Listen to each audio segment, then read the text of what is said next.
Hello everybody. I realize I'm a couple minutes early, but we're ready to go today. Ready to go and play some Dominaria Sealed, which I've gone 7-2 the last two times I played. For those of you that don't know, I'm a flyer power and mostly play Magic, Arena, and occasionally some Yu-Gi-Oh! Master Duel and some Dota. In fact, we might do some Dota tomorrow. Depends on how much I'm enjoying the Sealed. The two Sealeds that I've won so far, or gotten 7 wins before, I had 2 Skittering Surveyors and I played 4 colors. So I'm hopeful to see more Skittering Surveyors, and also if you open Helm of the Host, it's really, really good. So I hope to pull one of those. Let's see what we can get.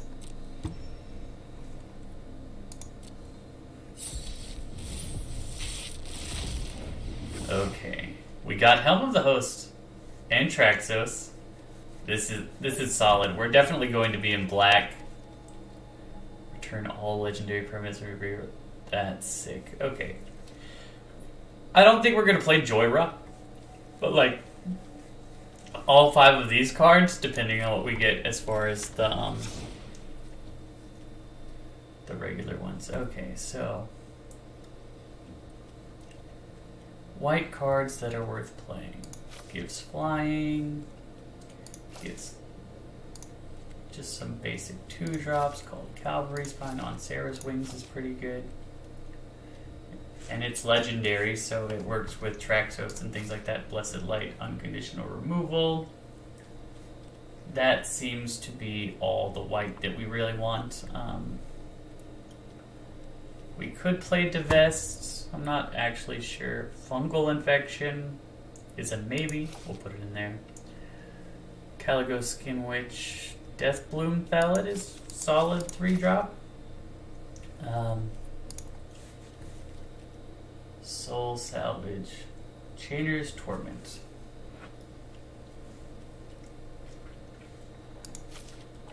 Ballad Omnivore.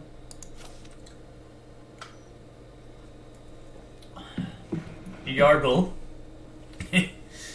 Do we play Yargle? I don't know.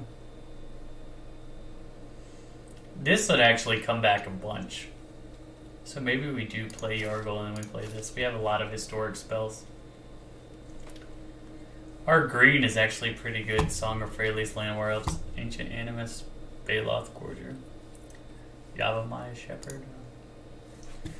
But Traxos, Helm of the Host. We didn't get a single of those other ones, so it's a good thing we have a 2-color deck that looks like it can work pretty well. We could play Voltaic Servant with our Traxos, could be good. Blood Tallow Candle, is that better than one of the other cards that we can get over here? I really don't know about Chainer's Torment, because like you make a big token, but you are slamming yourself for just a ton of damage. Half your life total damage to you, which if you're winning seems bad. I think I would like a little bit more early play. None of these are really doing that. I could take a Skin Witch. That might be... Yeah, I think I grab a Skin Witch to add. And then... I could take Invoke the Divine. There are enough artifacts and enchantments that might be worth just main deck.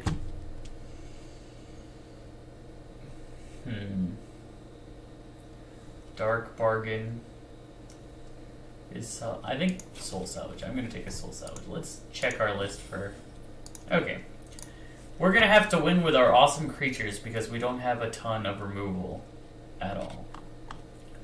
But we do have awesome creatures and a Helm of the Host and a Traxos, so I am content to think this will work out. We shall see. We shall see.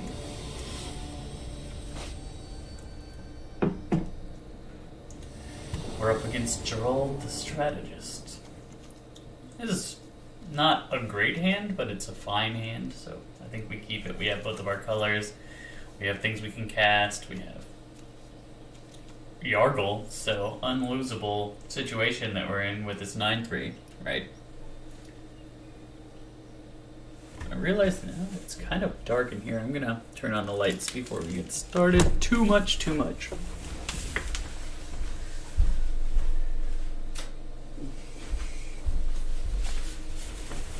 Okay.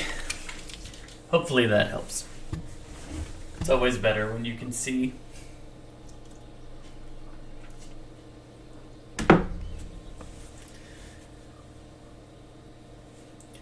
And I fixed the, what is taking them so long to decide if they want to mulligan? I fixed the screen. I know yesterday, if you watched the stream, that it was kind of spread out to where you couldn't see my hand and you couldn't see the right part of the screen. That was a function of me changing my OBS to do the, basically just some technical stuff that I had to change to make it work again.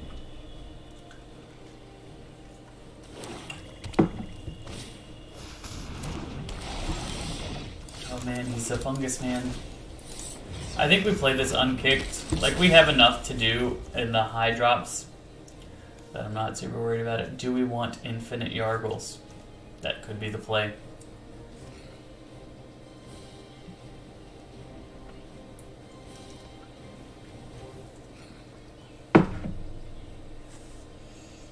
Hopefully he doesn't have like a really good Thala deck. Oh, he's 3 colors. He got natural 3-color deck. Oh no, he does have a fairly good Thala deck.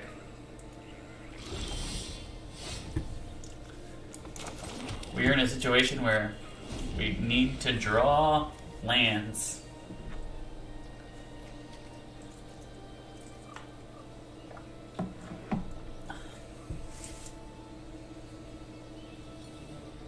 We're going to take 4 here, probably.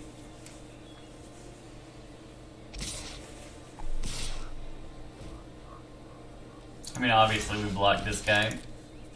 It's a free block. Unless he uses a combat trick, and like, if he uses a combat trick for our Caligos kid, which that's a win for us, right? We'll play our Omnivore.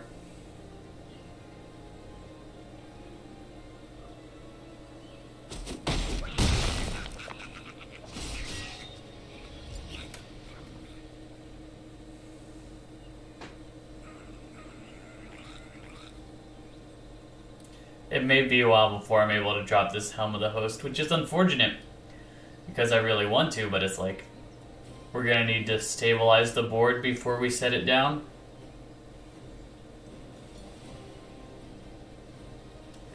So let's just keep drawing lands so I can play Omnivore into Yargle into Lingering Phantasm and try and stabilize the board like that. It would also really help if our opponent missed a land drop. Thank you. Yes, valid Omnivore. Now we can give it flying, which makes it hard to lock it down, which is unfortunate.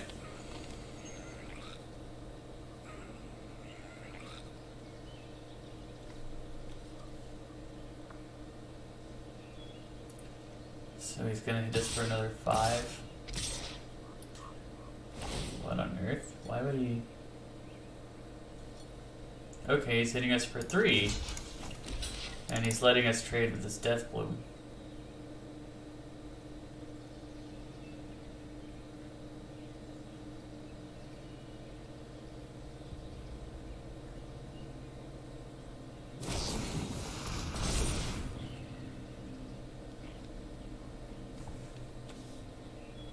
Okay.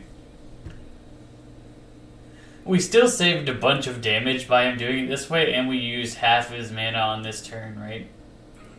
I made the right decision not blocking with the Skin Witch because they already traded and combat tricks would really only blow me out. They wouldn't help our opponent. I mean, it wouldn't help to have this 1 power here, right? I want to draw a land so we can play Yargle. If not, we have to play another Omnivore. Dang it.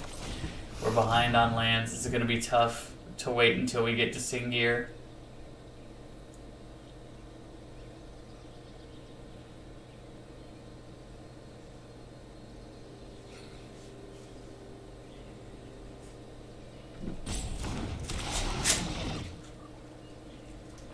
If he realizes that the Deathbloom Thallid is who he should be flying,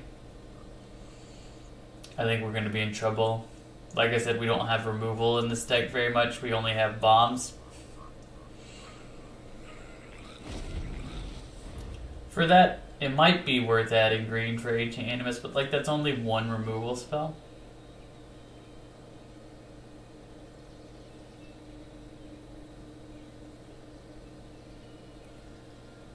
But I think this is a prime example of why I don't like Chainer's Torment, because imagine shooting myself for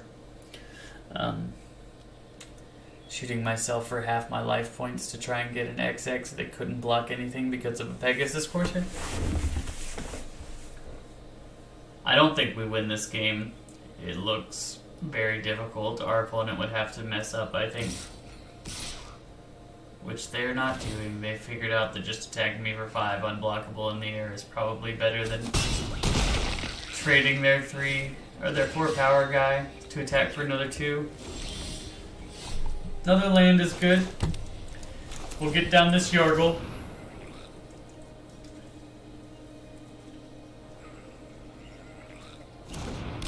I think it's too little too late at this point.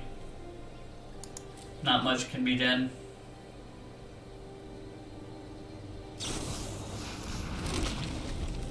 At least we can block the tokens. He can hit us for 7. If he has a way to remove a blocker, we die.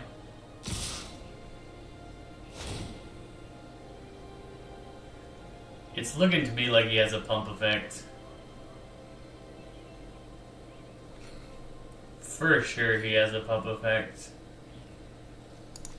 Otherwise I don't see why on earth he would let me get a free block on his 3/3.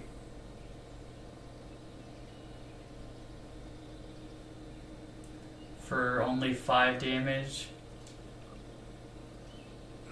Like, I get that he wants to keep the Thallid so that he can use it to make sure his saplings are of value, but I think that was an incorrect choice. I don't think it matters, but I think it was incorrect.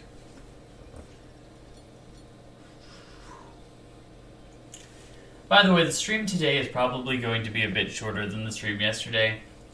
I was pretty exhausted after the 5 hours. And I'm sure you could tell if you watched till the end that, okay, why would he not just do that pre-combat? Like, we still lose, but like, if you do that pre-combat, we just die. There was really no point to doing it the way that he did it. That's so weird. That is so, so weird. Okay. I think our deck is capable of doing good things, but we really have to hope our opponent's not on flyers. And to that end, I might go back and put a flyer in the deck after this game. Oh, our on Cirrus Wings. There we go. That'll be helpful. This is not really a card I want in my opening hand, but it is a card I want, so. I think we keep this. Once again, it's not great.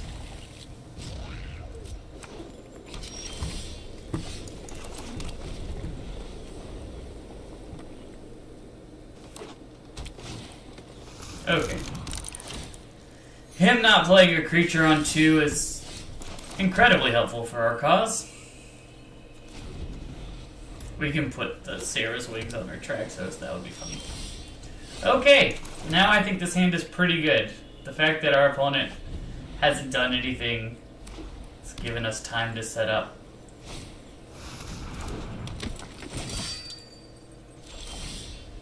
Like, all that waiting, and the first thing he does is a Cabal Paladin.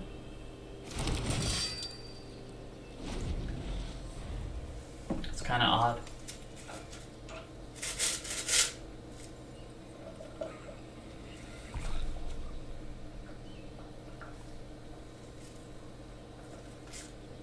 But yeah, using Traxos into Sarah's Wings is going to be pretty amazing. Daring Archaeologist. Okay. Play this Traxos. Bing.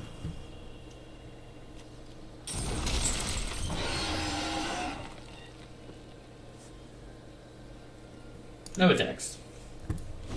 So next turn we have the option between this or this. Maybe just a 5/4 is better? I'm not sure. This guy's playing 5-color no, he's just playing 4-color nonsense, it looks like. Oh! Toragar. Just shot me for 10 damage.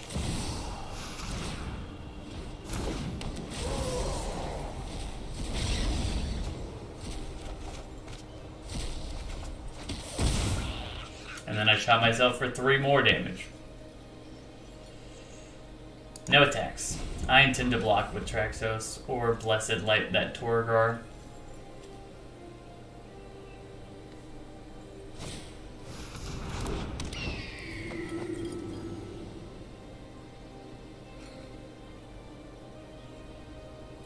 If he attacks, I'll block. We have the Rebirth card, so it does not bother me to put things in the graveyard.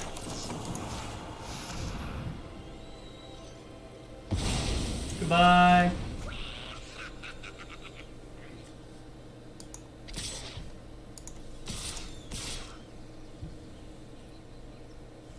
I'll attack with everything. He's got a 1/1. I don't think he can get it up to 7. He's at 6.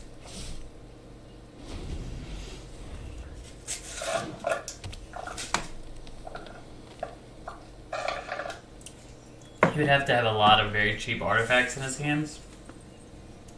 Or an enchantment that does something similar. Okay, so now we will play this guy. On you.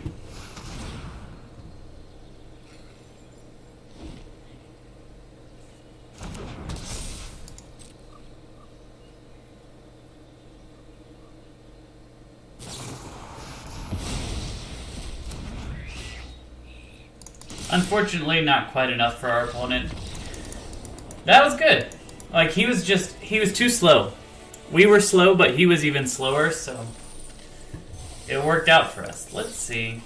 Is there anything else we can put in the early slots? Tragic Poet, we don't really have an enchantment besides On Sarah's Wings that we would even want to get back. Aven Sentry is a flyer. Windgrace Acolyte is a flyer. Maybe I put in an Aven Sentry.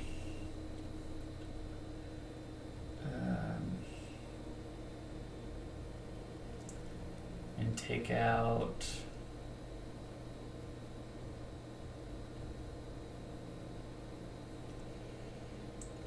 one of our Death Bloom Valens, maybe? That doesn't seem right. Maybe we take out the Omnivore. Like, we have a decent enough lineup of high-end threats that I'm not super worried about having a 2/2 that can sack things to attack. That works a lot better in a deck with tokens, and we really don't produce tokens at all. We just play bombs and hope to win with bombs.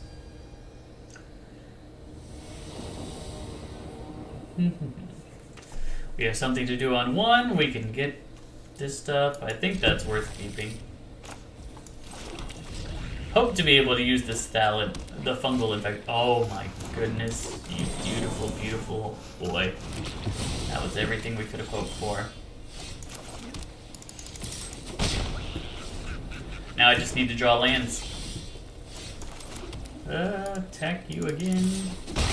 Play this guy. Into Thallid Omnivore. Man, we just looking like a Thallid deck right now.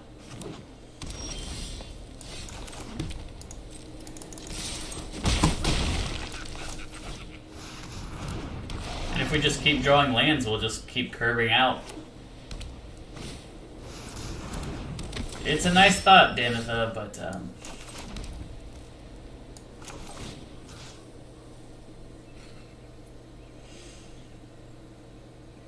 yeah, I'm not gonna do that. I'm just gonna go to combat, attack with this guy. Not gonna pump. Play my Yargle. Put the Sarah's Wings on it next turn. See how that treats us. Oh no, he got rid of my Yargle. What a jerk. What a jerk. Yeah, that's a good card. We'll just play this Helm of the Host.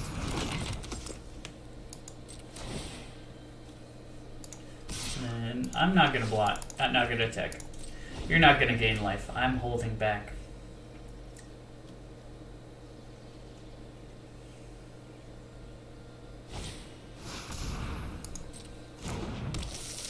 I definitely think we win the late game. Our deck is so good in the late game with Helm of the Host.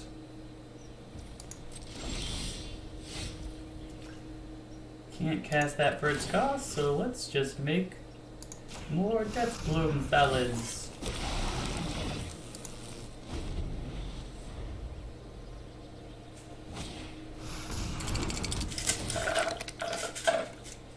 I wonder if he's a third color, and that's why he's been playing kind of medium creatures. Yep, that would make sense. That being said, if he doesn't have a way to deal with Helm of the Host, we're just going to overwhelm him slowly over time. If we get a land, we can make him discard 2 cards, or play a 5/4.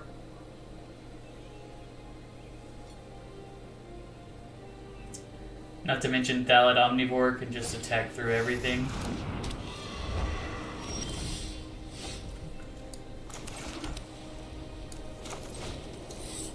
Oh, we can't kick it because we don't have double black. Interesting.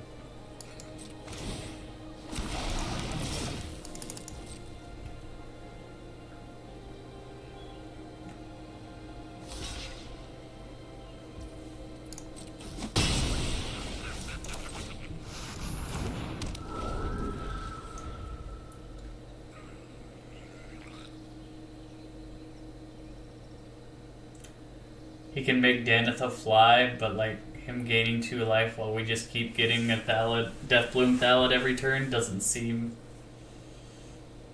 fantastic. And we have so much high end we could draw into. We do need another swamp. We need another swamp to make this work, but besides that, everything seems to be going pretty well. I think next turn I'm gonna move the Helm of the Host up to over to my Omnivore. Like my Omnivore is such a good attacker, right? That if I just had a... Oh my goodness, that's a good card. I see why he splashed blue. Yeah, I think the play is just to move this over to you. And attack with both of these guys.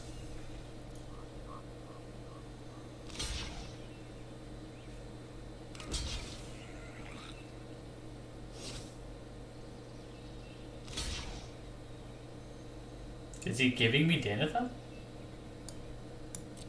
I will absolutely take Danitha. I do not care 2 licks about your spider.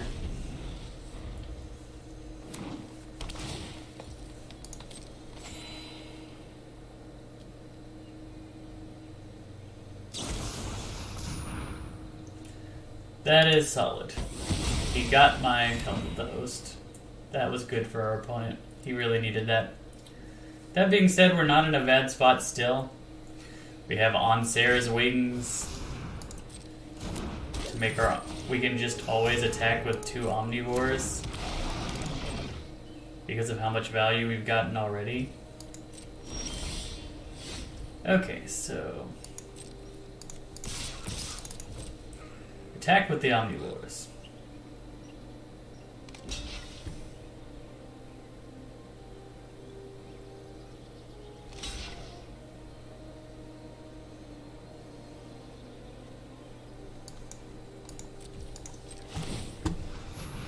Pump it.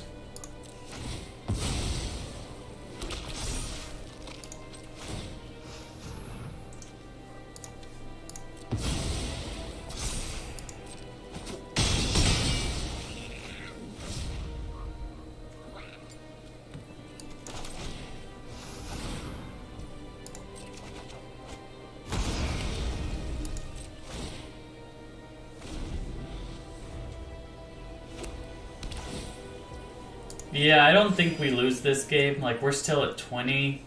He's getting cards, but, like, everything he has on board is so weak compared to what we have on board.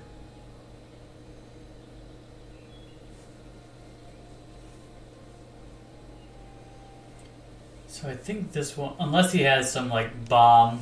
If he has the white spell that exiles everything. Ooh, that's pretty good, actually. Well, what are you gonna fight? Is my question.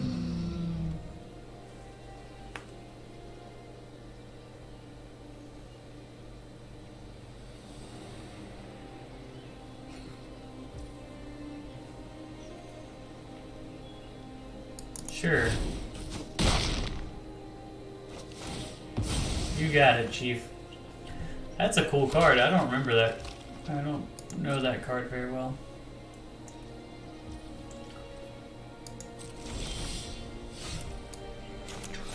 Play another land.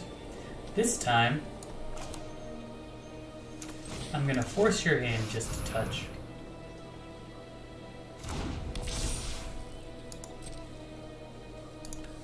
If you're gonna block this man,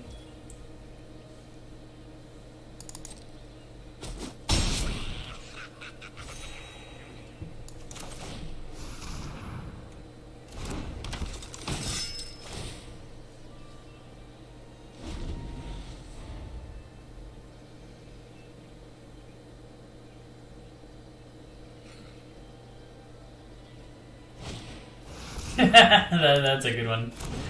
We now have 2 giant fly things.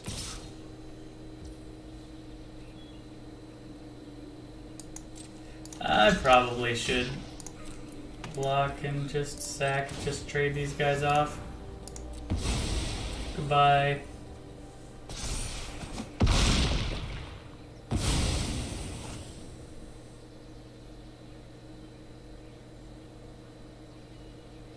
It's like we still have another one of those guys, right? So we'll just attack with our other one on the ground.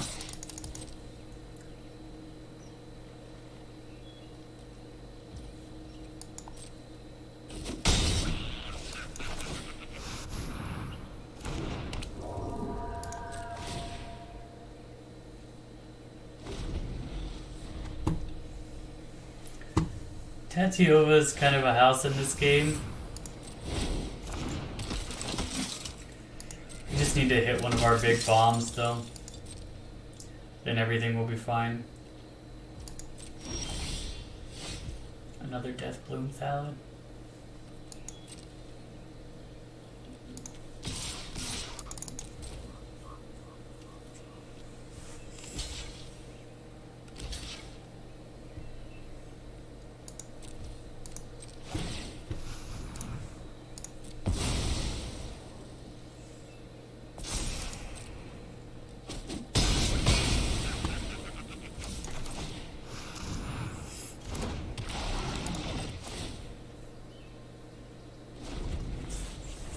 Like, we're at 34, they're at 10. We have basically the Abyss on them.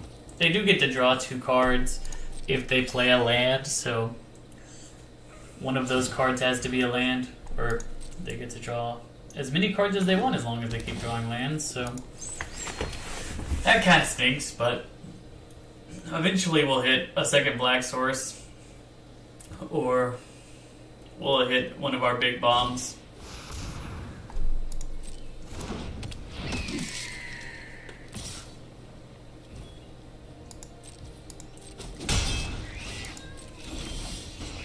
Okay, second Black Force. I'm just gonna go ahead and, well, first we attack again.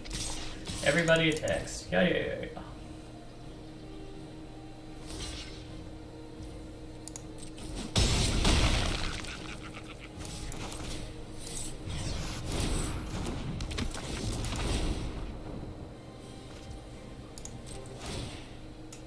It's solid to make him discard there because, like, if he plays the island, he draws a card. There we go. We got him.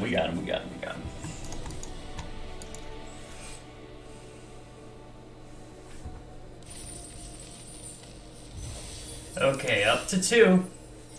We need to keep going. You gotta get a lot of wins in sealed to be able to get your gems back because you get 6 packs naturally and then you get 3 packs guaranteed for prize support, so that's 9 packs. So they don't want you to make your money back and then also get 9 packs.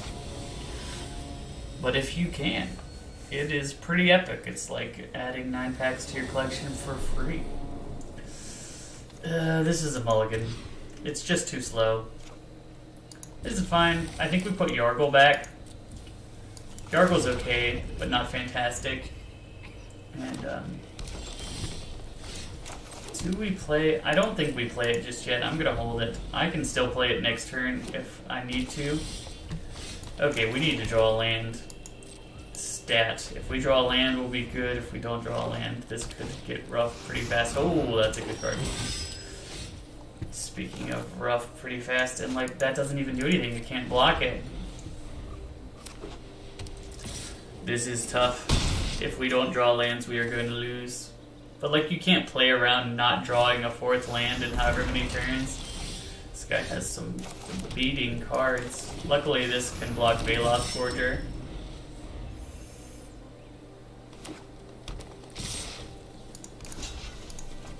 And then we can Blessed Light his Steel Leaf, and hopefully that stabilizes us. Well, at least he probably won't have a threat this turn. He has some kind of a threat. Goodness gracious, this is a tough game. We do have to kill that though. We're gonna be at 3.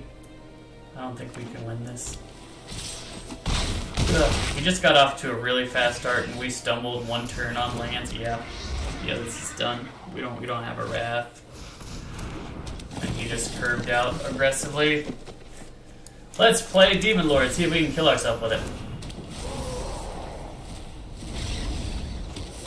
No, we cannot. And concede.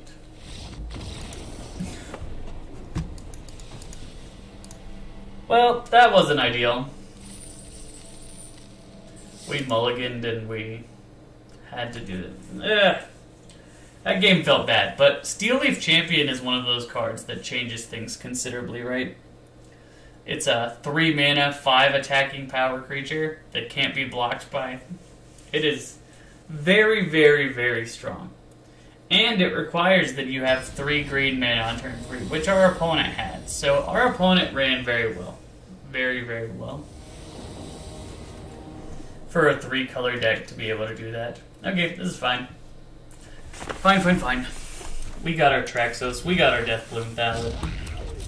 I would really love to see a 2-drop. I swear I've never seen a 2-drop in this deck until like the late game. It is funny how that seems to happen. It's a 1/1 that can throw artifacts at things. I don't think that that's... Maybe I'm wrong, but that does not seem good enough to play. Maybe if you're like really light on removal, you can play an Orcish Vandal. But like, what's he gonna do? Throw his Jousting Lance at my Deathbloom Ballad?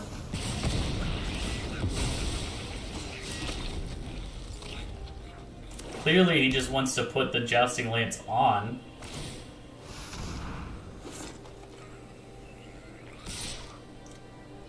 You got me for 3, I'm not blocking. And like Skirk Prospector, unless he's got like an amazing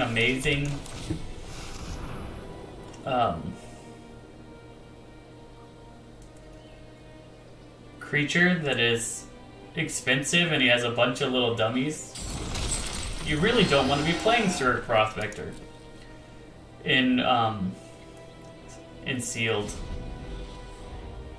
I played him because I want to play Voltaic Servant next turn. If we draw a land, we can play both of these, and that'll be amazing. But, like, he's going to attack for 4, we're going to attack for 7? I think one of those is better than the other. Voltaic Servant, our infinite combo with... Did that to get a Shivan Fire back. Which, yeah, that's a solid card, but, like... What is Shivan Fire dealing with here?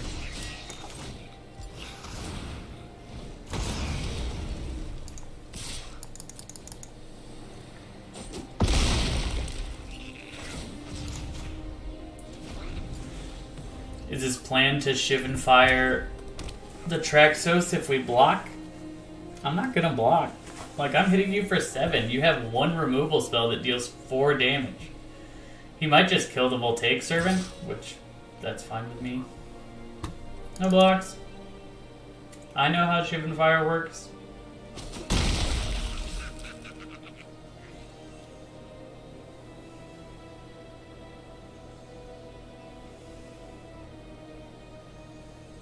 If we draw a land, we can just remove something.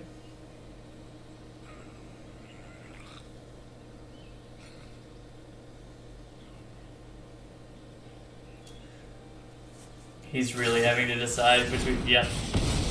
I think that is the play, right? Nothing to be done about that, but it doesn't feel good. I think this turn we stay on defense. And then when we have the ability to play one of these 2 guys, we will then go on offense. Now I will definitely block you with my Traxos that Shivan Fire has left.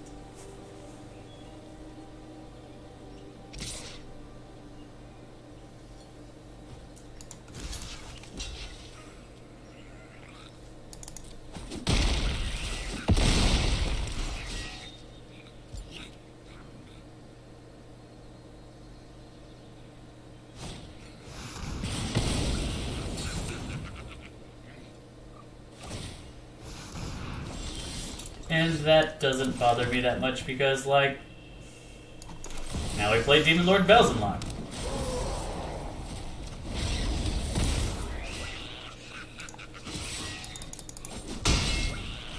You have a 3/3 first striker.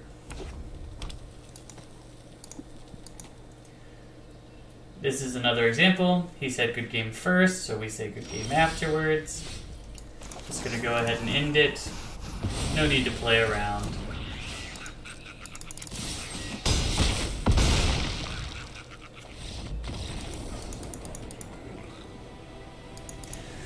Okay. Our opponent had some weird cards. Like using Skirt Prospector as a Simian Spirit Guide, you need your card that you're casting to be worth 2 cards. And theoretically it was, but one of those cards was like a 1/3. That's not worth a card at all. You don't play a 2-mana 1/3 in your deck. The only reason you play it is because it can get back a removal spell. So basically he turned it into a not value proposition by doing that. I hope to draw a 2-drop. That would be fantastic. 7-drop, that works too. 2-drop would be great. Deck. Nope. 6-drop, okay. Whatever you say. We'll just start with this and then this and then this. Now we just gotta hope to draw lands. But knowing my luck, I'll probably just get 2-drops now. Deathbloom Thal is pretty awesome because it can completely negate the Yavimaya Shepherd. I mean, it'll deal 1 damage to me, but I'm blocking. Yeah. Oh, it's not dealing 1 damage to me. He's just decided that he wants to let me fully trade our 3-mana plays. What is he holding on his attack step for? Block.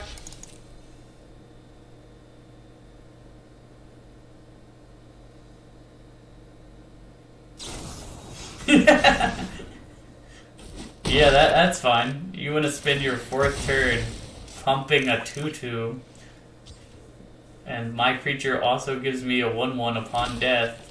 That's totally fine. Okay, now we'll just play this, get some knights. We've locked down the board. We just need to draw lands. Like, that's where we are. We need to draw lands, and then we'll run them over.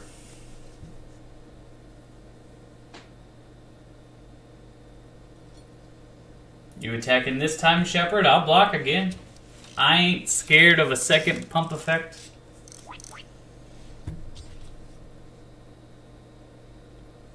Green, blue. It's interesting because green has fight effects, but blue has bounce effects, but neither one of them really have. Thank you for the land deck. Okay, so we will attack with our 2/2/2s, right? He can trade with one of them. That's fine. Another one? Oh my goodness. Our opponent is committed to these gift of growths.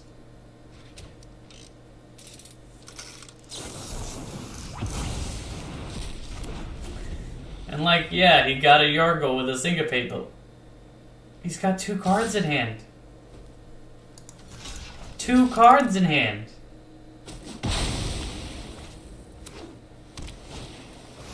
And a 4/5 hexproof is what he comes back with.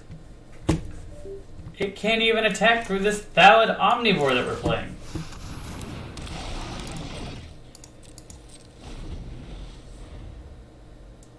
He has 2 memorials, but they're both on the battlefield. So, like, he's in a top deck situation. He's used 2 Gift of Growth to take down tokens and cards that provide tokens. Okay, he can sack that to draw 2.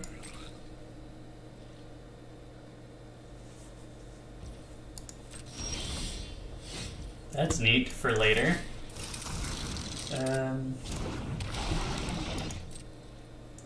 I'm still just gonna hold back for now, I think. Set up our defense.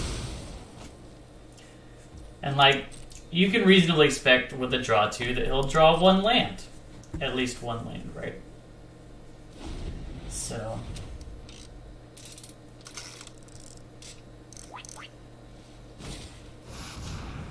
5/6. 5/6 flyer. That's a good card. It is absolutely a good card. No lies there.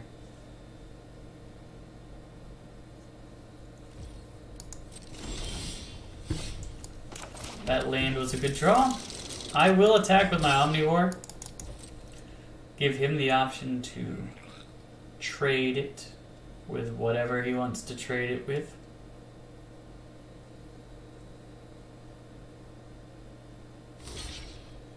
Or jump it. Jump it's fine too.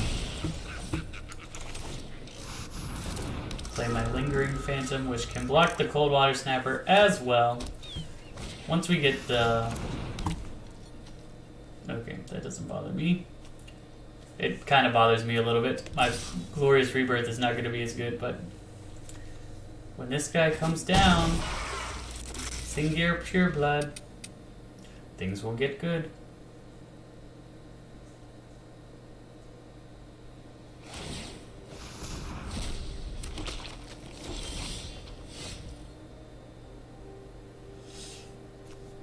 Okay, so we attack. Yeah.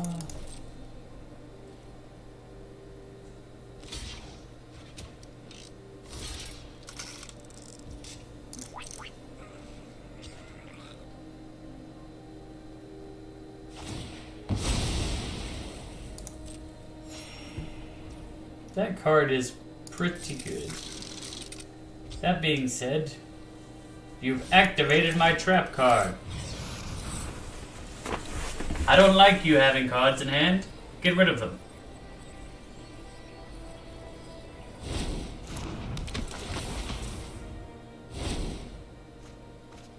Whew! That was definitely the right play. Goodness gracious.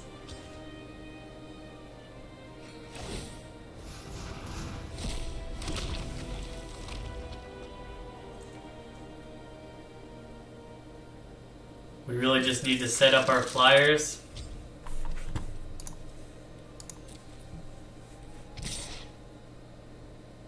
Before this guy kills us.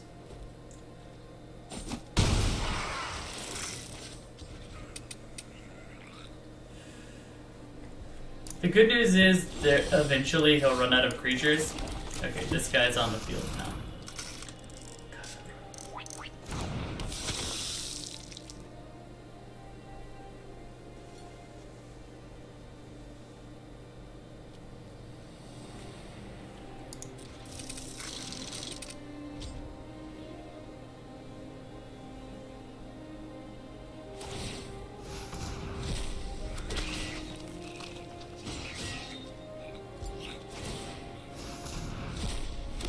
Okay, his graveyard is devoid of creatures, mine has one.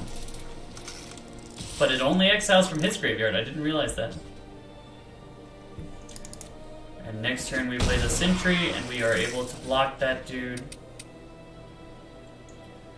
And then everything will be fine.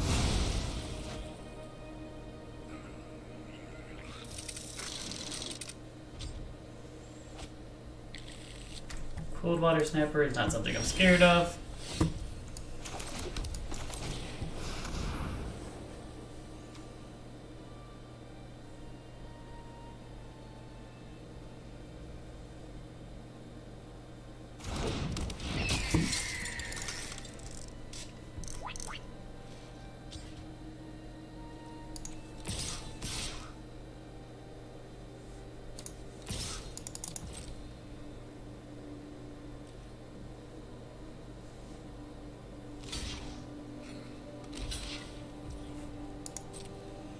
We got a damage through.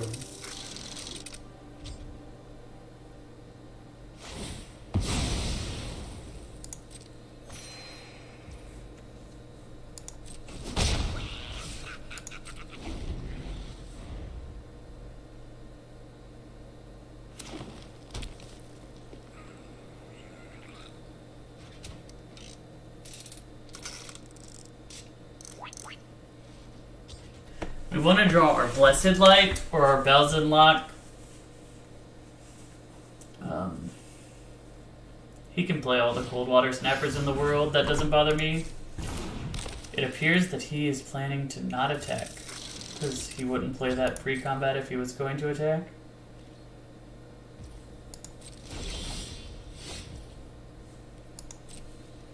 Okay, we're coming in.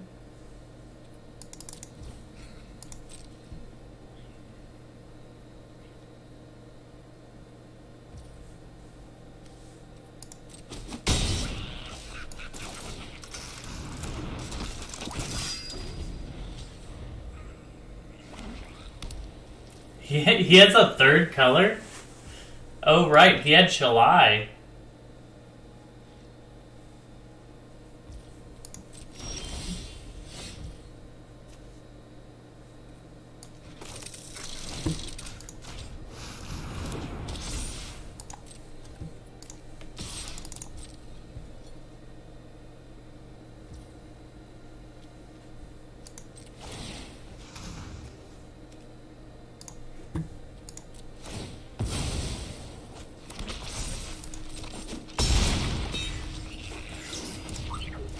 Okay, now I feel like we're in a great spot. This Salad Omnivore is going to take over the game. Doing that just to block our Omnivore.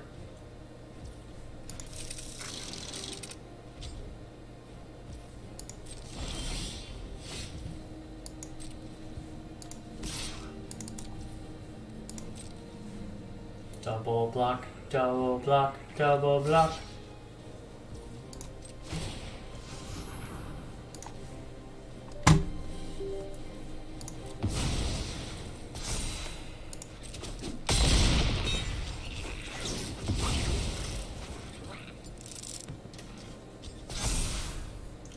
We grow!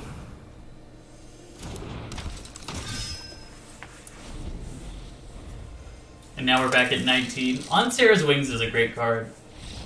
There we go! We did it, we did it. That was a tough game because the 5/6 flyer, but once we got to the point Or we could just lock down the board. Our late game would win out for sure. Okay, we need 2 more wins to recover our gems. We need 1 more win to get to a good number of gems for what we're doing. It would have been really funny that game to have Helm of the Host, because like imagine just constantly making those 4/4s, 4/4 flyers.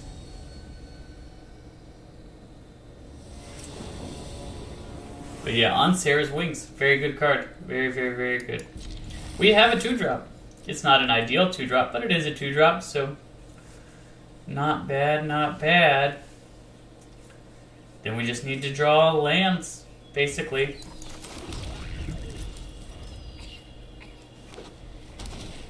Ooh, a Dauntless Bodyguard. Maybe it is the best 2-drop because it is one of the few that blocks Dauntless Bodyguard successfully.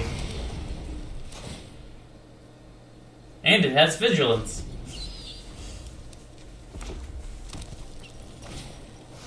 Okay, this guy's all aggro all the time. He thought about it. He's like, I'll attack. Maybe I'll attack. I could put on Sarah's Wings on that, but I don't think that's worth it. That seems kind of meh. I will block you down this bodyguard. I will. That's one of those things that like I know is coming, but he's always gonna have Adamant Will. There's no point in just saying I can never block because I'm playing around the trick. Like we lost a Voltaic Servant, which yes, now that we have Traxos is kind of annoying. Oh, solid.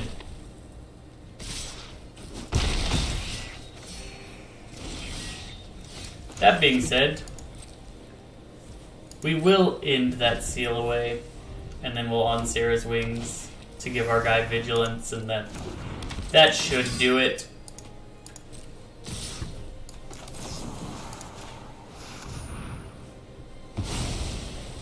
My friend has returned,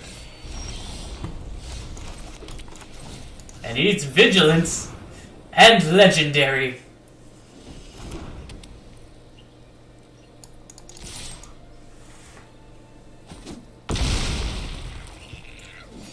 So I think we're in a pretty good spot now. 8/8, Vigilant, Trample, Life-linking, Flyer.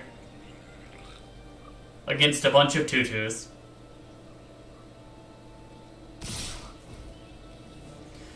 I don't know what you could have, but I'm not blocking. Like, I'm gonna gain back all this damage. So yeah, we'll go to combat. We shall attack you for 8. And we'll play this guy.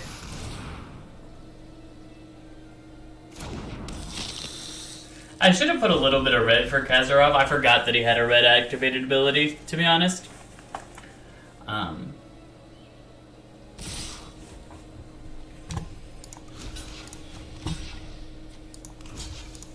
What do you got? Does it blow me out here? It's indestructible.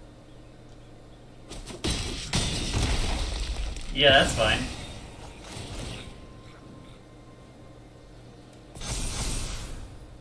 And now you're dead? Ah, you found a way to deal with my dude. Just one of them, though.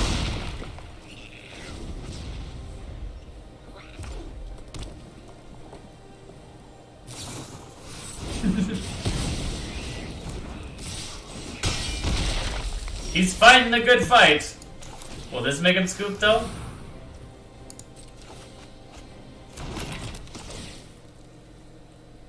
Yeah, I won't attack.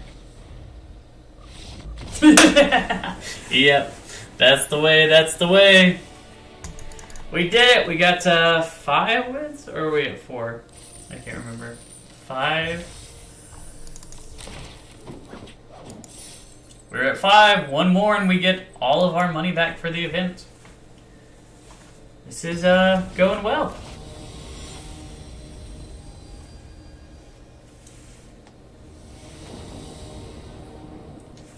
Hey, a 2-drop into a 3-drop into 2 4-drops. This is like the best hand we could have ever asked for.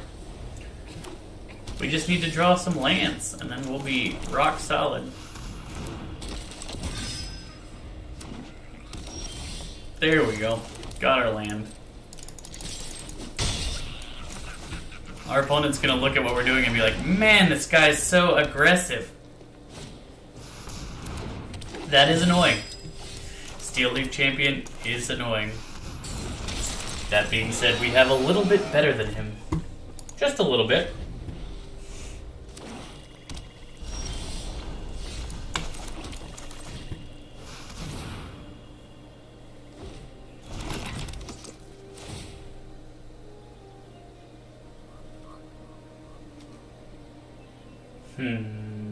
I'll attack. Is he planning to block with a Steel Leaf and his tokens? That's fine. Get to kill all the things. And then I get to freaking with Soul Salvage. That's gonna be so good when I actually do it, but I'm not gonna do it just yet. It would have been better to equip Helm of the Host because I wouldn't have to play a card from my hand, but, you know, we'll attack out. I want to get value off my Soul Salvage. I want to get 2 cards with it. I'm greedy that way. I don't want to just have 1 card. Red, he's got a whole other color.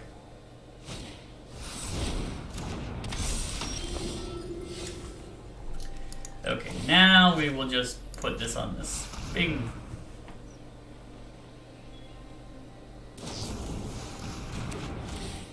Deal. Like, he used a removal spell to kill a creature that we have another of, just because we went to equip something. Like, is he gonna do that again next turn? Ooh, Daragaz, that's actually a freaking amazing card. So, we'll have to find a way to deal with that.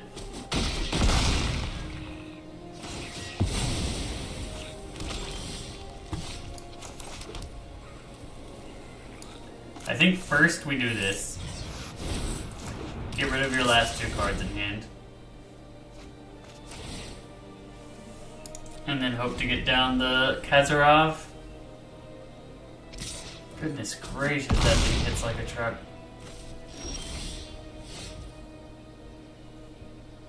Yeah.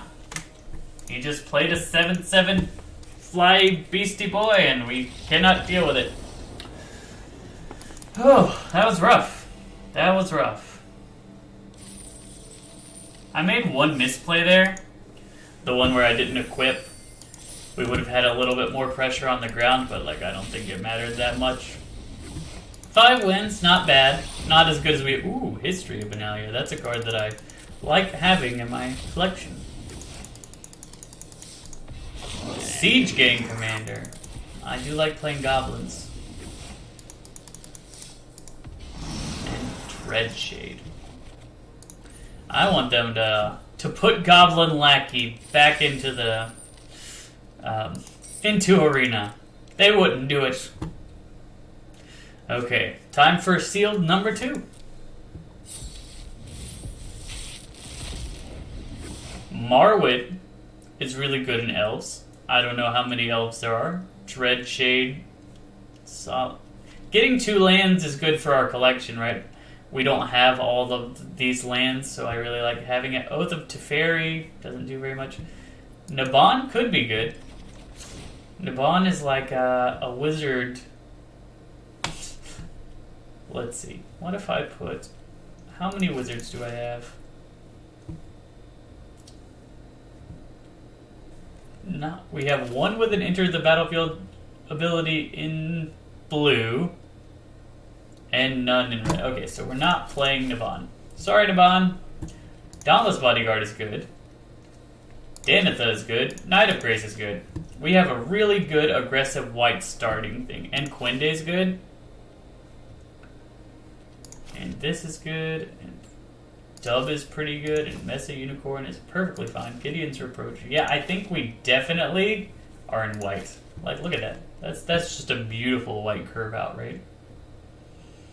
Now the question is, which color do we pair it with? We don't have Llanowar Elves, which makes green a little bit worse. Let's see. We do have a Skittering Surveyor. Probably always going to play that. Jousting Lance is good with a bunch of aggressive creatures. We have a black-white land. Icy Manipulator is also good with aggressive things. Discard. No.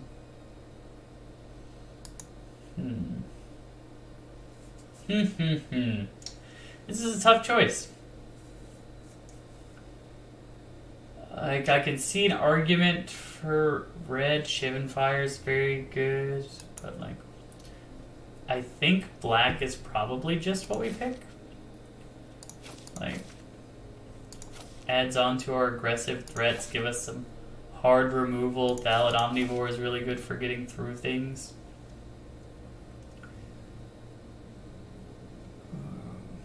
Final Parting actually works well with Lingering Phantasm. And then we have a Soul Salvage. And just run it like that, black-white. Maybe we put an Honor Guard, actually. Do we need a Surveyor? I don't know that we need a Surveyor. This is a really good super aggressive deck, though, which I like a lot. Because our curve is so low, maybe we just drop one of our lands. Try it like that. Let's try it out. We can always rebuild the sealed deck between rounds. Like that's one of the good things about sealed. If you try a deck and it doesn't work, you can just redo it. Try something else. So yeah, this hand looks good. Having a bunch of first strikers like 2 Knight of Grace with Quinde, that's going to make it a really solid. This card is going to be very good in our deck, is what I was trying to say there. Hexproof from black is also just good. So we want to draw 1 land.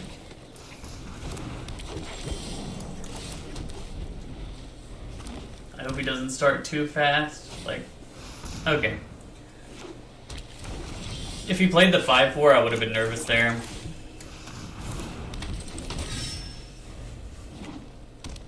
He is ramping really hard. Ooh, Helm of the Host. That is a very, very good card. We know, we just played with it. That being said, I want to encourage him to put it on a Llanowar Elf. If he just puts it on a Llanowar Elf, I think we'll be alright.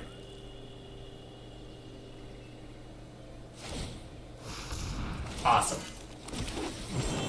That is perfectly fine with me.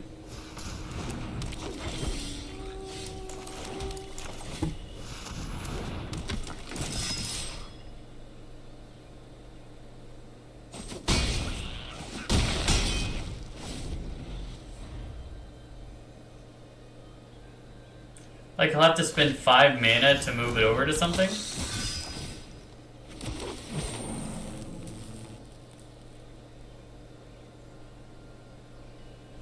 Arvad is obviously who he wants to move it over to. If he gets it on Arvad, we're in a bad position, but we are going to go in. We're going to go in hard.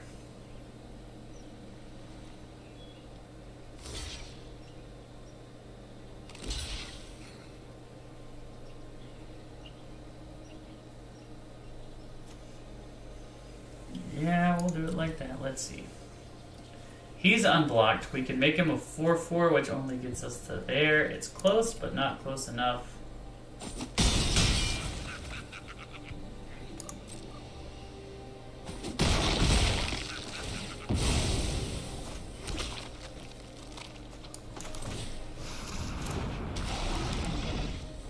We have to hope that he just leaves the Arvads back, and we can blow him out with Adamant Will.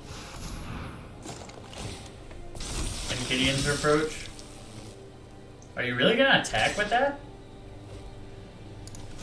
Yeah, I'll block it. Now...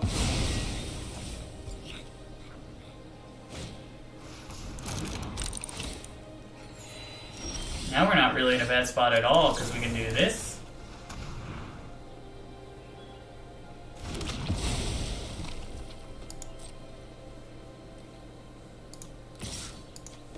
We can just attack with these two.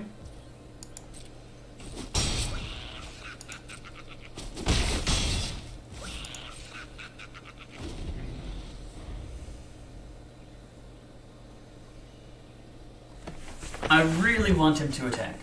That is my absolute goal. Oh my goodness, this guy has all these amazing cards. That's so sad. Sad for us. And now he's learned his lesson. Well, I say we charge in with our double strikers and see how he blocks.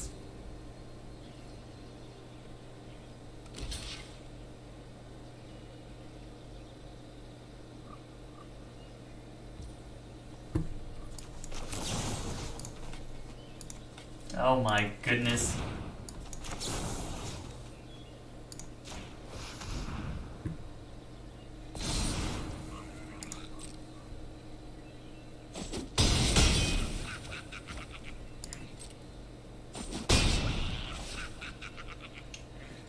Considering how good this guy's deck is, I think we're doing an admirable job fighting the good fight, but we can't even... Yeah, I think... What an absurdly strong pull. Getting Shalai in this mode seems like an absolute house. Every time I've played against it, it's been incredibly hard to get wins off of. I think our deck is good still. That was not an example that I think can be replicated very often, right? He had a legendary lord with lifelink that, with help of the host, would pump itself constantly, making it hard. So, I think that while that was unfortunate for us, it's not something worth changing the deck construction over. This is also unfortunate. We have one card that we can't cast. Okay, this is better. This is better. I'm gonna get rid of Dread. I'm gonna get rid of Soul Salvage. It's not doing anything. Okay. I want to go first one of these games too. That would be nice. Because of how aggressive we are.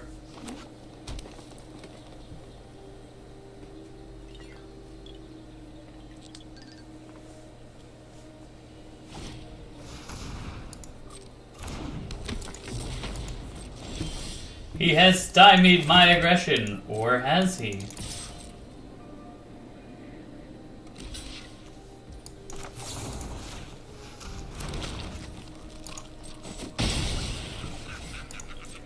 Fungal Infection seems like a really good card.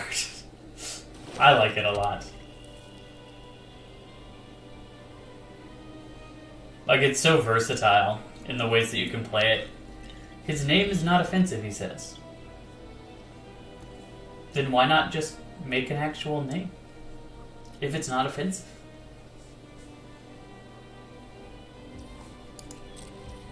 Oh, maybe he's saying that he tried to put his actual name on there, but it flagged it because it was offensive. And so he's trying to make a statement saying that it's just his name and it's not offensive. That would be a reasonable thing to say.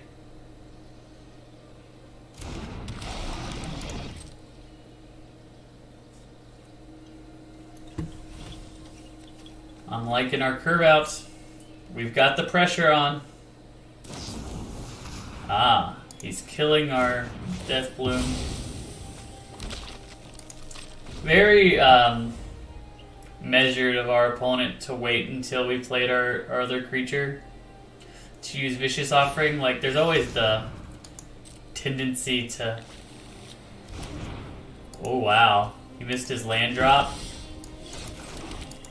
And like that doesn't even bring it back to his hand, it just brings it back to the deck. This Dread Shade is going to be an absolute house.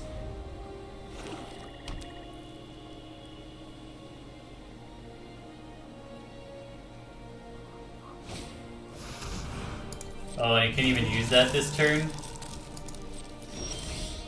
You're going to attack for so much damage. Activate. Activate. You're at 4. And we have this if we draw land. Well, that actually doesn't help us that much. But it could help us later. Okay, so we just attack with everything and he dies. I don't know if he's done the math on it. But, that is where the math leads.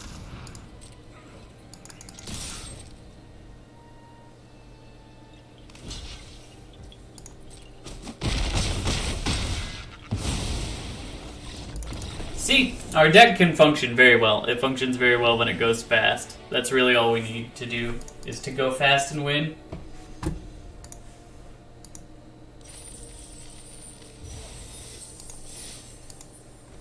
We haven't gone first in either of the 2 games too, so since we haven't gone first, it'll be interesting to see if we can do even better when our deck goes first, right? We have so many aggressive creatures.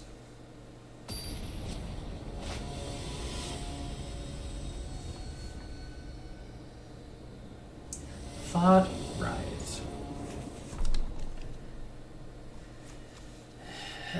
It's not the best our deck can do, but it's fine. We're also going second again.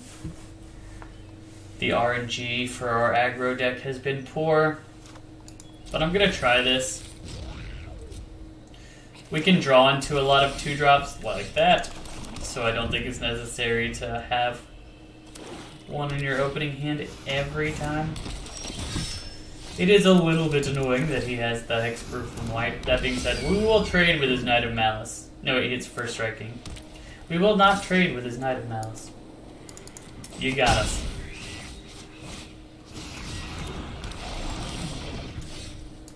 Okay, I'm going to dub my unicorn so that I can gain back 4 life, and next turn I can play Kinde, which will be really good. He will not see it coming. No one ever sees the Quinde coming.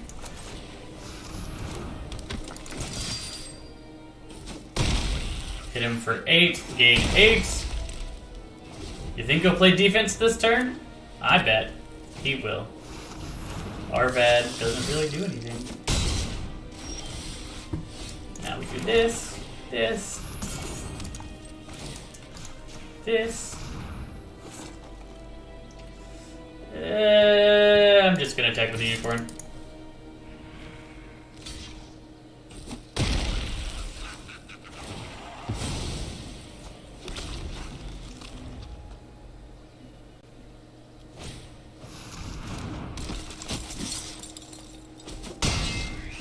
He is trying. He is fighting the good fight, but now I'm gonna attack with both. And when he tries to block with the Knight of Malice, oh, never mind. It did not give me the... Oh, that's a sorcery. That would make sense. We'll play this guy.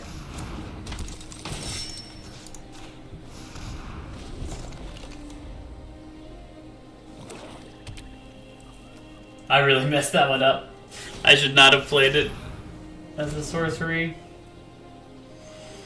If he plays his Knight of Malice, this time I will rectify my mistake and settle the score with him. I'll block you. Sure.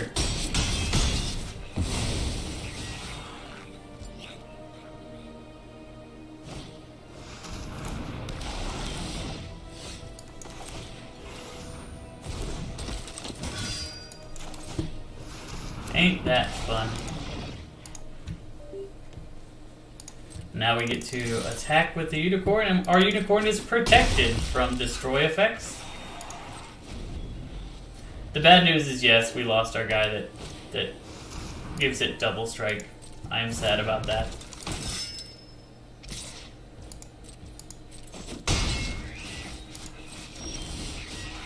How about you go away forever, friend?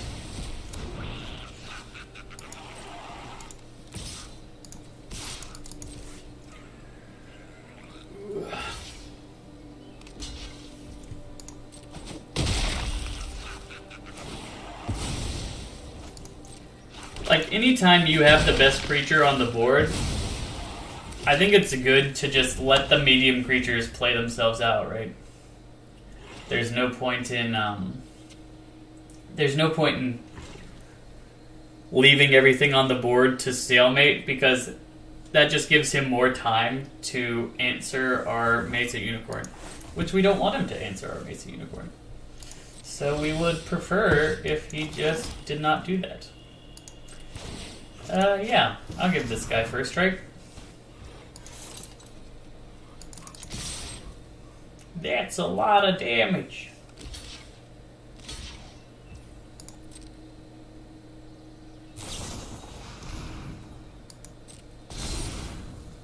First strike. And then sack this guy.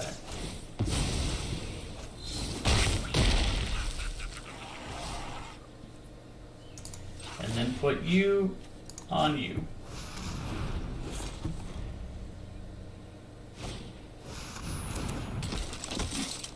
You think I won't pay? You think I won't pay? I'll pay. Oh, I'll pay. Auto pay. Which one of those are you willing to lose? At the point that all of his random duders are cleared through, now this card is the Abyss, right?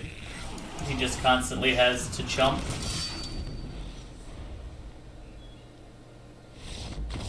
Perfecto. Like, the deck is working. We're playing with we are playing with an aggro deck, and we are playing going second all 3 games, and we've gotten 2 wins and lost to just the most absurd opening. Helm of the Host, Corvad, Shalai.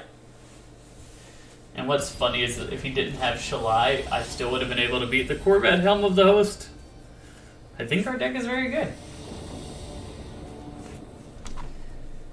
Yeah, keep this. We're running out aggressively.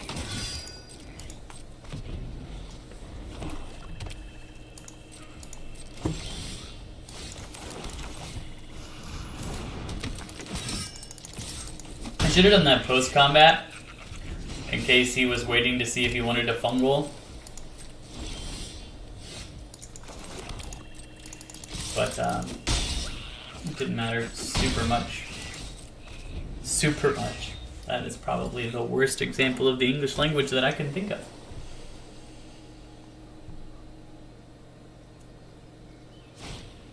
Death Bloom's out.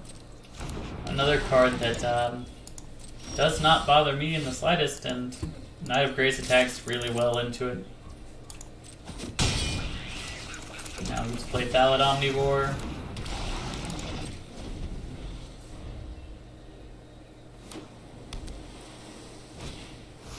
Time of Ice. So he's gonna bounce stuff, I guess? Sure. I don't think that's gonna be as good as he hopes it will be. We have Soul Salvage, so I'm not afraid to get rid of a Dauntless Bodyguard that's not attached to anything to get rid of this card.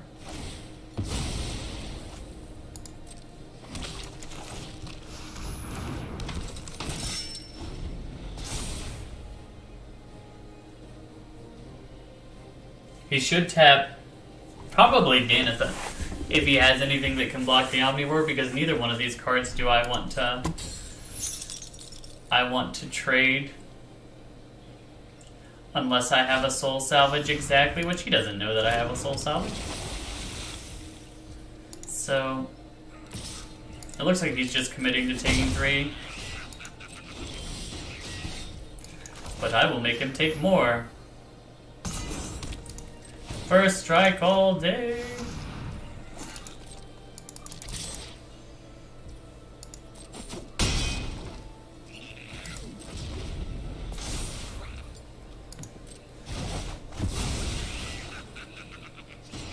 Like, he sets us back, but like we get to instantly replay 2 of the 3 of these.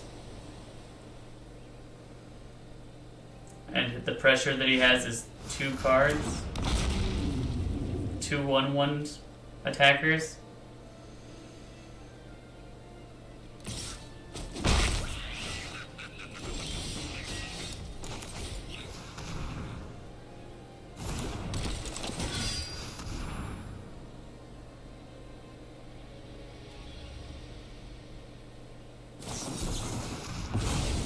Ah, that was annoying.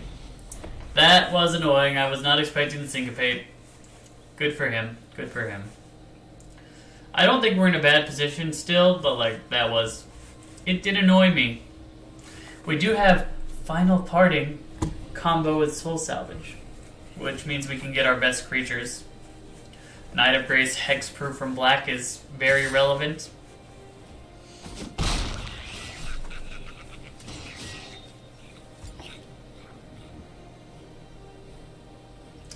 So, it might have been worth it whether or not we intended to,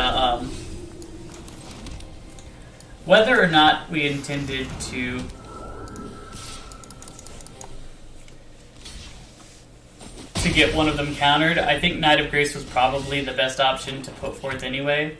Like, if he can't kill it, he's bouncing something. Sure. He has a lot of bounce effects. He's tempoing us pretty well, but we're abyssing him too, so it's not as bad as it could be. What do I want to see? This is the deck with Traxos, right? Or was that the last one? I can't remember. I cannot remember. Okay, go to combat, attack. I would love for him to double block this. I don't think he will. Okay, you're at 3, friend.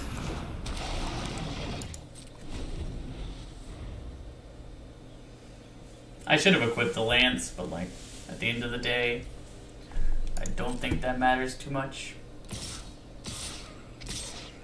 Please, please attack with everything. That's 6, 9, 10.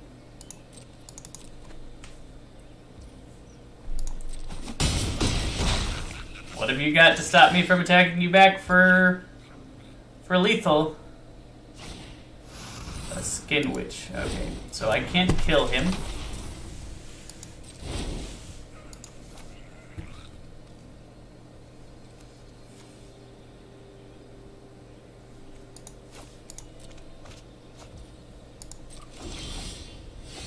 He does have to block both, but it's time.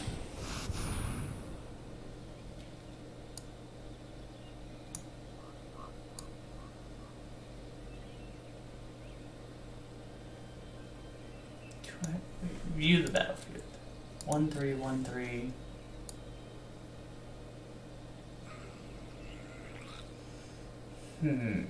What do we want?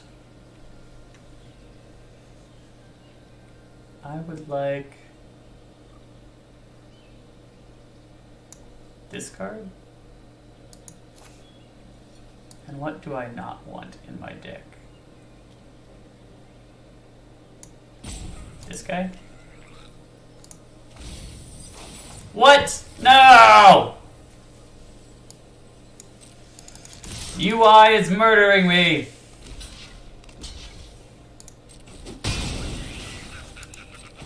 That was so sad. The UI just killed me. Said, which one do you want in the graveyard, right? Oh my goodness. We literally lost because of the UI there. That's so... Also, we shouldn't have attacked with Thallid Omnivore. If we didn't attack with Thallid Omnivore, we win that game. So I messed up a bunch. But the UI...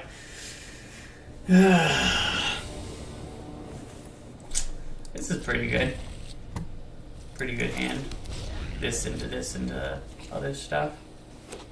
We just need to draw a land. Hopefully we'll get it soon.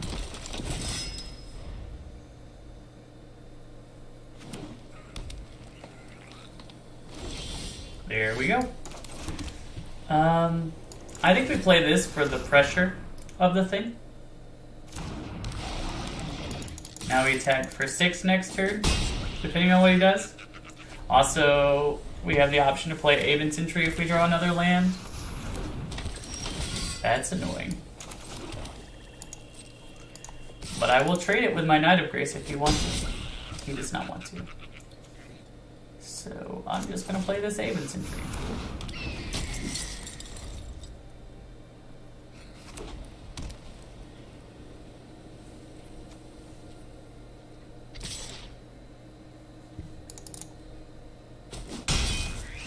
It's just too likely for him to have a pump effect that blows us out there for me to want to do it. So play this, guy, Skittering Surveyor. We're going to grab another Black Source. Gonna play this Jousting Lance. We're going to attack you.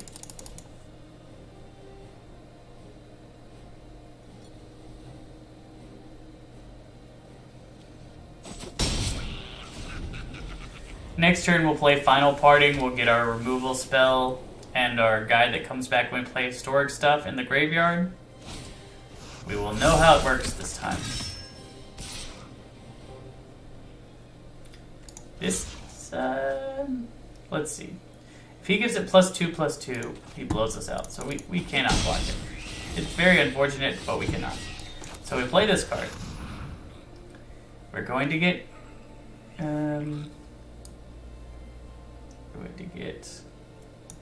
Gideon's Reproach, and we're going to get Lingering Phantom. Put a card into your hand.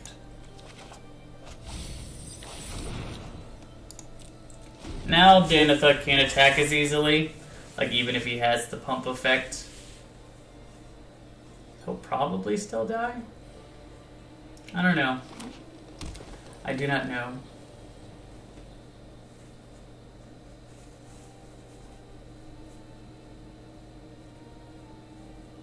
Maybe I should have gotten a better creature since I have Soul Salvage. Like, what would be the point in not? He played a Short Sword for free and a Sarah Angel. Well, now we know that he can only have Adamant Will, but he hasn't been holding up white previously. So, I think we do block this time. Let's see, he can clear it. Nah, he's gonna get rid of so much of our board. We just gotta let it go. The good news is we have this Reproach for next turn, and we also are going to put this on you. And then we'll pass.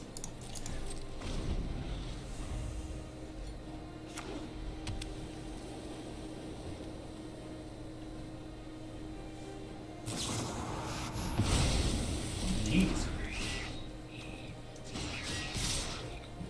I'm glad he attacked with the Marshal there.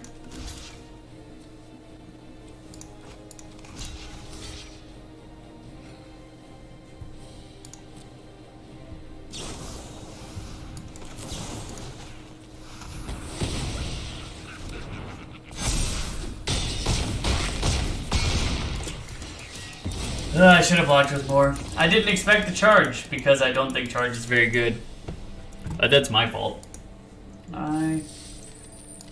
That deck was better than it turned out, which was unfortunate.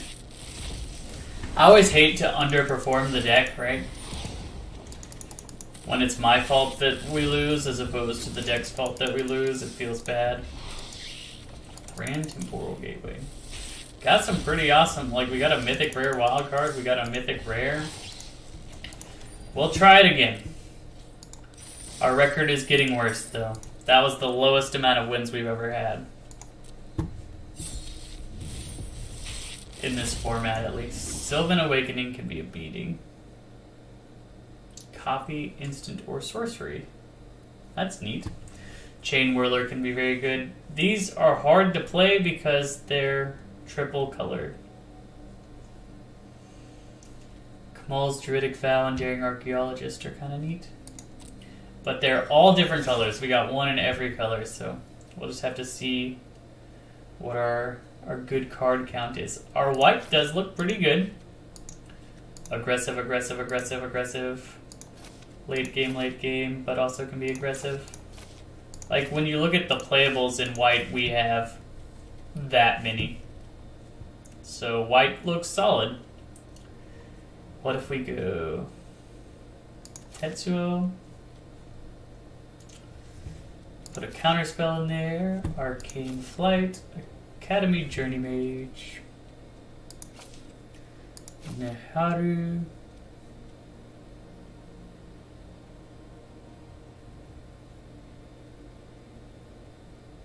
A bounce effect for legendaries. Do I have enough legendaries to make that good? It does not look like I do.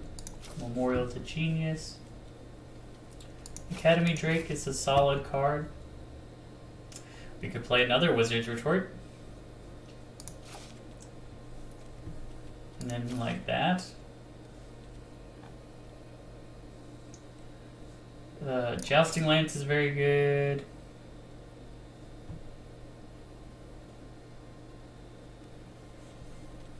Adelies is amazing.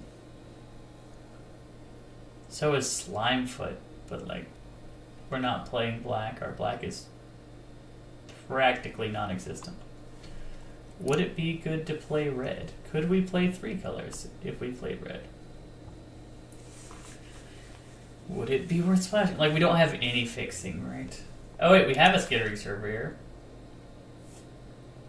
And an Icy Manipulator. Which of these cards is kind of meh?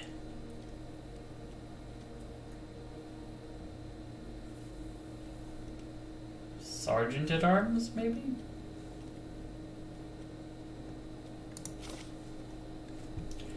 Run it like that? I think this is fine. That being said, Naharu only can do Placid Light. Is there any other spell that we would want? Rescue? No. Ooh, Syncopate. Why am I running 2 Wizard's Retort when I have a Syncopate?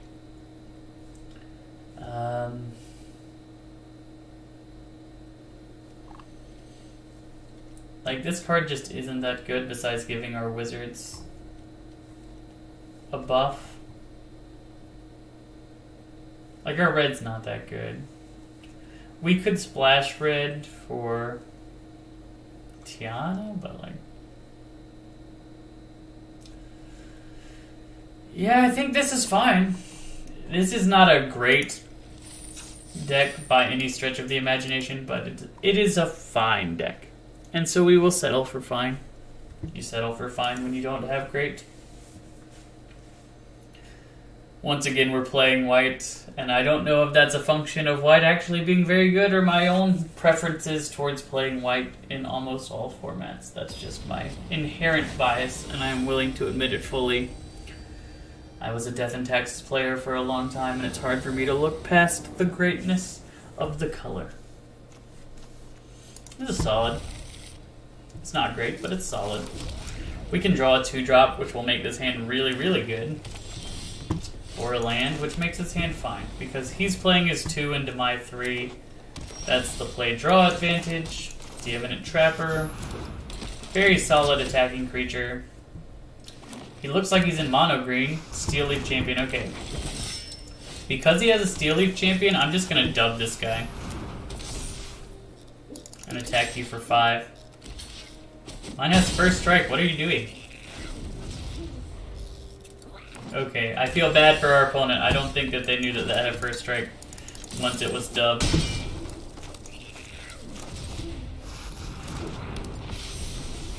So we're in a really, really good position, and our opponent has to... Yeah. Yeah, that was unfortunate. They thought they were trading, but they were not, and sometimes that's all it takes. Like, at that point, we were going to be attacking for 11 first striking damage on our next turn, and he could produce maybe 1, maybe 2 blockers. But if he had 2, why would he not have played it first? We have a Tetsuo. If we draw a land, we get to go Tetsuo into Academy Drake. If we draw a couple of lands, we go Tetsuo into Drake, into Sentry, into Manipulator, which is not a bad curve out at all. Haha, you can't block me! You didn't have any creatures to block me, but you can't do it, so don't even think about it. Interesting. Main decking flying removal.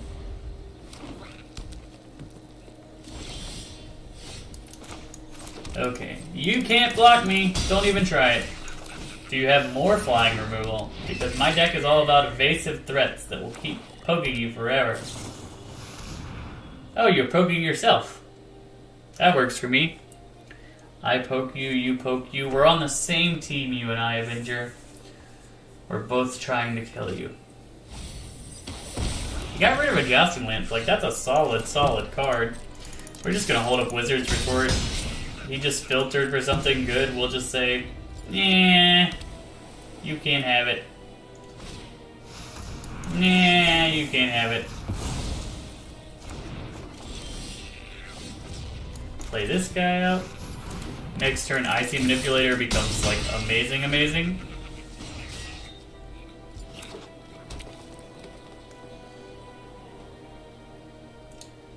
I would recommend, opponent, that you play 2 separate blockers. That is not 2. So this is going to be very good.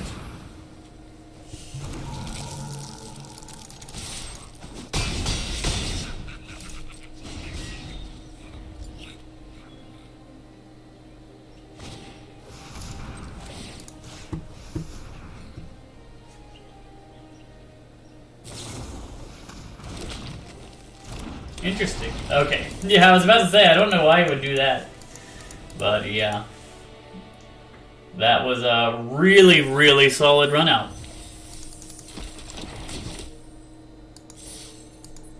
Already 2-0. Maybe this deck isn't as bad as I thought it was. Maybe I'm just too biased towards my absurd 4-color lists that have Mythic after Mythic that I play with 2 Skittering Surveyors. Because those are the ones that got me 7 wins, but 2-color aggressive works very well too. There are not so many good early drops that everybody wants to play more than like 2 or 3. So if you can just consistently get down early, you'll normally get in for at least 2 points of damage with a 2-drop. If you drop it before your opponent, if you're on the play, it's a little worse, but A10 Swap Donkey. Okay, this is solid. We're going first again.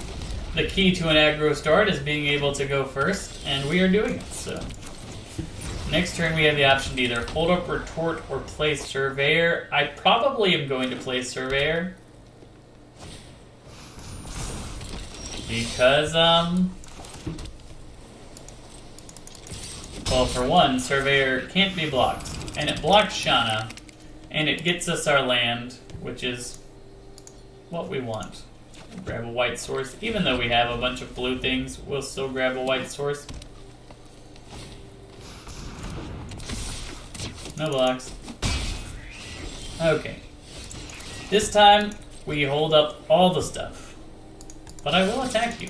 You cannot block me. He has the option to tap it down, so it doesn't make a whole lot of sense for me to hold up both of them.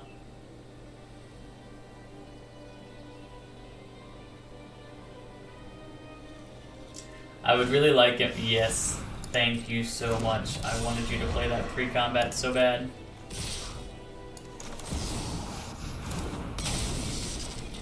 I'm just gonna trade with you. Goodbye.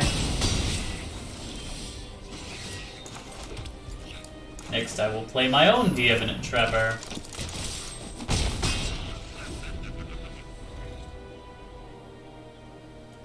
We'll see if he wants to race or not.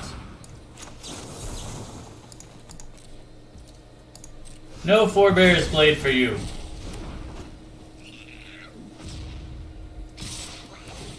Like, he's missing land drops, so racing is really in my favor. Which is great. I love to have the races be in my favor. He's already at 10. We're putting up pressure and holding up counters. And like Divinate Trapper becomes amazingly good when your opponent tries to block.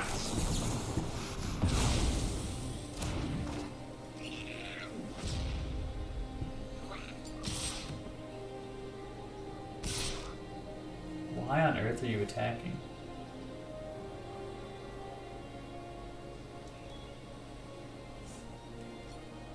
I don't know in what world where he can make this race something that he wins. But if he wants to keep racing, I will keep racing with him.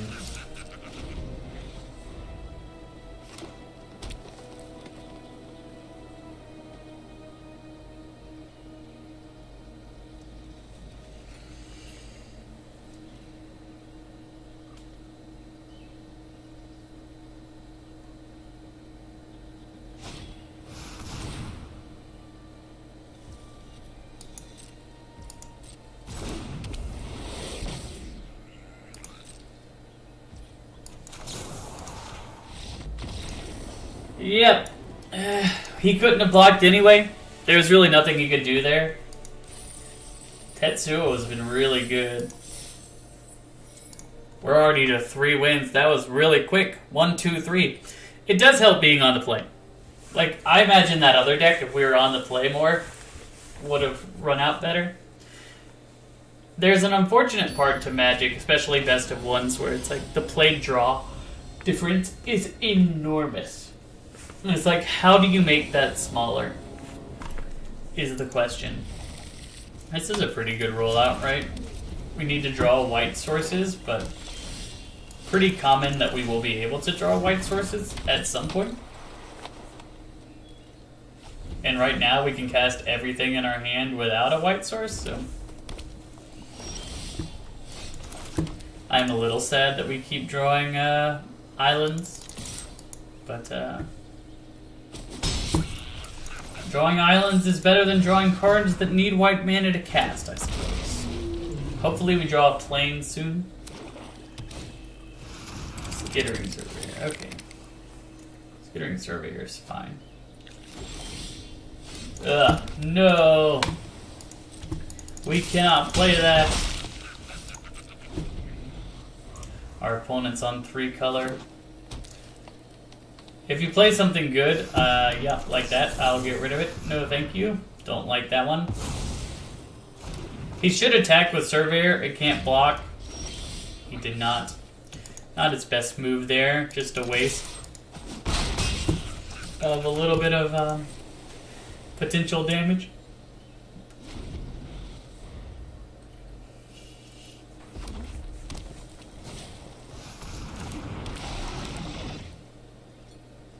Once again, should be attacking there. Does not really help him. Like, he can't block Tetsuo. He will never be able to block Tetsuo.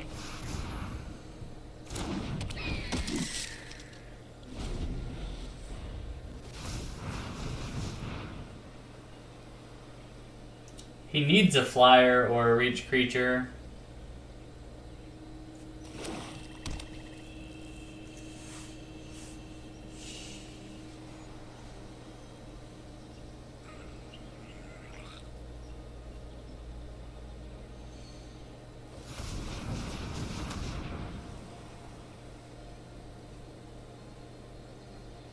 Four mana. He's tapping it very, very big. Oh, he plans to draw a card, I guess?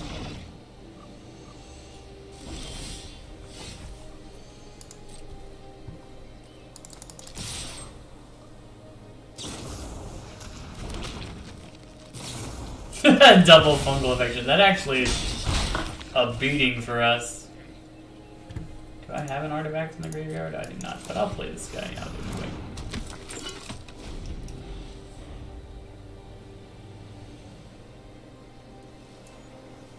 What I'm really hoping is that he taps out for something. Oh, that's beautiful. Attacks with everything.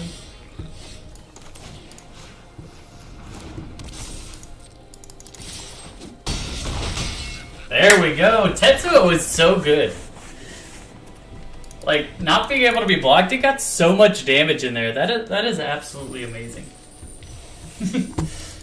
This has been a very fun sealed one. We're already up to 4 wins, 4-0 with this deck. It has been pretty amazing running too. Blue-white is my natural affinity for what I draft, and having it now working out so well feels good. In that game, we literally had no white source until we had 6 lands, and we were able to win. That was awesome. Awesome. Okay. Let's see what our opponent's going to bring us this time. I think aggro works really well in sealed because a lot of people are dirtling around doing 4-color things like I did. If you're going to play 4-color, you have to have a really good 4-color list. We're first again. Like, we've been getting first every single time, which is amazing. Do I start with Tetsuo or Knight of Grace? Probably Knight of Grace. It's just more damage. I don't expect them to put a blocker down that can block this Knight of Grace. So we just play it. We need lands, but this deck, like, it'll function pretty well on light lands, but yeah, we would definitely like at least 1 land draw. Perfecto. Now we will attack you.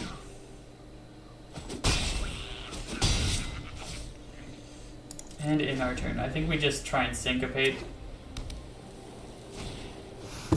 Oh, we made absolutely the right choice there. Teshar is a very good card.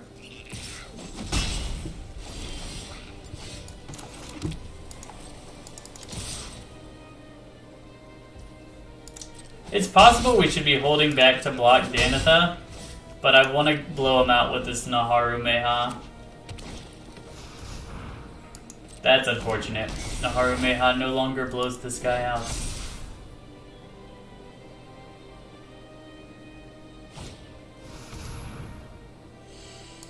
In fact, we are getting really punished for this. It's going to be a 6/6 first striker. How do we stop a 6/6 first striker?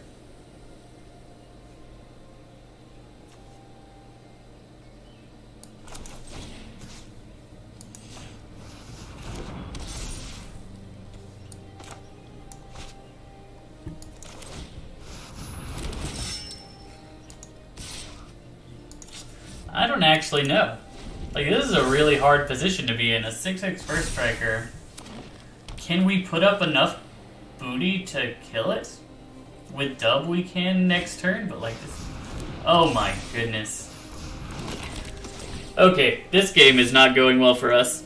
I imagine we're gonna lose this one. I don't see a way out of losing this one unless we draw exactly Blessed Light, which we did not. We can block, so we will block. We'll give ourselves 1 more turn to draw Blessed Light. But if he just puts Helm of the Host on... I mean, Helm of the Host on Danitha is not as good because, like, we could easily block that. We have to block here. We just need Blessed Light, and we do not get there. Unfortunate. Our opponent had a very good deck. They had Danitha, Teshar, they had a bunch of things to put on top of it, which, hey, I understand that. That's really solid. So, good on our opponent for having that deck. Unfortunate first loss, but that's the variety of sealed, right? In the average deck, I think our run out there would have been good enough, but against a bunch of really good cards, sometimes it doesn't work. Like, we didn't get any on Sarah's Wings. That would have been great in our deck, too. We have a Danitha also, which makes... which is very helpful. I was too aggressive with my Knight early. I should have held that back. I don't think it would have mattered in the long run, but I should have just tried to block Danitha. Unfortunate.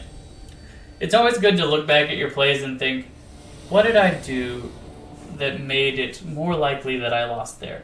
And the answer was, there was something that I did that made it more likely that I lost. So Next time I'll go back and try and correct that mistake. Hello. I love it when the opponent says hello. I got in a bad habit of not doing it recently. I've got to get into my habit of saying hello every time. Oh, we got the 2 knights. Shall we trade them off, friend?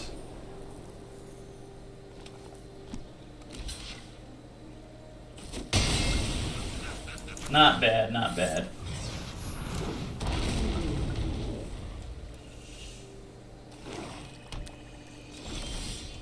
Okay, we need to draw lands. I would appreciate some lands, deck. We have almost all of our high end in our hand right now. Our opponent has drawn their 4th land. They will defeat us. A lifelinker.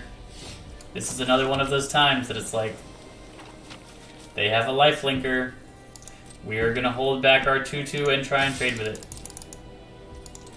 And then we're just going to play Narumeha.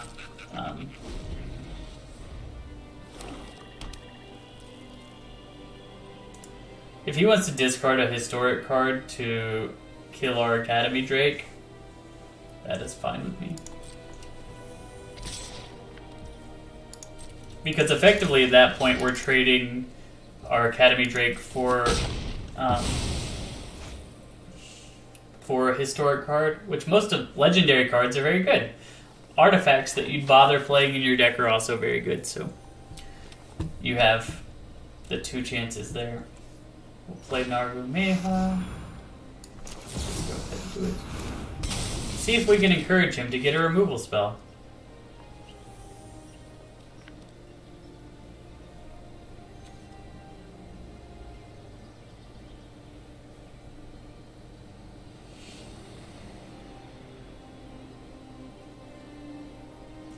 I think it would be correct to play... it would be more correct to have waited until he searched, but I don't think our 3/3 is good enough to warrant a removal spell in our deck specifically. So if he is encouraged to go get one, that works for me. That being said, playing out the Sarah Angel, so like, does he have a removal? If he got a removal spell, I'm just gonna Icy Manipulate that. Like, don't use removal when you don't have to use removal. Like, the Icy Manipulator is removal, so we hold our Blessed Light for something better. No blocks.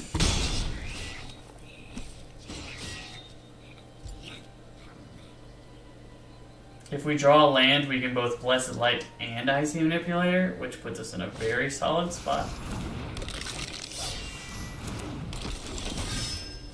That was the one land that would not allow that specific line of play. So we will tap you down, go to combat, attack, attack,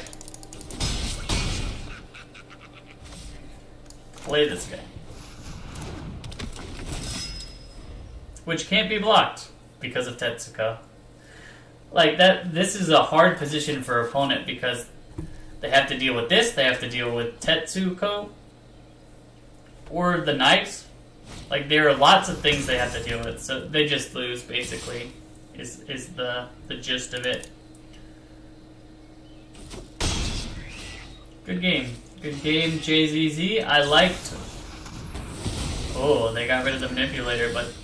And that gained them a bunch of life. Unfortunately for you, I did have Blessed Light. So I can just crunch. Crunch, crunch, crunch. He got my Nehu, but he's dead. He had one of the few plays that would get him out of that situation, so good on him for having it. I think it's worth playing that Artifact Destruction, because there are artifacts that are so powerful in this sealed format. We're already at 5 wins, though. 2 more, and we can have another 7-win deck. My first one with 2 colors.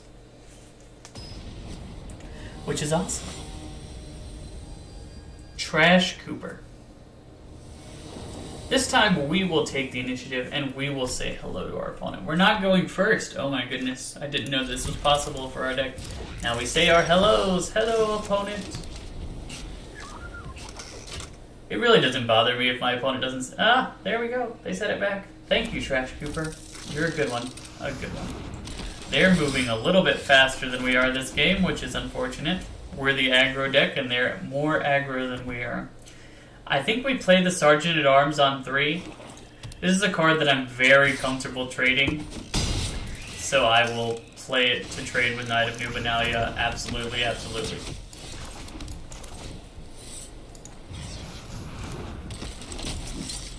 If he plays a historic card, he hits us for a lot, but Call to the Cavalry, oh, that's a really good one. Our opponent's deck is a good aggro deck. Unfortunate, Call to the Cavalry is going to have to do some work. The good news is that we have these two things. Like, this can get... That actually can't get rid of Ice Manipulator. Interesting. Unless he has another tap effect, we should be able to trade for both of his creatures if we want to, which is ideal. I love being able to trade with both of my opponent's creatures.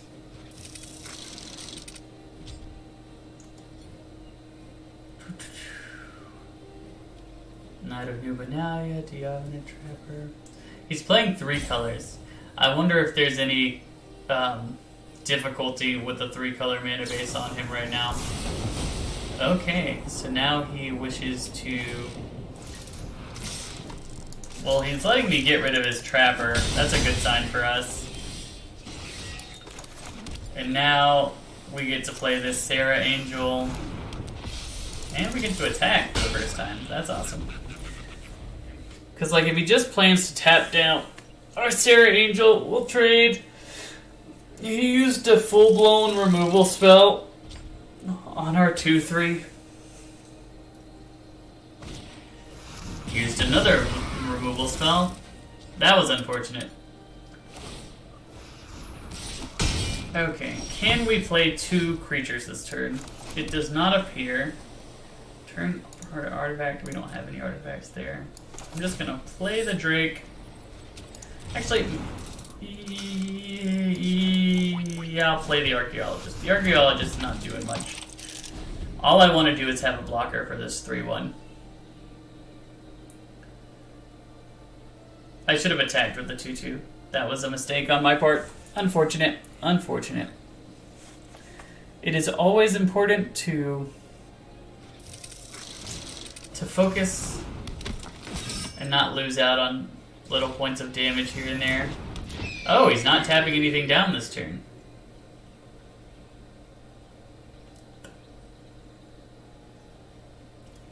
Next turn, maybe we play our Icy Manipulator.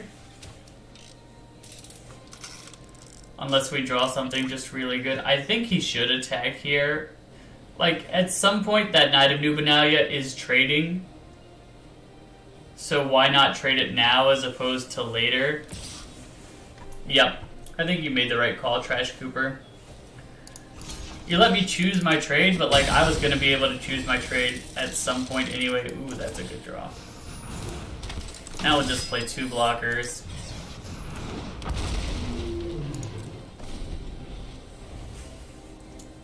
It looks like we're stabilized. For the most part. Ooh.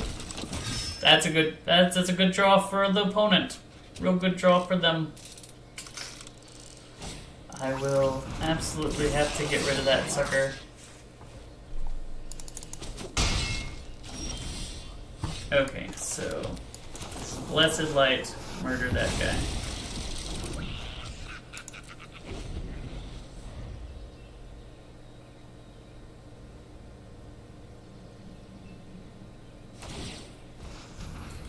Attack for 1. We play our Icy Manipulator.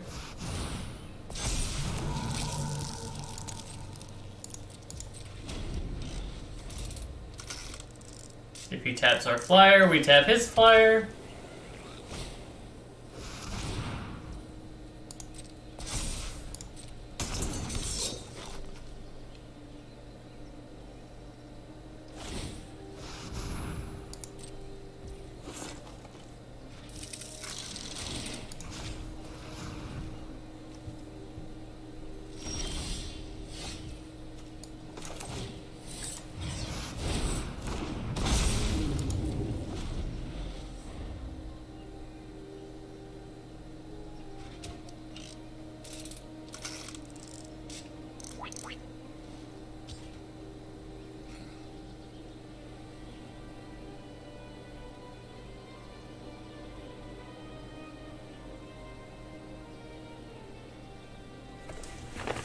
Like, the Forebear's Blade on Sarah's Disciple is solid, right?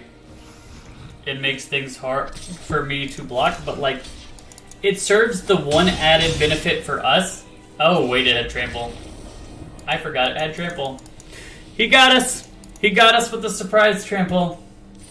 Unfortunate. Okay. I think... What could I have done differently? We should have... maybe played our manipulator sooner. He had a bunch of removal spells, though. Aggressive creatures and removal spells is a very good system in Sealed. It's a very good system in Magic in general. Aggressive into removal spells. It's not as good in Constructed because you have... if your opponent's playing slower than you, there's a good chance that they have Wrath effects or catch-up effects. While in Sealed, there's a very good chance they don't have Wrath effects or catch-up effects. So, good aggressive showing from our opponent. Hey, we're going first. This is a really good going first hand. Tetsuo makes Knight of Dominaria unblockable, which is cool.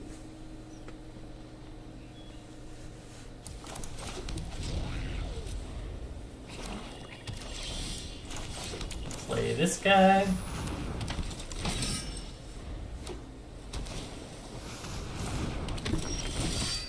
Nice Knight of Malice. Would be a shame if it couldn't block.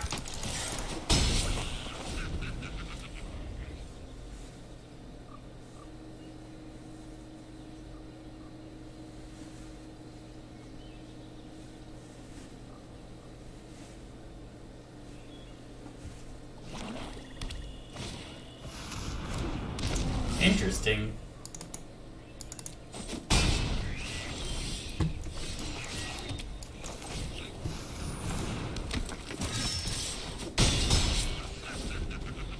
Whenever it attacks or blocks, we both draw cards. Are you going to let us both draw cards?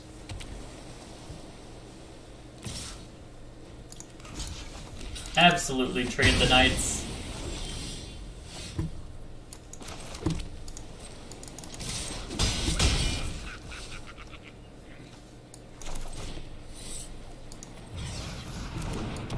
Just play everything out.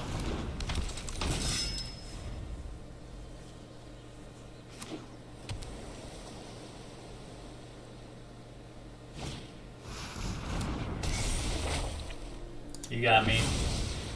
I'll sack something. The Eldest Reborn is a really good card. No blocks.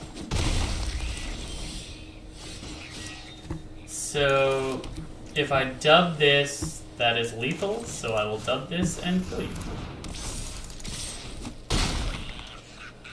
Oh, it's not lethal. I'm bad at math!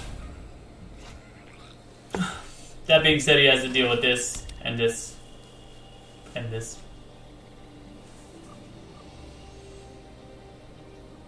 You see, the game's not technically over, so even though my opponent said good game, I'm not going to say good game here. Not until I see that he doesn't have a play to make. It's like if he kills Tetsuko, puts up a flying blocker for our Academy Drake,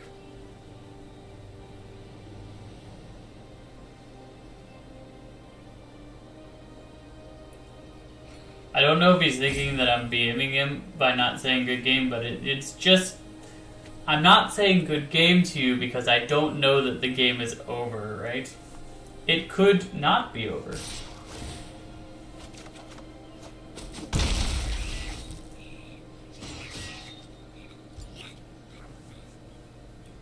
And in the event that it's not over, I don't want to say good... Okay, now I will say good game to you, sir. I just had to wait until it was over.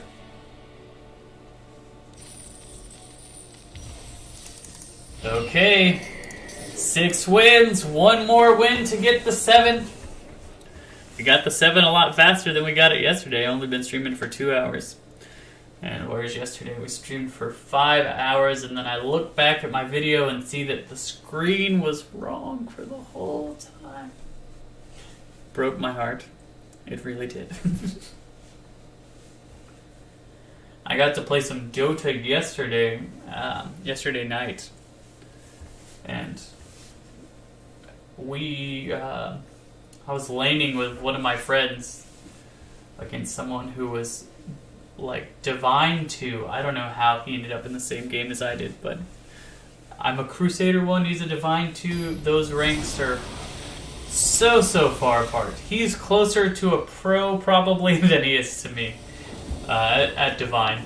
And yet, we were able to salvage a bad lane and win the game, so that was a lot of fun.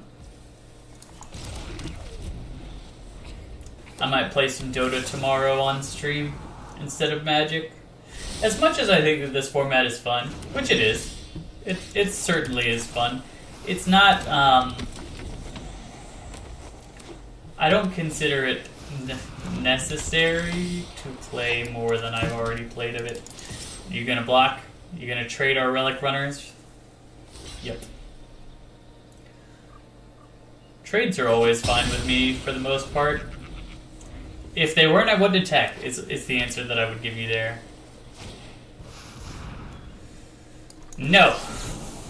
We're just gonna be mana efficient. We have plays to make on all of our other turns. So why bother holding up mana indefinitely when we could just easily do that there?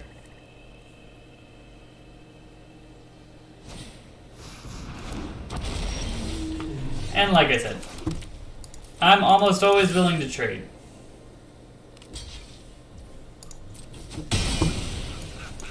When I have follow-up plays that I like better than my... Like, clear board, Sarah Angel can attack now. Divination is a solid card. We did not get a Divination. Attack. Play out our Academy Drake and our Knight of Dominaria. Just put as much pressure on the board as we can put on the board.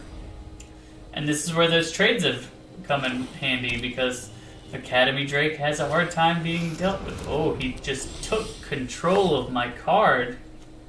I don't like that one bit.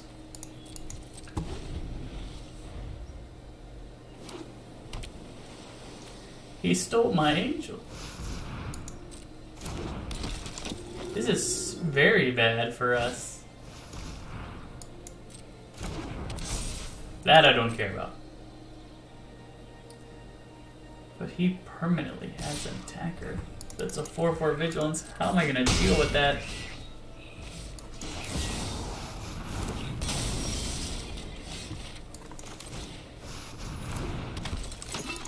I don't think that I can deal with that. I was not expecting him to steal my stuff. Rude, crude, and socially unacceptable.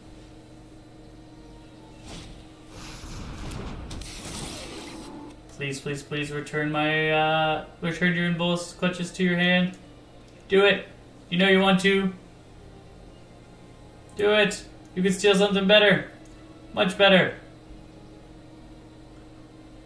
Okay, yeah, I was like, there's no way he actually returns anything. He shouldn't. We're just looking for... I'm actually, ironically, looking for another Academy Drake. Now we just gotta sit back and let this Sarah Angel peck us to death. It would have been a fantastic thing. What happened? Like, trading off? Except for the fact that he had something to steal something, which I don't think... I mean, this card is uncommon, but I just hadn't seen it in any of my sealed things. I forgot it was part of this format entirely. Hey! Hey, hey, hey! Look at that. We have a way to block.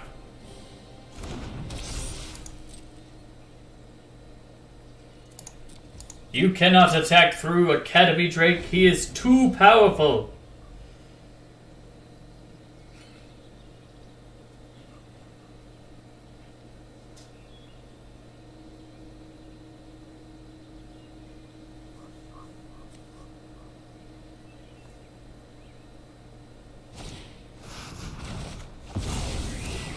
What was that?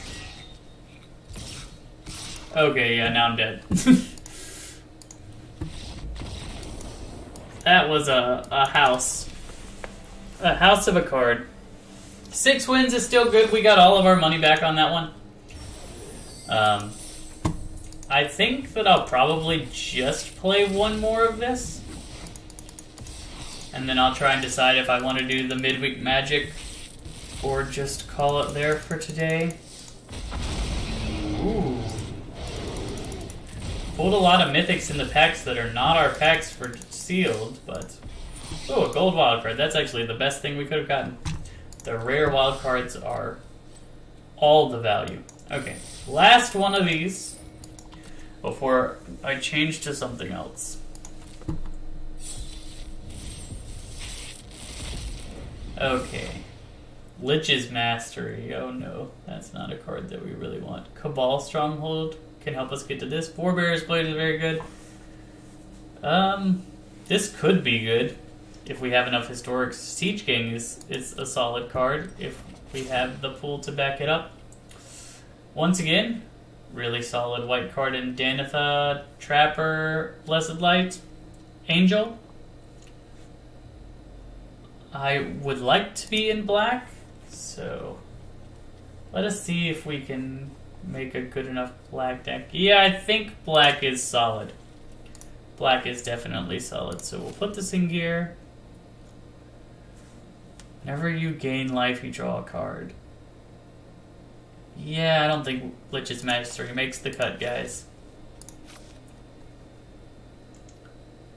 Maybe? It's fine, it's not great. This is fine. It's fine, it's fine. Our black is okay. It's not fantastic. Maybe we do want Divest. Or Demonic Figure. Okay. Try it like that, and then we'll add, I think, either red or green. Definitely green. We have Slimefoot. Put the Forebear's Blade in. Okay, Spore Swarm, Baloth Gorger, Sporecorn Thallid, Yavimaya Shepherd, Grow from the Ashes, Llanowar Elves, Corrosive Ooze is pretty good. Elfhame Druid is Ramp, Primordial Worm. So we can play it just like this. Every card that we thought was good enough to play in the deck.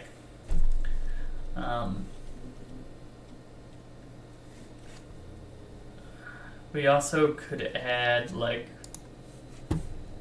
Mishra Shelf Replicator. We have 1, 2, 3.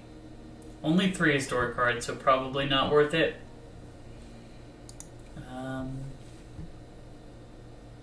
Arvad is very good. We have this for fixing. If we put Arvad in there.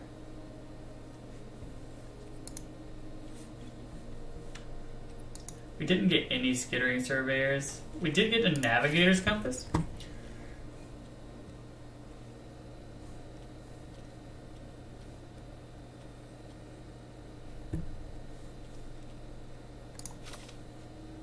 Actually, that card is just made way better by us playing all of these dirtily things that are historic. And like we play Danitha then.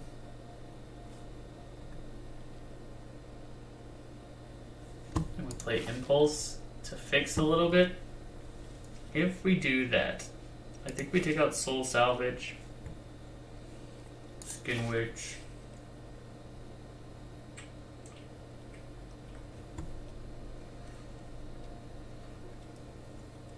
and maybe just Feral Abomination and Divest. Run it like this. Danitha's very, very good. Arvad, very, very good. Yeah, I think that this is how we run it. Like, if you look at it, there's an argument that I'm being too greedy. There always is an argument that I'm being too greedy with the way that I build these things, but in sealed, I favor being too greedy over not greedy enough, right? Like, we could win with that green-black deck, and it's probably very good, actually. but I think that our chances of winning when we have a Danitha with a Forebear's Blade or an Arvad pumping up all of our stuff is just like a little bit higher. Also, Navigator's Compass is another way to activate his damaging effect. We will try it. We'll play Abzan, and then if it doesn't work out, we can always swap back to just a regular green-black list.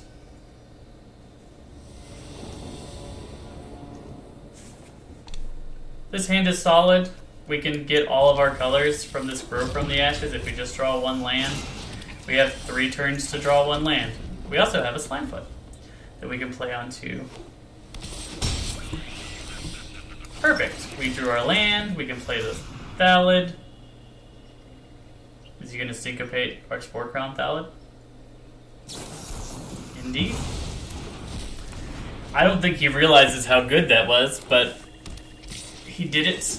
And is he just holding up counterspells? At this point, I'm going to play Grow from the Ashes to see if he's willing to counterspell a Grow. He's not, so we have our white source. Perfecto. He didn't use his mana at all. Icy Manipulator. Sure. I'm going to play this Thallid Omnivore. Then I'll play a Primordial Worm, probably. Just try and be mana efficient. We're not going to play that till 8, probably, but who knows. Right now his pressure is just so low, right? He's got 1/1/1 to attack with. He can tap down our creature to attack with a 1/1. He said that was not his way. I will go to combat. As I suspected. Now I'll play this Elfhame Druid. This is the bait play. I think he has a counterspell. Would I rather have a Baloth Forger or a Slimefoot? I think I'd rather have a Slimefoot, so I'm going to play this Baloth Forger. He will counterspell this. I almost guarantee it. Oh, never mind. What does he have in his hand? Is it all black cards? It could just be all black cards. I put him on having a counterspell, but he might just have a bunch of uncastables. He could have a third color, too. Like, he could be like me and greeting it out.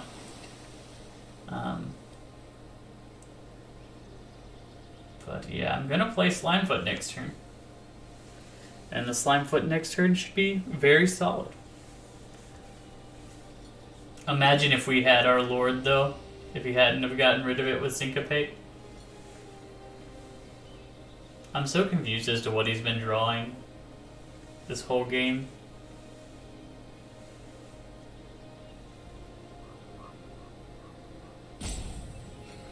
Like, he hasn't played a single creature.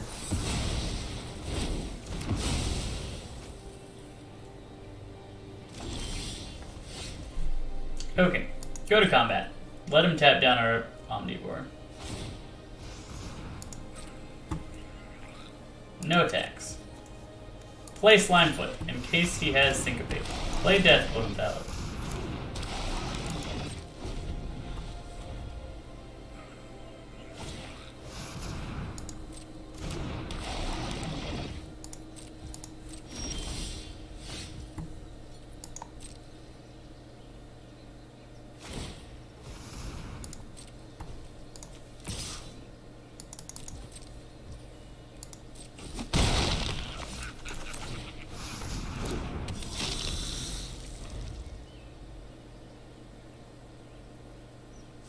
Things are in a very good position.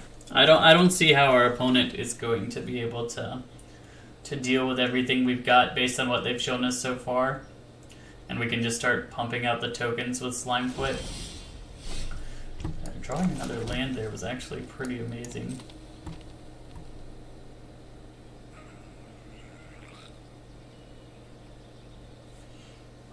He has a tough choice because, yeah, I think that's the correct choice, is to kill the Omnivore.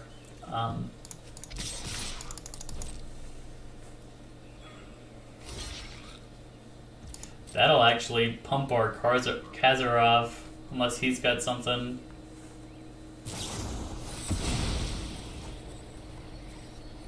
Sure, you got it, Chief. We'll just make some sapperlings.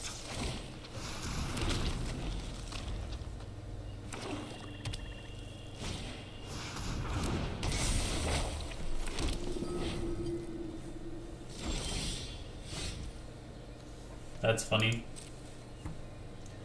We now have a removal spell for attack. And like, if he blocks with these guys, he doesn't have them for his demon guy. And he needs them for his demon guy because he has to sacrifice another creature.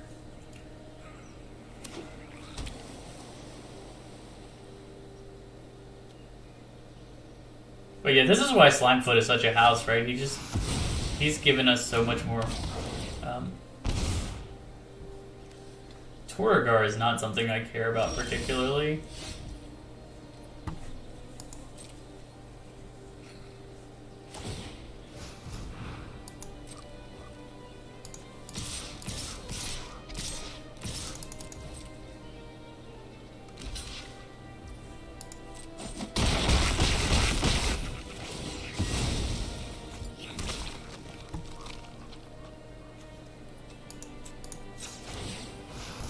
Just keep making more of these.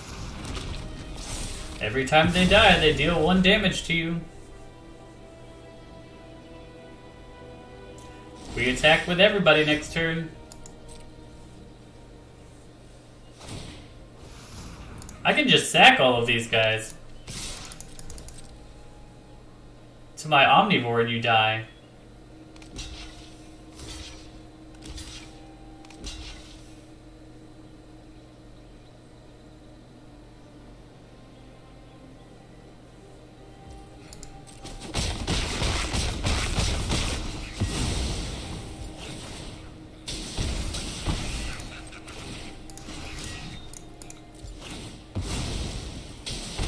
There we go. The deck's running pretty well. So far, so good.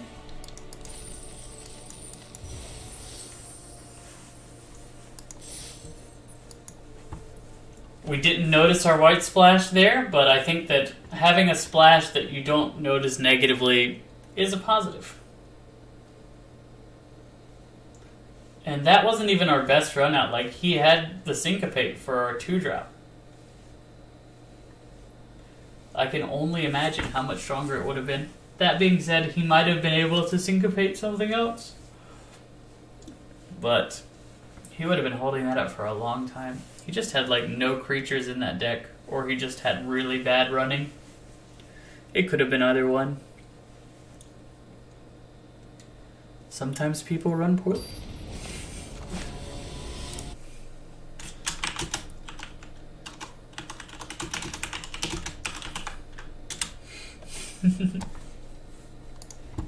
Okay, we don't have any green. This hand would be absolutely absurd if we had a green source. We didn't have it, so we have to mulligan. This is fine.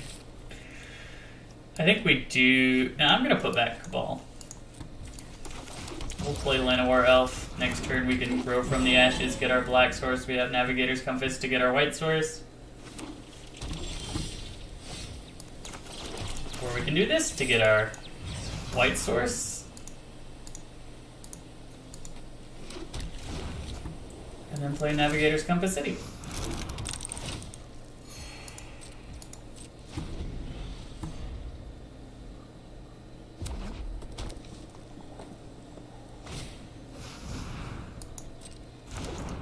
He's got 2/2.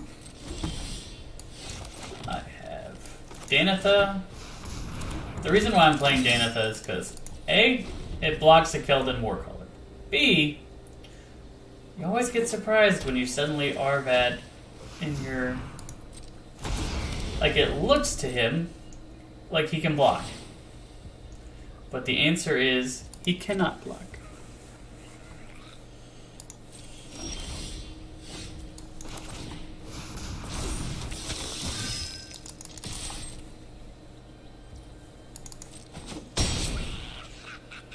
And like I said, this is why these two cards are houses. We can do this and get a creature.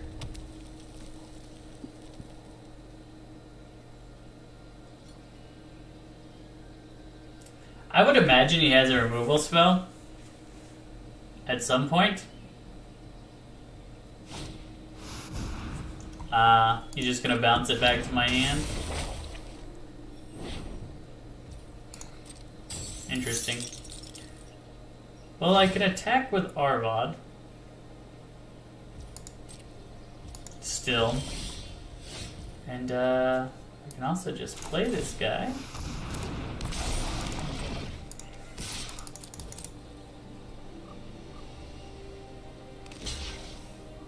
Ah. I didn't see that one. That was my bad. This was a bad attack on my part. I don't know how I didn't see it.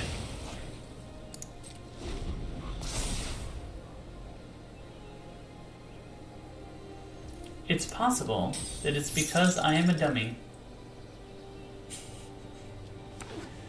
That being said, like, he's gonna bounce the things, but that's fine. We're not gonna use the Land at War Elf. Ooh, the Weatherlight. That's neat. Okay, so we'll do this.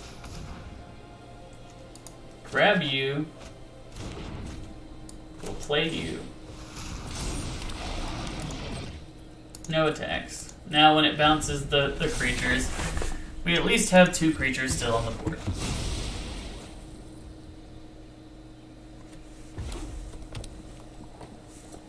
We took two land. I mean, we took a creature that's kind of medium, but it's only because the lands were the only other option, right? We did what we had to do. We really don't want any more lands. Flying Haste. He can't crew with it, which is good for us. So now I'm going to do this. Then I'm going to do this. And I will attack. I would like him to trade because I don't want him hitting me with a Weatherlight. My goal is to have him not hit me with a Weatherlight. 4 Bear's Blade. It's a good card, but like, if he starts playing offense, we hit him harder than he hits us. So that's fine with me. Totally, totally fine. Maybe his goal is to block with the Weatherlight. Or not. Oh wait, it has Vigilance. So his goal is to block with the Weatherlight.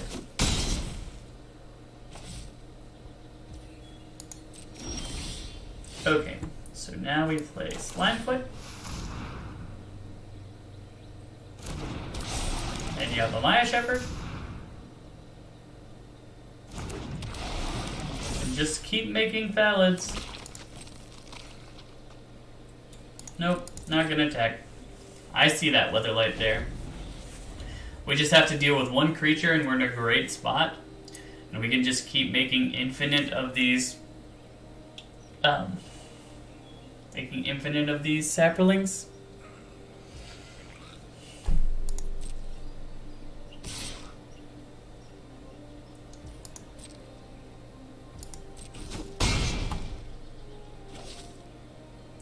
And the saplings will also gain us life. Okay, that card's pretty good. It'll be interesting to see what it hits. It's very imprecise, but it does work to kill things, so. He's trying to kill all my saplings. What'll he hit?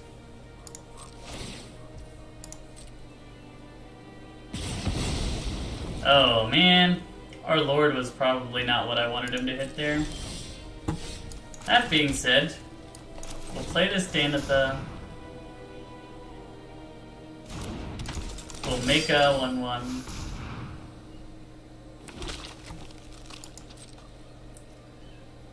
We'll bide our time until we can get past this Weatherlight.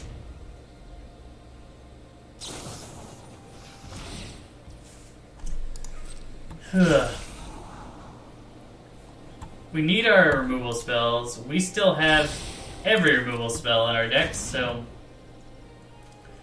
we just need to find one of them.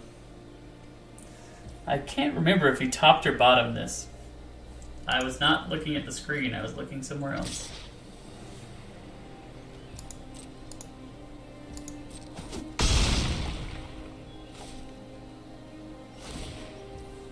Hopefully it doesn't hit our slime foot. Yay, okay. That was probably the best that he could have hit. In fact...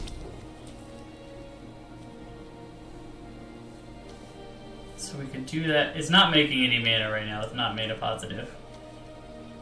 If I could sack, though, that would be so good. If I could sack my Death Bloom Thallus so I guaranteed it wouldn't get hit by this thing.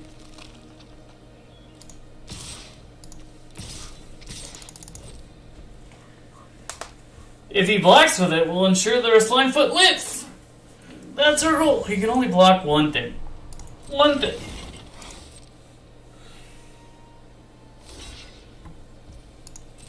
That's perfect. Like, I don't think he realized why I attacked there. Which was that, now that it's dead, his half-heart bombardment will not kill Slimefoot the Stowaway anymore. Oh, it's only Saprolings and this guy's a fungus? That's weird.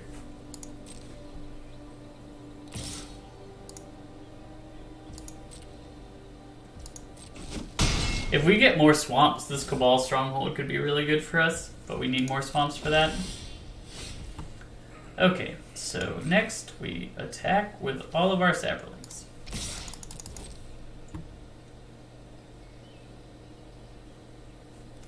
Then we're going to play the Primordial Worm.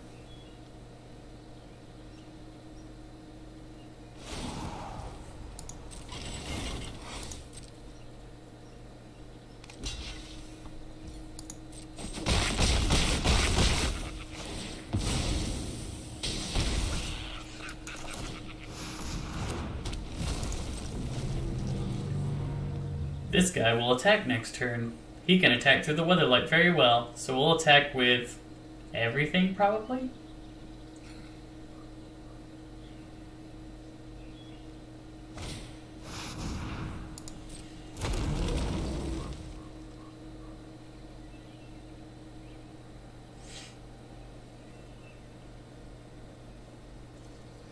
What do I want to draw? I want to draw my thing that kills Adeliz. If I can kill Adeliz, the game will end on the spot, I think.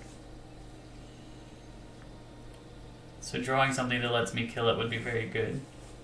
Next turn I'm just going to be making tokens with Slimefoot. We can attack with Slimefoot still. If we lose Slimefoot, I think this game is over. But we really just have to... We have to gain life from these tokens.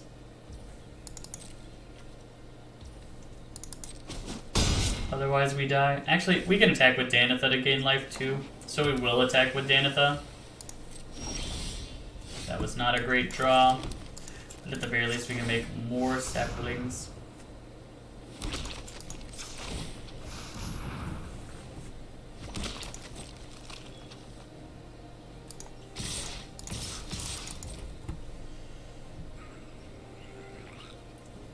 We're chump attacking with Danitha just to gain life, basically.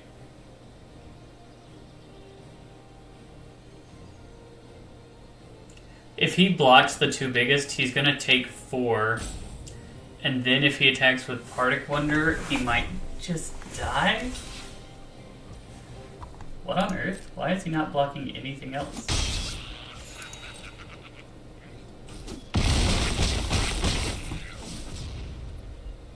Okay. Does he have a way to pump Adeliz?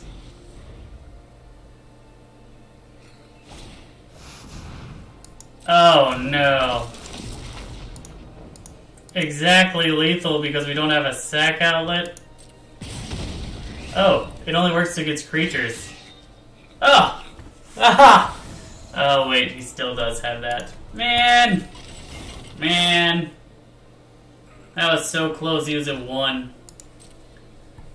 If it tapped the Elfheim Druid, we would have won! We could have attacked the Llanowar Elves! Oh my goodness! That was so sad. That was so very, very sad.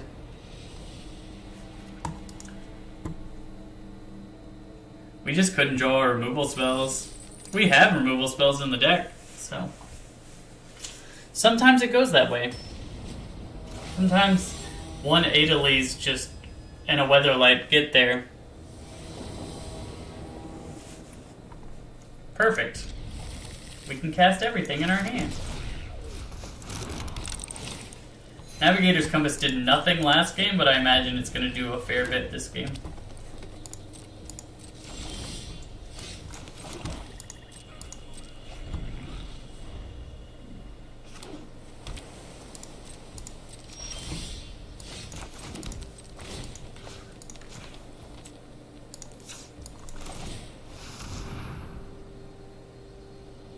Does he have Syncopate? He does. Lots of people holding up Syncopate on 2. Well, it means our Slimefoot lives. So not the worst.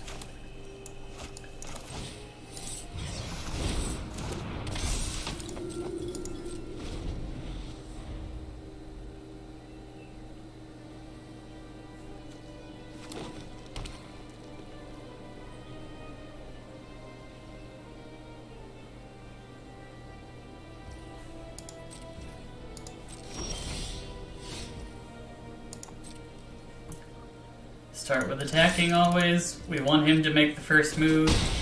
When you're playing against a control deck, it is always in your best interest to have them make the first move.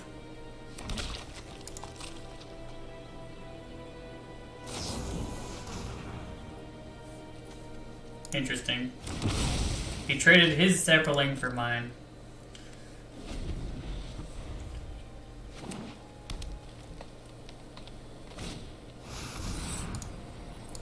Okay, so he's gonna have all of his mana, everything he's gonna be able to cast. He's not gonna have any troubles that way this game. Oh, we got all of our colors too, so that's solid. Slimefoot, he stores away.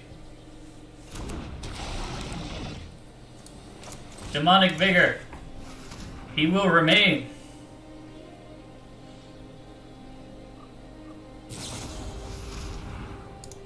That's fine. He lost his value off of that in order to stop us from having value off Demonic Vigor. That's fine for me. He has a lot of card draw effects.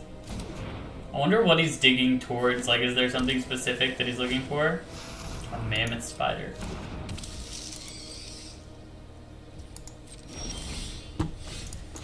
So we play our Slimefoot back out. We play this Fungus Lord. No attacks. We'll just keep making stuff. And hope he doesn't have a removal spell for our Slimefoot. He does, unfortunately. That 3/5 is holding down pretty well against our board. We mill 3. He has so much card draw. Honestly, nuts. Oh, but he drew us right to our good card. Or he milled us right to our good card. We just need another land to play it. And we have the Navigator's Compass so where we can start shooting stuff. That'll be good.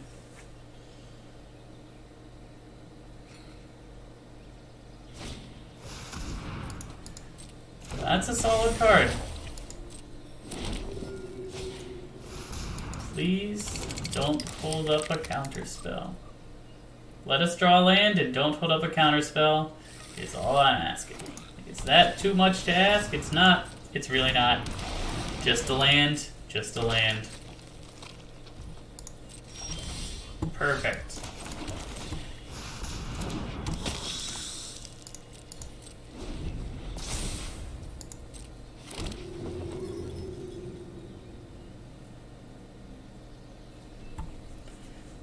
Cards left in deck. I'm honestly surprised he's not close to milling out.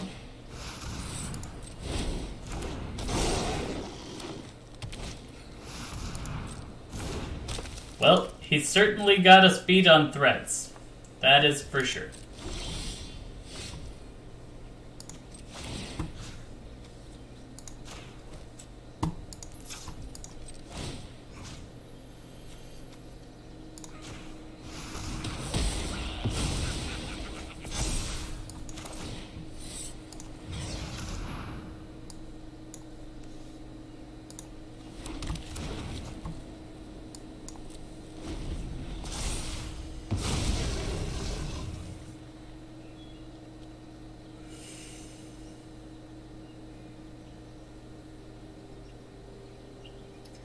This is a very weird position to be in.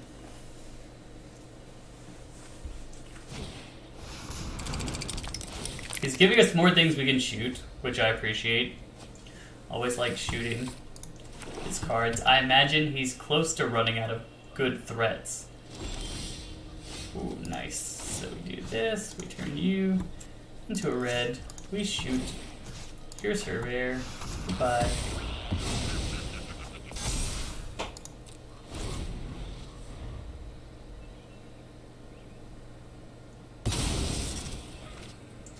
We're not going to attack because our Singir Pureblood. Oh my goodness. That was rough.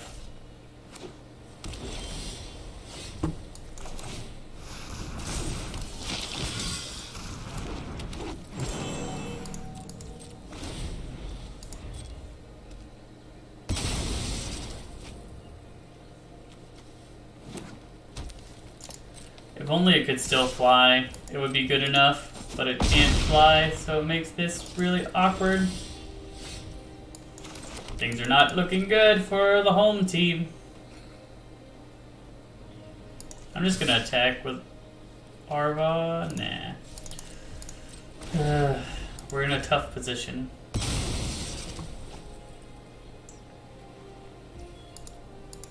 If we draw our Eviscerate, we'll be absolutely fine. Like, the game will change very positively in our favor if we just draw our removal spell.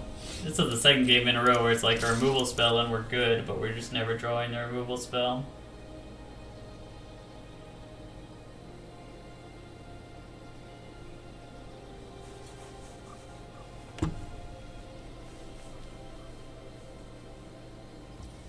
Or even just a flying creature would be very helpful. It's interesting to me that he chose not to block there. But I'll take it. That's a pretty solid draw.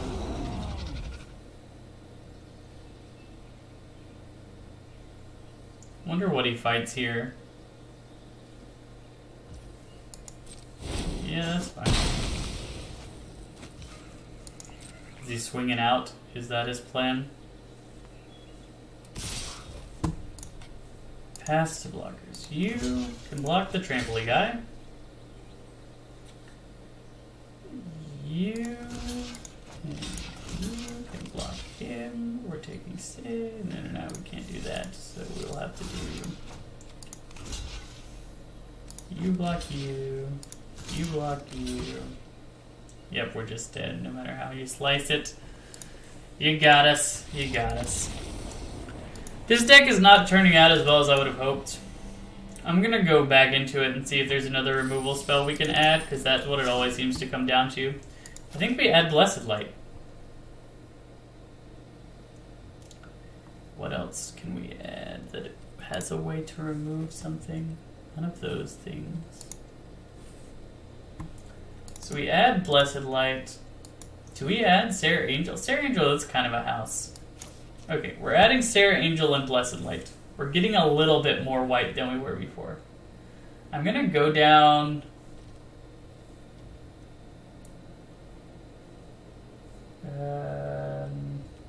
let's go down a Corrosive Ooze and Cabal Paladin.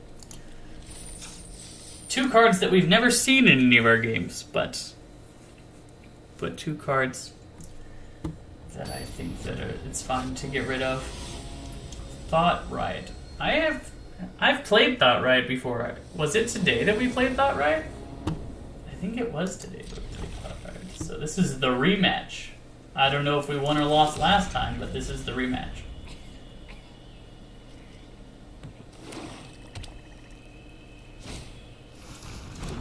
A 1/1 Menace. That's a card that, like, if you're playing it on turn 1, well, that's a reason to play it on turn 1, but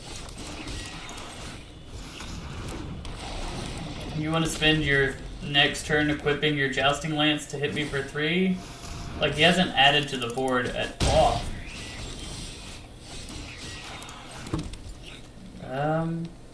Do we want to? Yeah, I'll just go ahead and play this. Grab our white source out. Not be greedy with it. No tags. I'm gonna block in Demonic Vigor. Or am I? I don't actually know.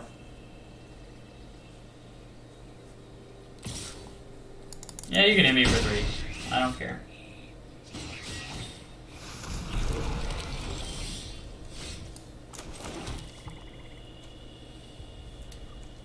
So I think I play this guy.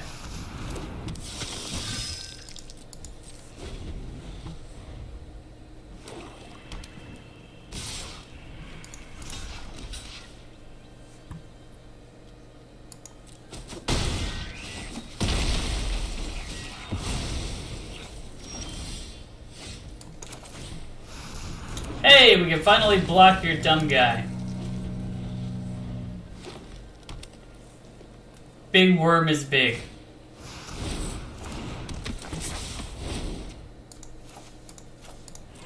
That was a good Caligo Skin Witch, but you have been stymied, friend.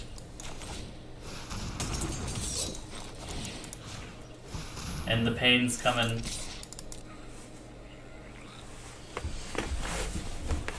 Taking a casual tin here.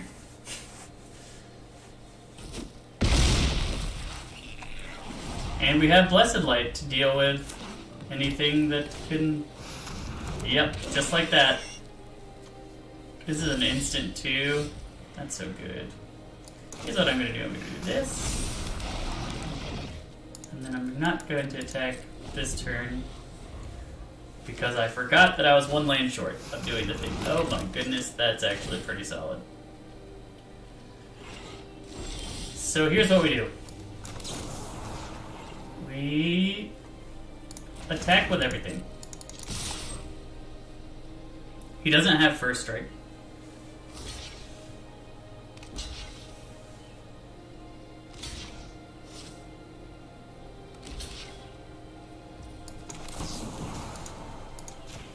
Goodbye. You die. Hooray! We got there just in time. Just before the Helm of the Host stopped us, we got there.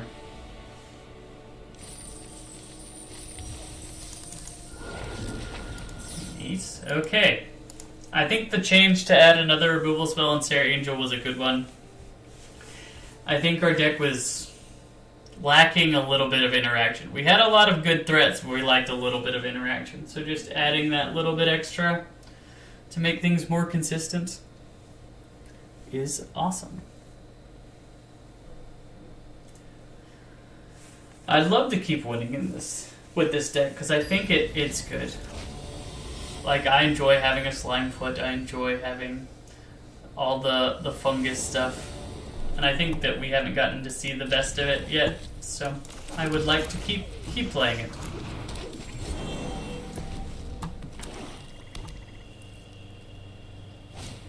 Okay, whew. I was worried about a fungal infection, but it did not come. It just hit me that, like, I was worried about a fungal infection. Interesting that he would seal away a Lena War Elf. That is a very strong card for just a 1/1 that gave me mana. Like, it's effective here, but we already have a 3-drop out, right? He is just murdering everything. I think he's gonna regret using all of these removal spells on stuff that's not that good.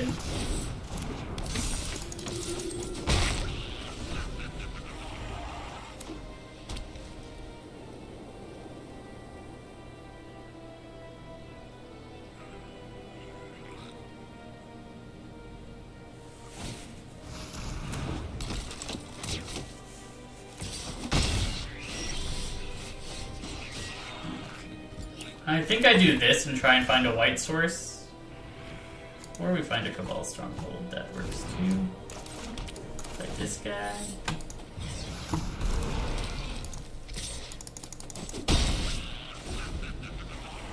Because, like, now I'm getting into actual threats. And the actual threats are going to make things hard for you. Because you've already used 2 really premier removal spells on not actual threats. Knight of Grace is solid here. He does have a fungal infection. That was interesting.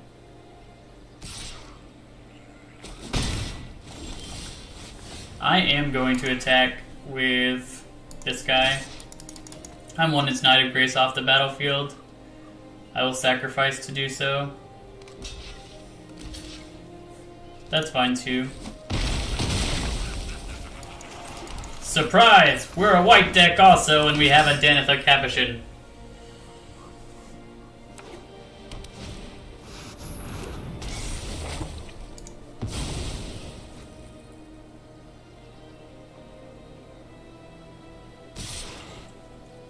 No blocks. We're really going to need this Sarah Angel to be able to come up. No. Bad things are happening. We're going to have to discard our Sarah Angel. Which means he's going to get a Sarah Angel.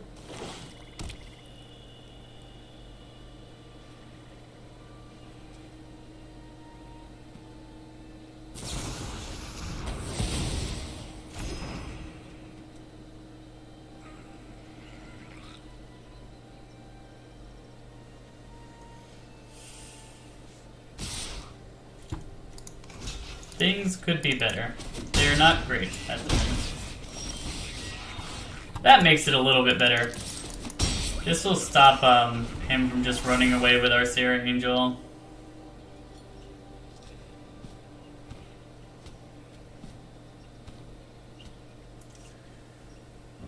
Which is absolutely what he should take. Yeah. Eldest Reborn is a very good card. It's a shame we didn't get one.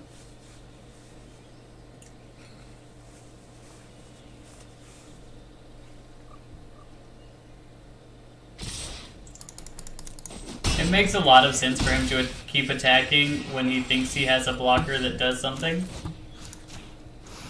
Like, it's impossible for him to know that he doesn't actually have a blocker. And so the attack is an even trade for us, and then we get to play the Shepherd. Soul Salvage for 1 to get the Trespasser. Not great. We still get to attack constantly to gain our life.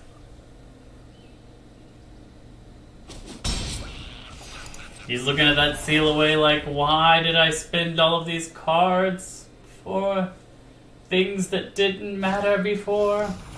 He can't attack with a Stronghold Confessor anymore either. Ooh, that's neat. I'll take that all day. Now we just have to hope to draw a Slimefoot or our Forebear's Blade.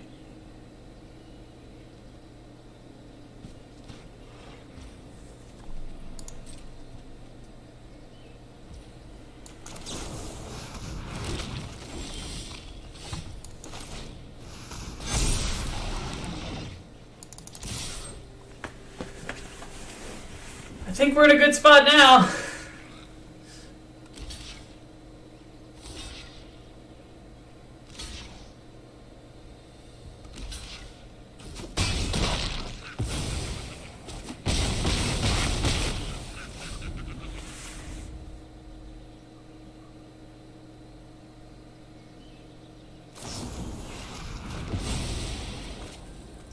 Slightly worse spot, but if we... no, we can't attack with the Spore Crown Thallid or we'll trade. We just gotta hope that we draw something before he draws something.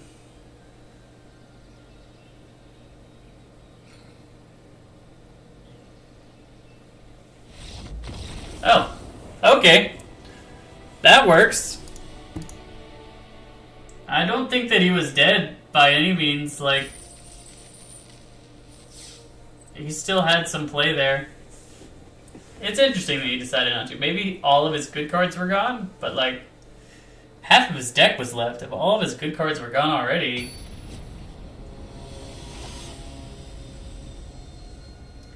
The first striking on that card is so good. It is why I love to play white in this format. It's because First Strike is so awesome. Interesting that he went searching for a land on turn 1. I don't like playing this on 1. Like, it's 2 damage. 2 damage immediately negated by that Mesa Unicorn. When if I play it later, it'll actually do things. This is a game where Cabal Stronghold will actually make mana, so that's positive. He has lots of colors. All the colors of the rainbow. Speaking of Cabal Stronghold.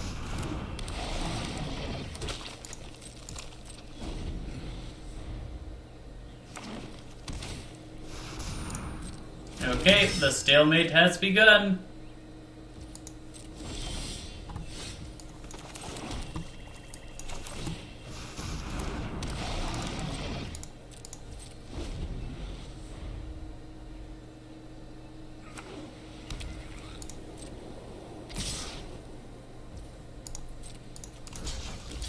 Just in case he has a charge or something. There's no harm in double blocking like that.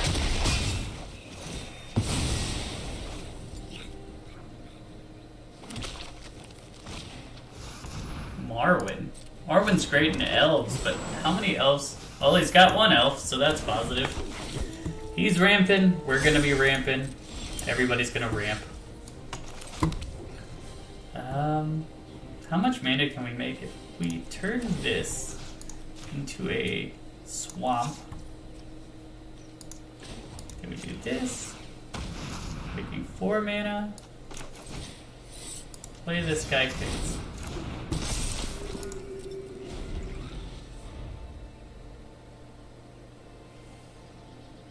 If we draw another swamp, we can play this next turn, which will be very good.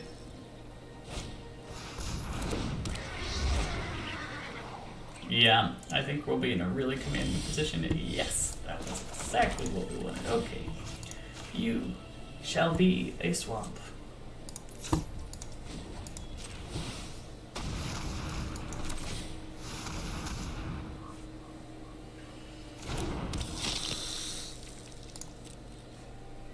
And then we can start shooting stuff next turn, which will be awesome. Yeah, the removal spell. That's bad. I mean, it's not the worst. Like, we're not in a terrible position, but we're just not in a good position. Whereas if we had that, we would have been in a good position.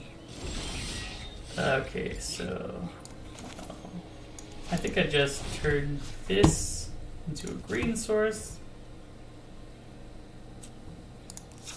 Play our Primordial Worm. I'll attack with Stronghold Confessor. If he wants to trade for it, I'll take his Marwyn. Goodbye. Doesn't bother me.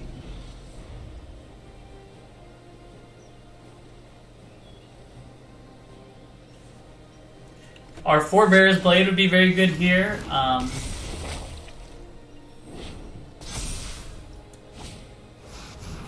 Interesting.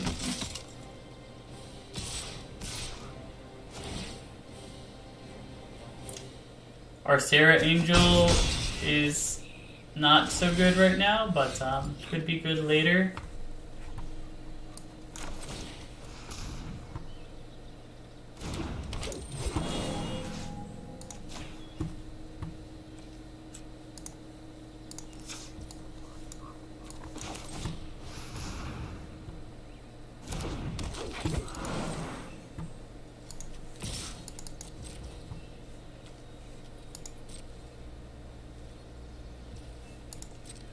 Just casually taking 7 over there.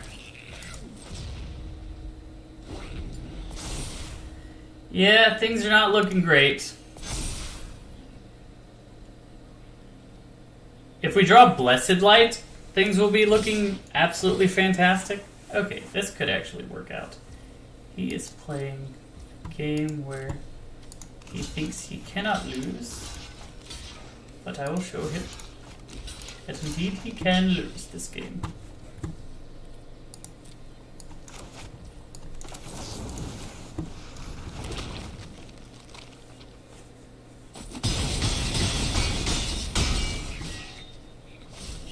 Blessed light off the top, please!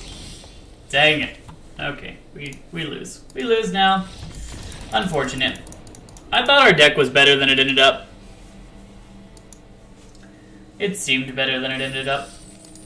Oh well. We got 3 wins. That's not the worst. We recouped over half of what we put into it. And we got 9 packs.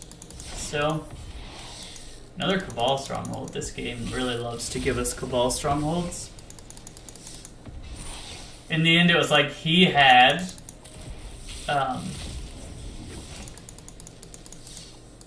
he had flyers and we didn't have flyers, and he had the Blessed Light for our flyer and we did not. I'm going to try a little bit of this midweek magic before I get off, I think. None of my decks are singleton, so let's make a new one for this format. Is it standard or is it everything? If it's everything, let's just play mono white, because mono white is a fun deck to play. Portable hole.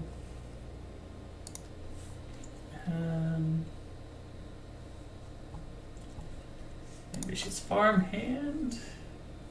Banishing Slash. Toll Keeper.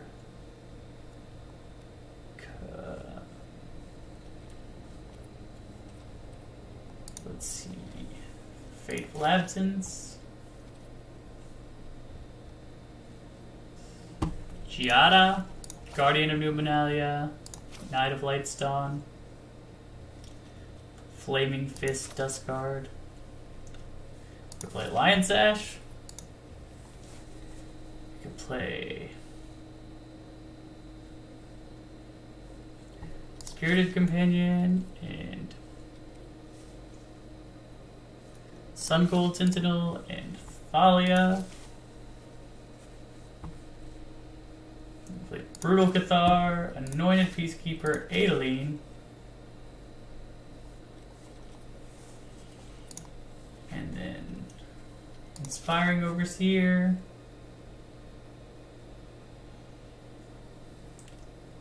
Gavany Dawnguard.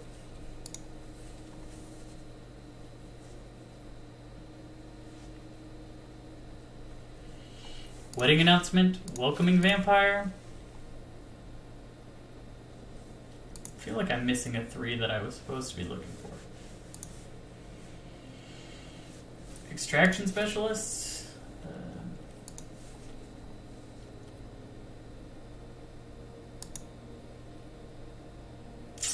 I don't know.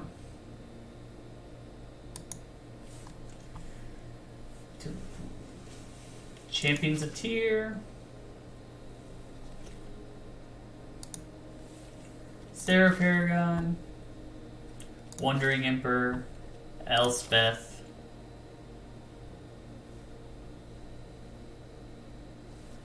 Do we need a couple more removal spells, maybe?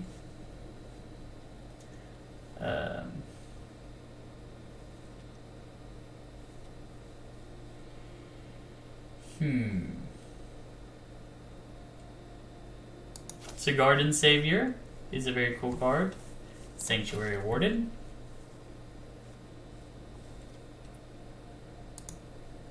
I think we just put a couple more removal spells in and call it a day. Prayer Binding is flexible. Touch the Spirit Realm is flexible.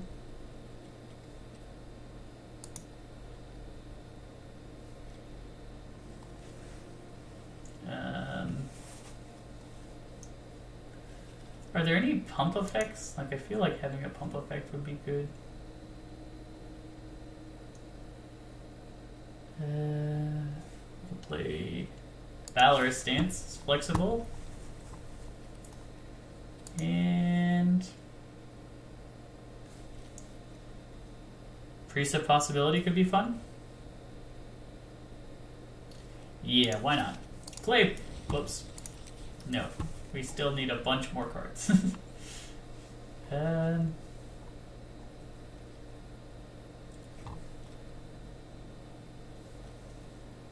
Minimus Containment. We will put a Priest of Ancient Lore in. Temporary Lockdown. Nah, I don't think we play temporary lockdown. Like, if we need a failsafe... Wait, return to the ranks. Is that legal in this? March is.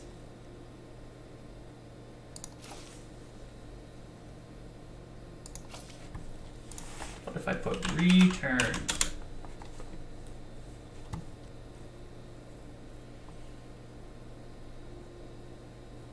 Okay, it looks like it's not the full list of things. It's like standard-esque.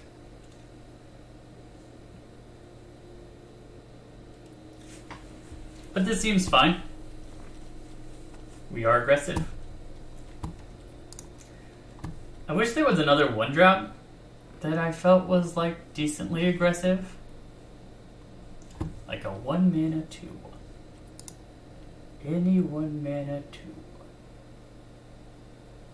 I have none. Are there any craftable 1-mana 2/1s? Ooh, yes, we'll craft this guy. The Knowledge Knight Commander is exactly what we wanted. Whoops, we're not crafting you, we're pulling you down to here. And then we're taking out Priest of Possibility. Whoops. And then any other 1-drops that...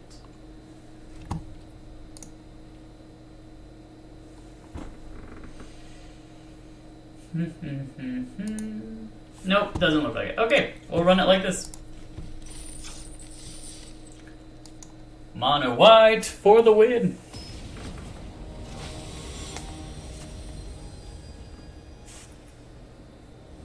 It's hard to get a feel for if I'm running the right ratios of threats to removal when it's singleton, because I really don't want to go through and count, oh, I have this many removal spells, oh, I have this many other things, right?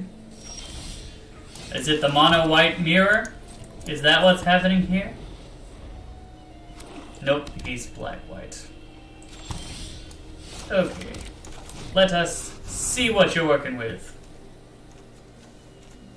Shield Dread. Shield Dread. We don't like it. No Shield Dread, please.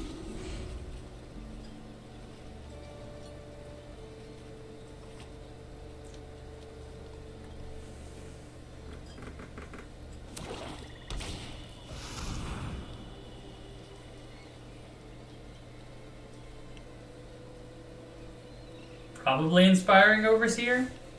Maybe Humiliation.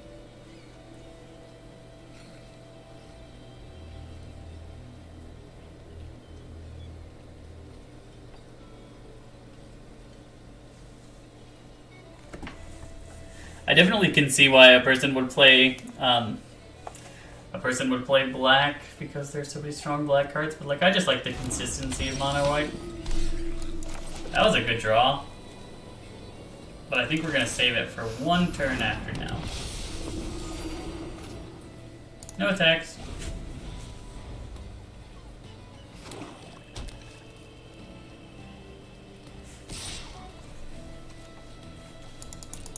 You got it, Chief.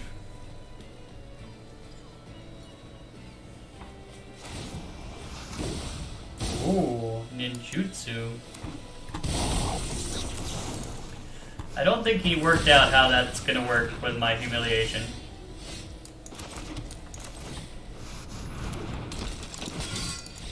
Yep. Yep, he made a mistake on that one. He's like, I'll attack. He can't cast it. It costs 3, but the second that thing left the battlefield, he loses it. Interesting. Ghoul Caller's Harvest.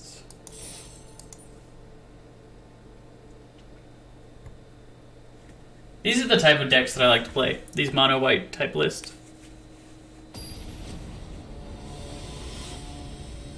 That's what you want. You want aggressive creatures backed up by powerful removal spells, which is what we have here. Aggressive creature, powerful removal spells.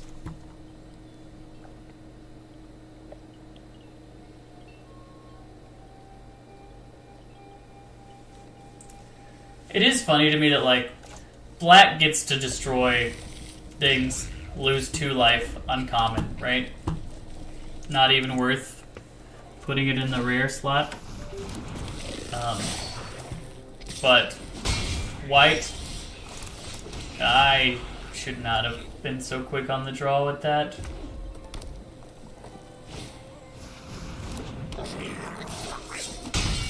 This guy is going all out. I think we play this guy. Into this. You gonna attack me, Goro Goro?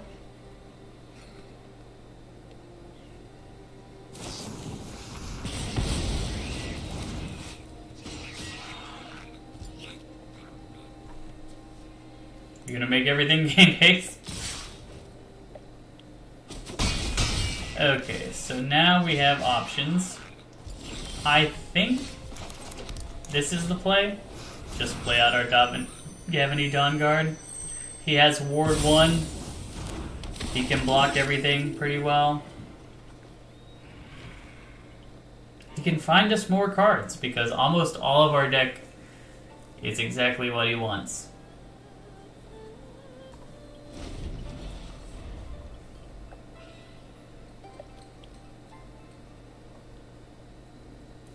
I will block Goro Goro. I will not. I wouldn't have blocked the Branch Rider, but I will now.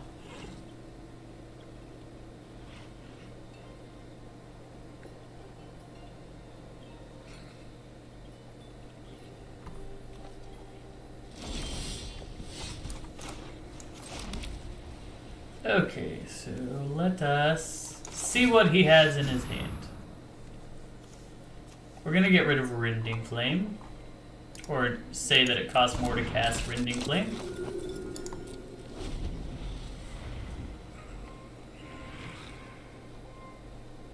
Maybe I should have attacked with Gavany Dawnguard. We shall see. Ah, he's a 4/3. Will you attack with it now?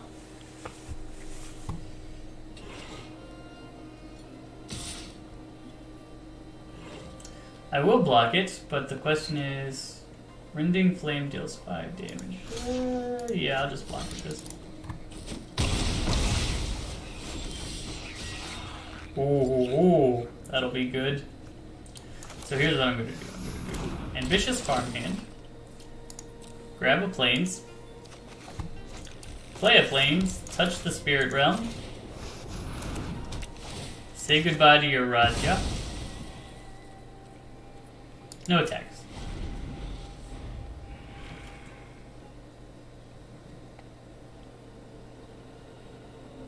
Ambitious Farmhand is a really good blocker for the Branch Rider too.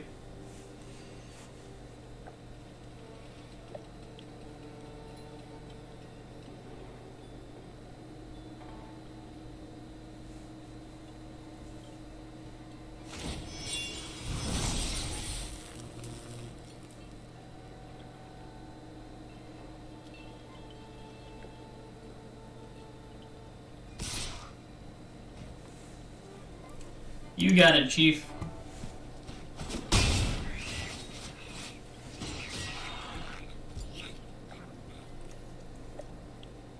Elspeth is going to be very, very good here. Assuming he can't get his Rending Flame out.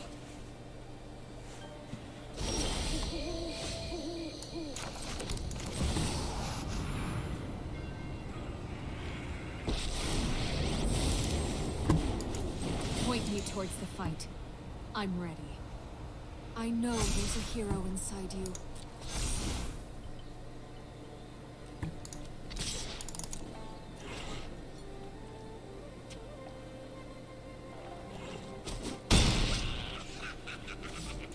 Okay, I think things are working out pretty well.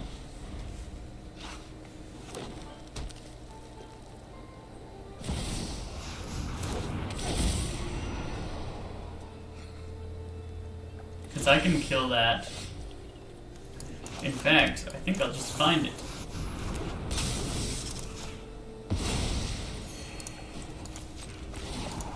Let's do this together.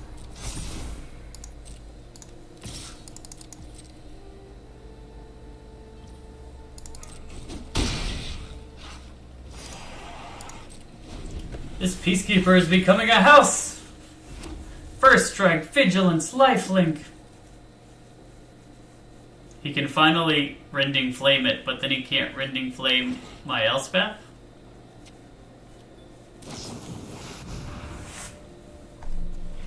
Sure.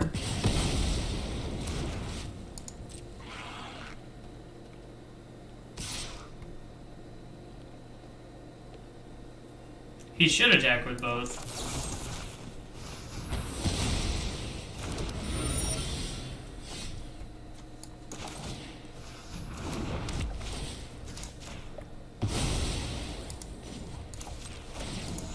Show him what you got.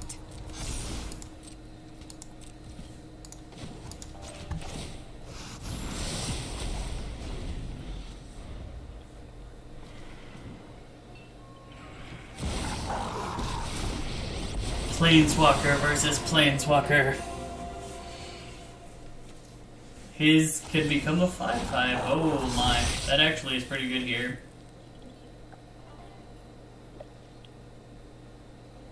But it doesn't. It does have haste. That hurts. That hurts a lot. That being said, he's going to be really sad when my Wandering Emperor gets rid of it.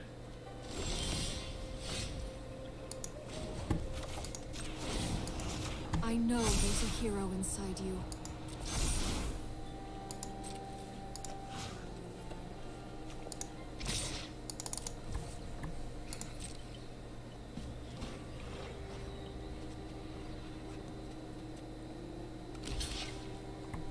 That's what we wanted. So now that when he attacks with it, we can Wandering Emperor and get rid of it.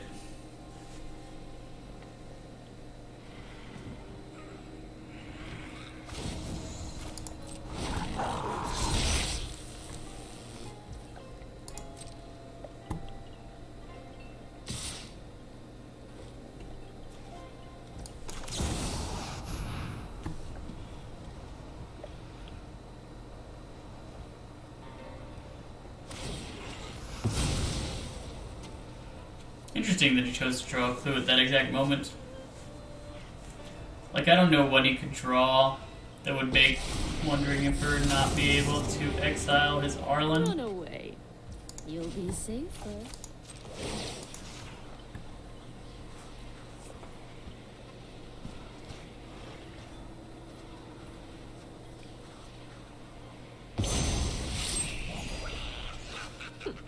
You are not much of a roadblock. This time I'm going to take down. This is my city, and I'm going to protect it.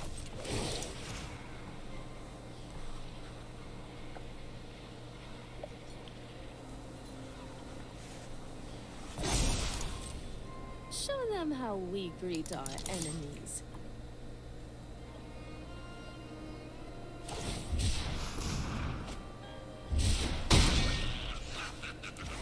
Okay.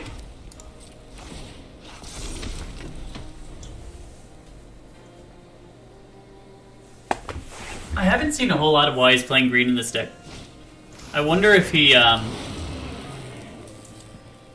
Okay, that is why he's playing green in this deck, and that would be really good if I didn't have a first striker right now.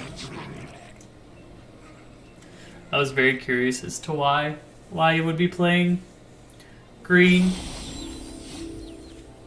Okay, so we'll play this guy. Exile this, sure, why not? You will give you Be brave. lifelink. You will give you a counter. Remember your training. I'll attack with this guy. I don't care about losing a 1/1 to draw a card.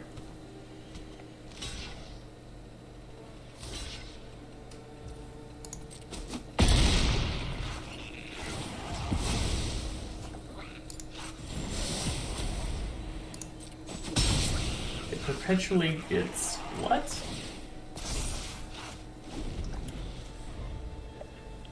This spell costs 2 less to cast, and at your instep, sacrifice it.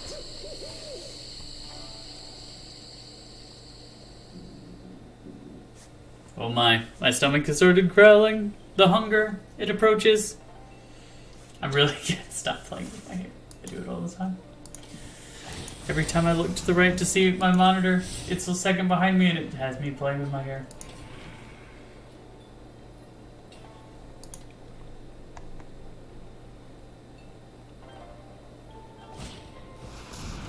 Goblin haste. This one already has haste.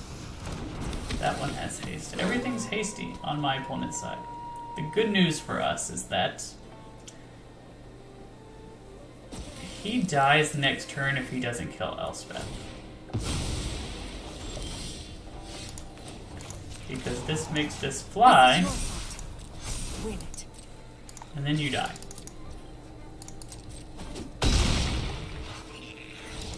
Okay, the deck is working as intended. We are doing the good things, fighting the good fight, having a good time.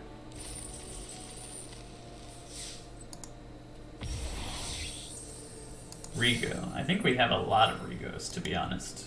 I think I took it twice in the mix-up draft, and I took it at least twice in the new Capenna throwback draft.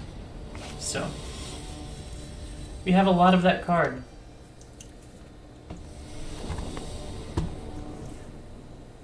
Sure, we can cast our stuff. Everything works. We'd like to draw a 2-drop or a 1-drop. That would be fantastic. But it's not necessary. I wonder if he's playing Jetmir. Bird? A lot of burn in Singleton, it looks like.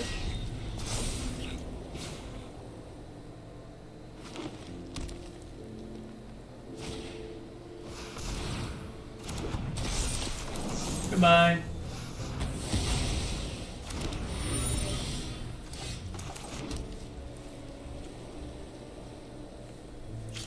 Just play this guy.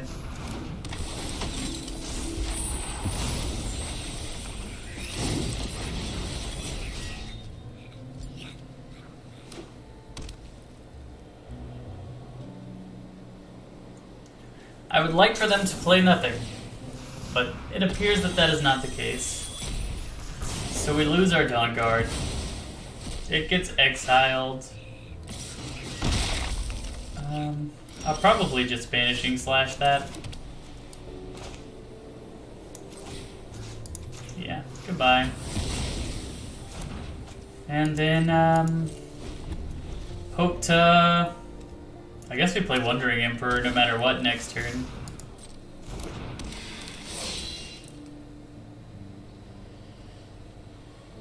He's running out of things to do. We're in a solid position. Ooh. We don't have to play Wandering Emperor, we could just Portable Hole Beast Caller.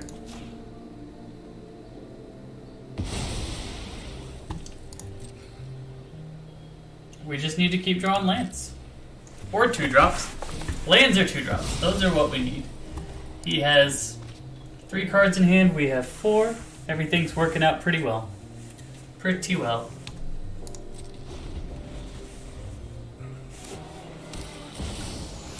Ooh, Renin 7. That is annoying. But if he makes a token, I can just instantly get rid of it, so that's nice. The entire forest is an army.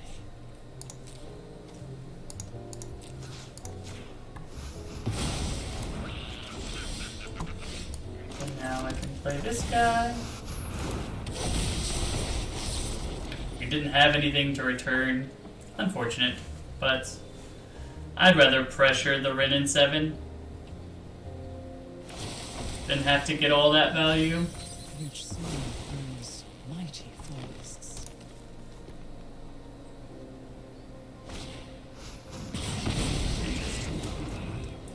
I would like to draw another land. That way I can play Sanctuary Warden.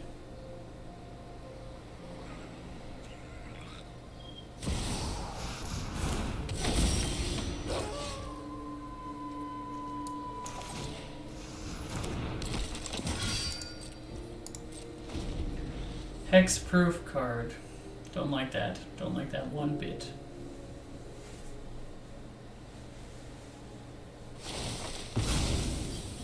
even include the trees. They prepare for war. Please attack, please attack, please attack. Thank you.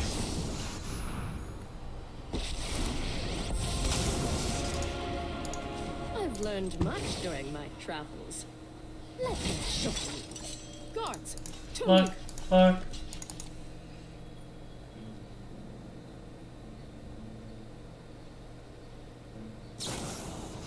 He had something. He was always gonna have something, then it doesn't.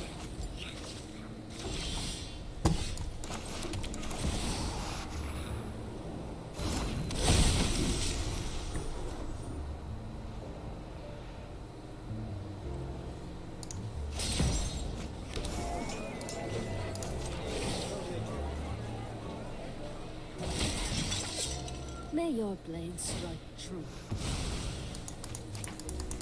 Okay. This is gonna be a tough match because of the caretaker. Hexproof is actually very annoying. The good news is Sanctuary Warden can block it. So he'll only be able to attack with his 9/9, which we can chump with our 1/1. Unless he's fighting it, which it looks like he's fighting it because he's going back and forth from his stuff to my stuff.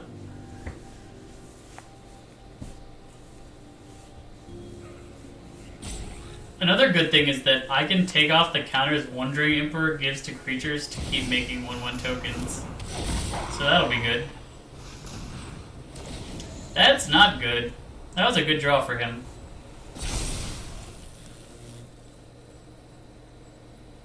Having a Trampler makes a big deal. I don't know why he didn't put it on this Trampler though. Seems like it would have been smart to put that on his trample creature. Okay, so play you. Play you. Exile. Rid in 7, sure, why not? Goodbye. Put a +1/+1 counter on you. Strike fast. Attack. Strike hard. Remove my +1/+1 counter. That's actually a really amazing draw, the Brutal Cathar. I can get rid of either Primal Adversary or the Caretaker. So that puts us in a pretty good position. Is he attacking my face? Okay, that's perfect. First, I'm gonna do this. You're gonna be a first striker. Next, we're gonna go to blocks. You're gonna block there. You're gonna block there. You're gonna block here. You're gonna block here. Wait, no, that doesn't work. How about instead of that, we do you here plus you here, you there, and you here, and just absorb as much damage as we can absorb, killing the Caretaker.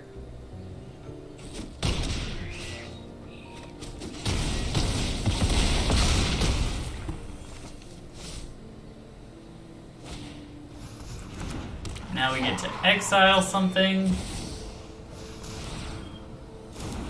with our Wandering Emperor. Oh my goodness, how do they keep getting so many cards? So we will exile you. I guess that's that. My judgment is Exile you. Okay, this is when it enters the battlefield or attacks, but I gotta block with you right now, so.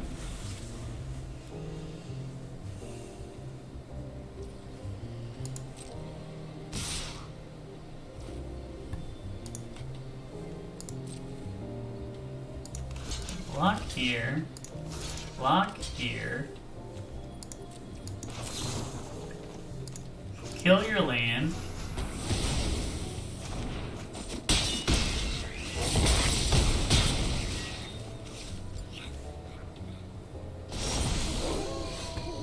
Play this Anointed Peacekeeper. And just do Karlak, I guess?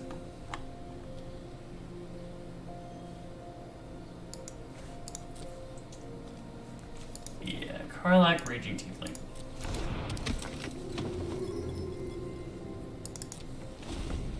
I think we survived. We're at 1 life, so if he draws a burn spell, we die, but like... If I were him, I'd attack with the forest.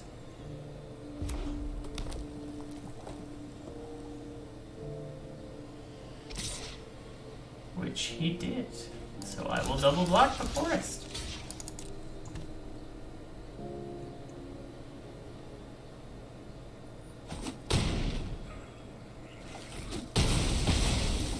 Okay, we're doing things. We're doing things and we're getting stuff done.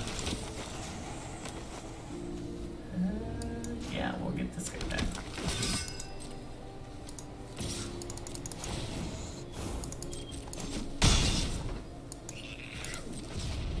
Next turn we will try and attack with Extraction Specialist.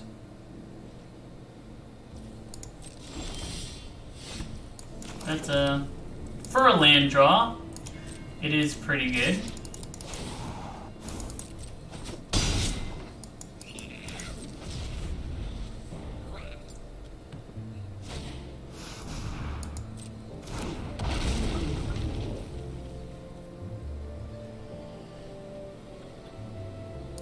Okay. We have lost our abilities.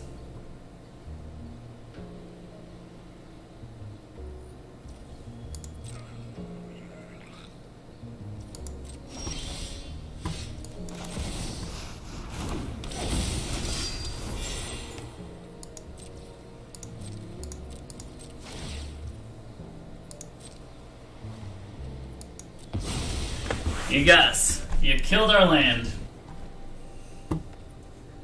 We stand upon the edge of a knife. Stray but a little, and we will fail.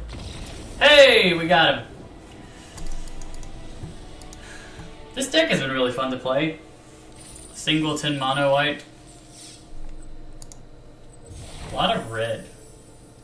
And we got a Braids cosmetic. I feel like we already have the Braids cosmetic. What happens if you already have what it gave you? You just gonna get... I'm gonna play one more, and then I'm gonna call it a stream. I don't think 5 hours is sustainable consistently, so we won't do 5 hours again today.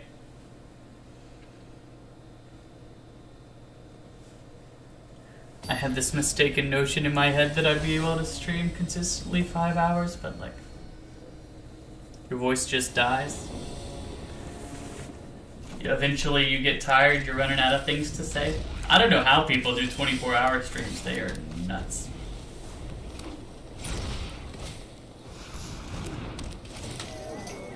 His 2-drop is better than our 2-drop.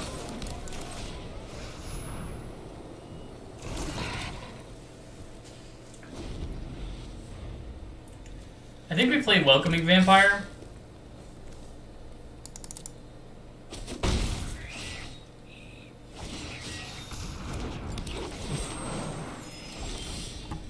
He's got some synergies, yeah. I'm gonna play the Welcoming Vampire. Let's get our card draw online. Next turn we can play Hopeful Initiate, draw a card, touch the Spirit Realm, get rid of something. Which will be fantastic for us.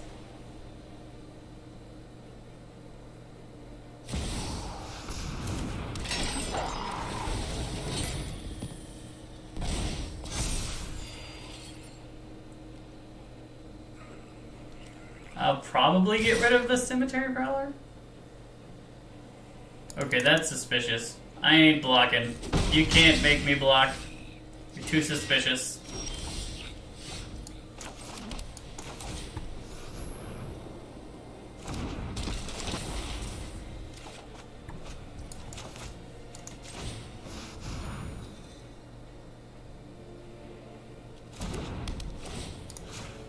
Goodbye.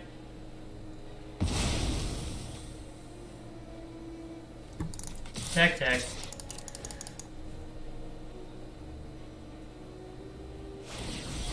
Oh my goodness, he had saved you. That's neat. Now I can kill my lion sash.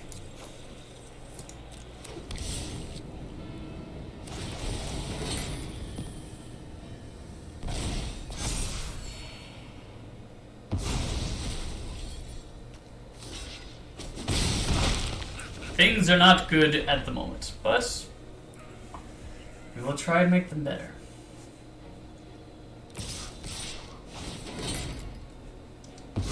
So he has artifact creature enchantment. His cemetery prowler is just absolutely ramping him so hard. Ugh. Things are looking rough. The good news is it doesn't appear that he has a ton of follow-up threats, so first we play Spirited Companion and we draw 2 cards.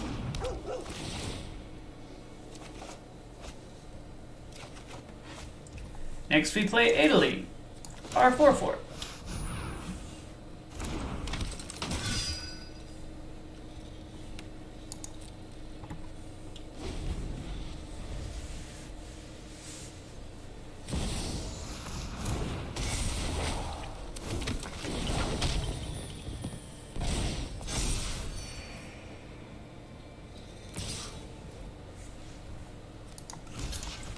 This is actually perfect, because now we can play Extraction Specialist, get back that, draw another 2 cards.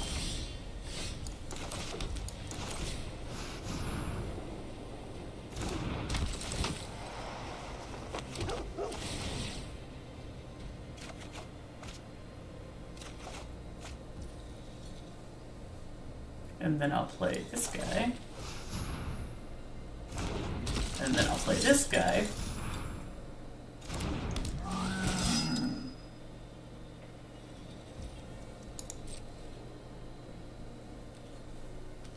And then I'll attack with Italy.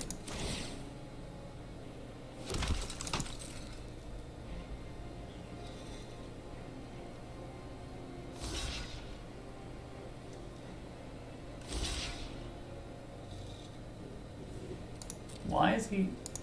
Oh, he has a pump spell?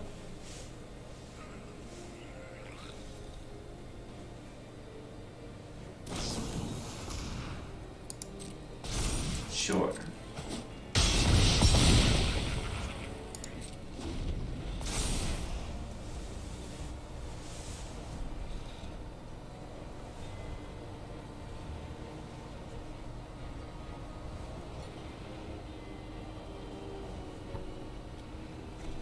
If he doesn't attack with Cemetery Prowler, I'm getting Adeline back, and if he does attack with Cemetery Prowler, he loses Cemetery Prowler, so we're in a good position either way.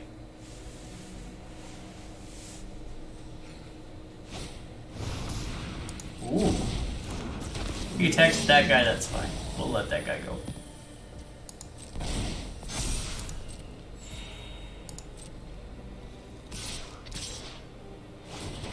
Oh hey, we get to kill that guy. Like, he got our Adeline, which is great for him, but now it dies?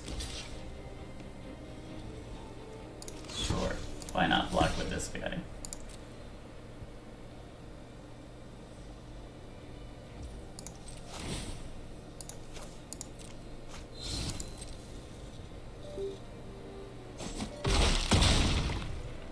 Why am I hearing pink, pink, pink, pink? That's odd.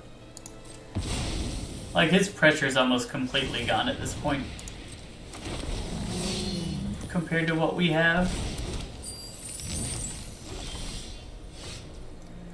Okay, now we play Sarah Paragon. And then we play Extraction Specialist. Play that, and then we draw a card, and then we play a land. And then I attack with a flyer. Do you see the game plan now, friend? I want you to keep attacking. I need you to keep attacking. So that I can keep chumping with this Extraction Specialist and Spirited Companion. Hey look, it's a Spirited Companion, and I get to play it from the graveyard.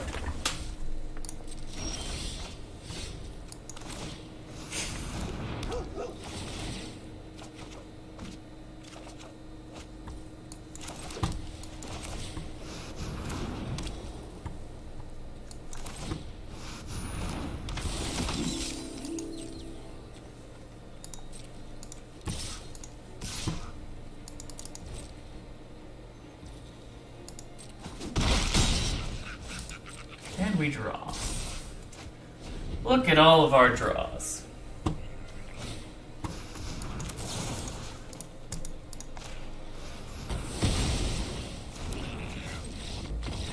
There we go! That was a beautiful game. That was absolutely what you wanted to see. Like, we just got our draw engine online and eventually we went out because everything would go to the graveyard and then everything would come back from the graveyard. I know I said I was only playing one more and then I was done, but this was so much fun. So much fun that I had to play another one.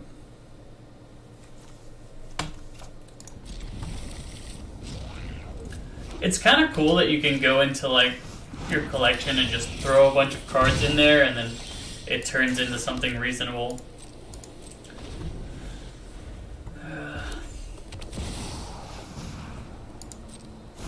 Do I want to kill that right now? Because if I did this for 2, yeah, I think I am going to kill that right now. This equals 2. We're going to get rid of Valorous Stance. And we're going to get rid of you.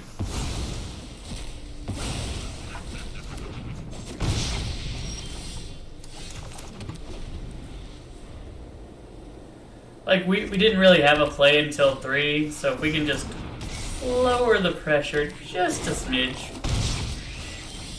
that'll put us in a better spot.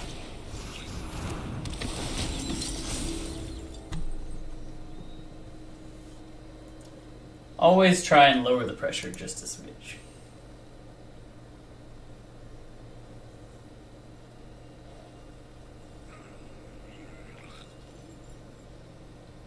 He discarded nothing. That's interesting.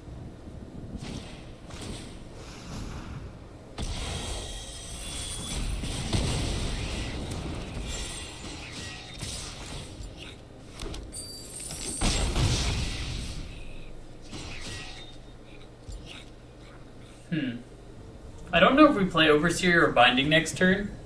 Like, I think we want to Binding the Fable, but I also don't think it's necessary to do it right at this exact moment, right? So getting our card draw while we have time to get our card draw might be better. Will he murder it? He will indeed murder it.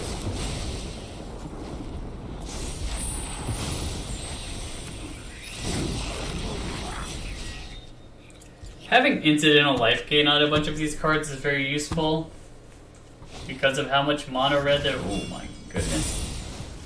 This guy he's got some good cards in there. I would really like to draw something that could help us slow him down just a touch.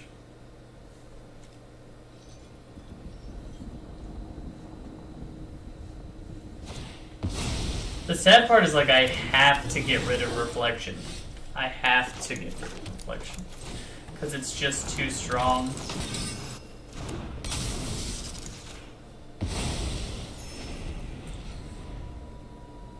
We can block Ambergris with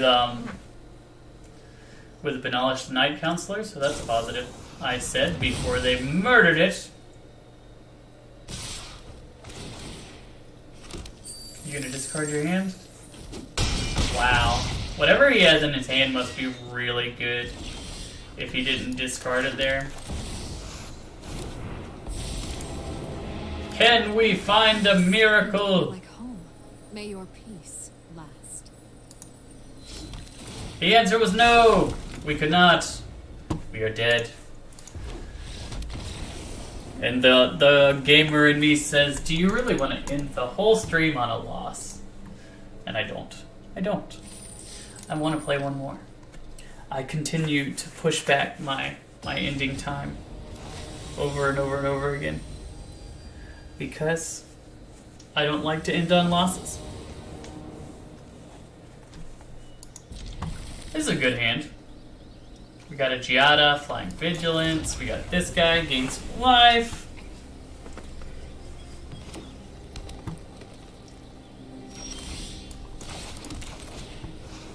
And then we have these two cards, which are just absolutely insane.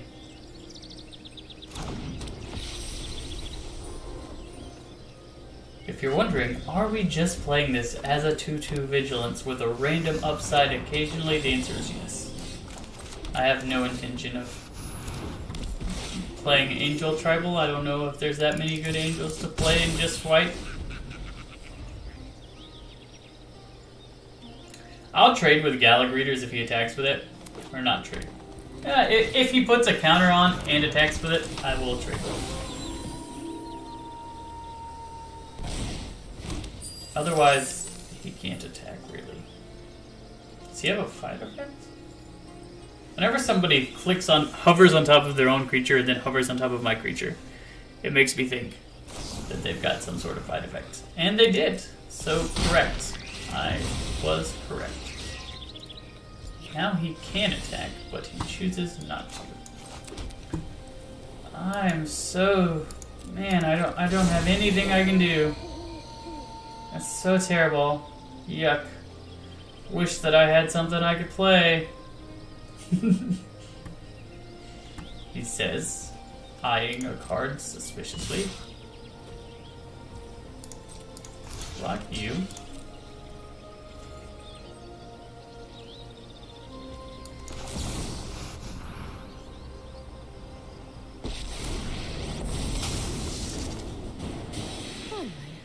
I'm home. Get rid of you.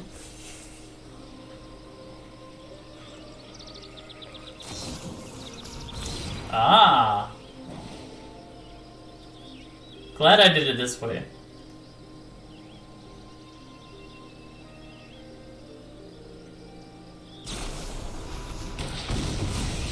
Back to wandering.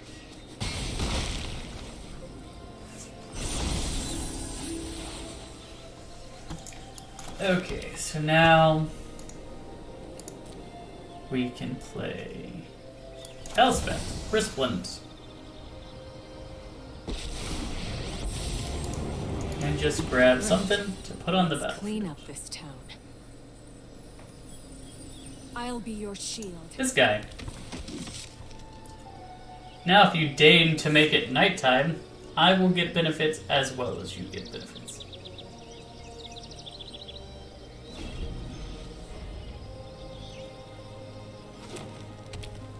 I like that this guy picked mono green. Like, we both just picked our respective awesome colors and committed to the theme.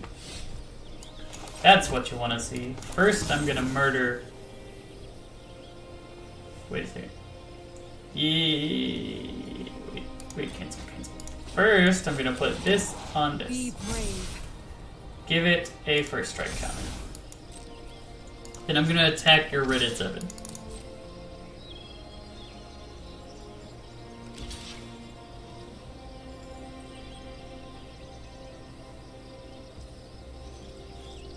Sure. Now I'm gonna play you. As if this was my intention the whole time.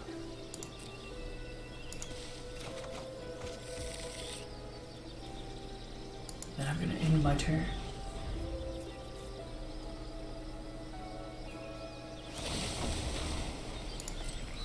We will help you find something. Giving him 2 lands is not a huge deal. We still get the opportunity to kill this next turn.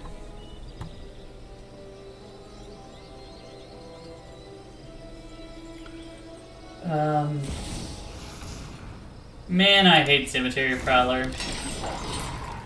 That card is so annoying. Does he realize that I have? What card is he getting rid of? Was it Giada? It was Giada. You jerk.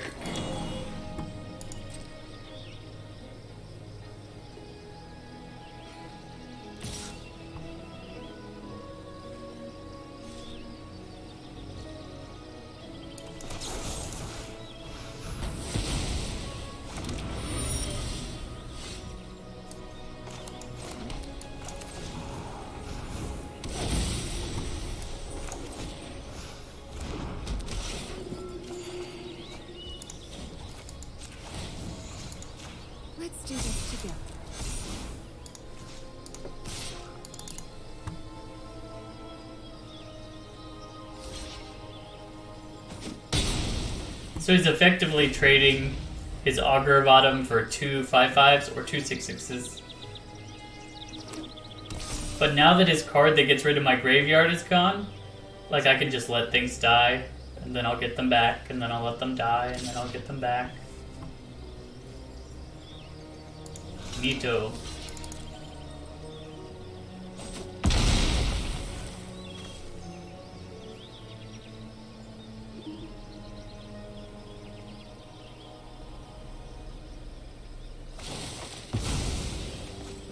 Heed the trees.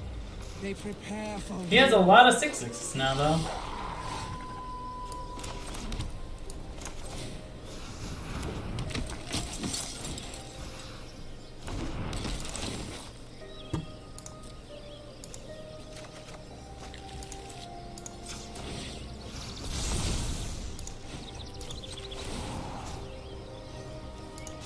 Be brave.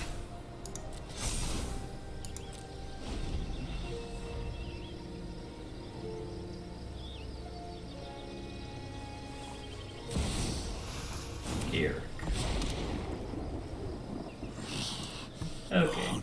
We'll have to make sure that he doesn't ult. Hope I'm not ruining your little camping. But other than that, I don't think we'll have to worry too much about the Garrick. We're more worried about these guys.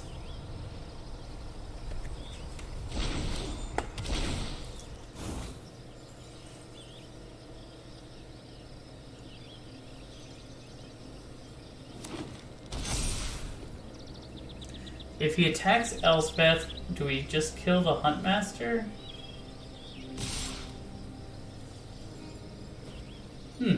That's interesting to me. He's given me the opportunity to eat one of his things and then just chump the other. So Elspeth lives and he loses his big thingy bobber. And we gain 6 life.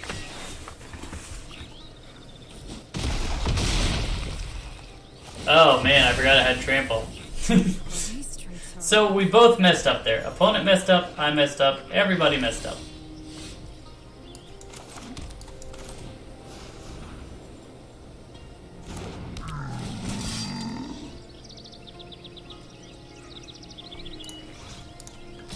And now I kill Gear.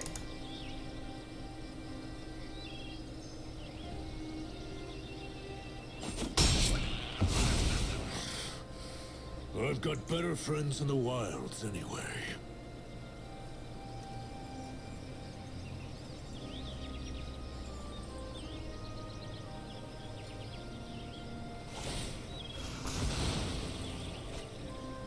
We still have one more turn of being able to double block with first strikers on that that dude. So that's a positive. We definitely will double block Huntmaster if he ever attacks with it. Oh my goodness, he's drawing so well.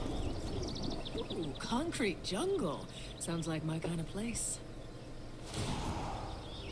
Interesting. Well, He's getting a it's 1-drop? a dog-eat-dog world out there. Kill a dog, get a 1-drop.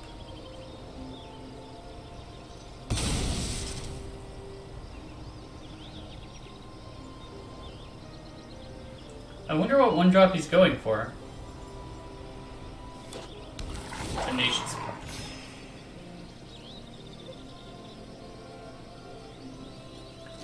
Vivian will be annoying, especially if we just keep drawing lands. There we go. Maybe this will encourage him to attack. Hey, that's a good card to draw.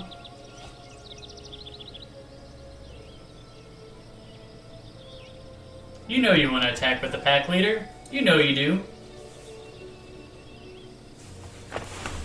You'll get 2 more wolves. Think of how much you love wolves. We officially can no longer block that big trampling mobobber. I didn't realize Tovolar gave... Wait, what is giving everything trample? Oh, Garrick's Uprising. So it was not To any environment. not odd that I didn't notice. If he had played that towards the end, it would have been odd.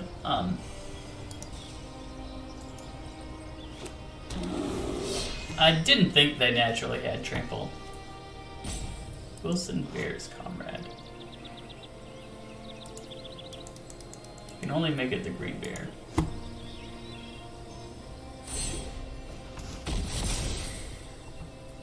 Which is just a 5/5 trample reach ward creature, which is a solid creature, but thank you. Thank you. I really wanted to get rid of this guy.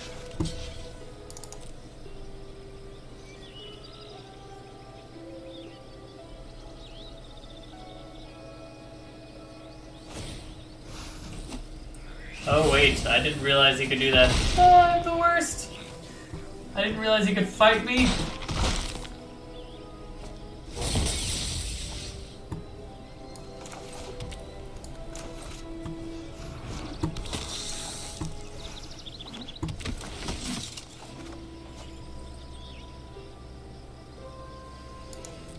Well,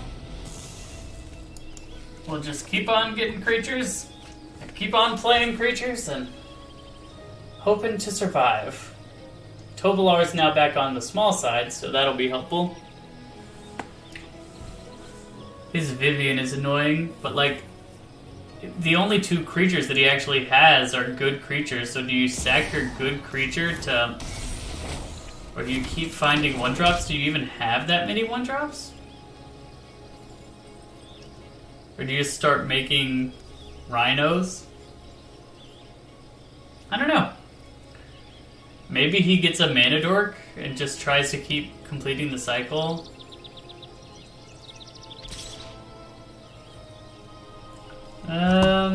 Do I wish to block? Yeah, no blocks. I'll take 9. Ugh. I can attack with Gravity Guard forward now, so that means that I'll gain some life back.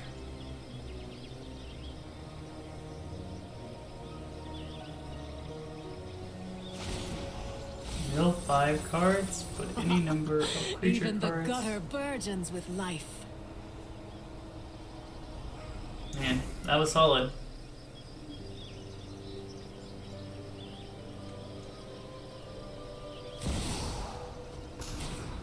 Will he pay 2?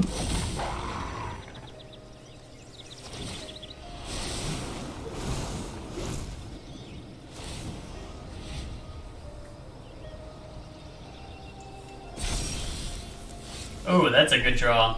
Okay. First we play this, then we play you. Goodbye, token. Next we play Adeline. Gravity Dawn Guard, attack the Vivian.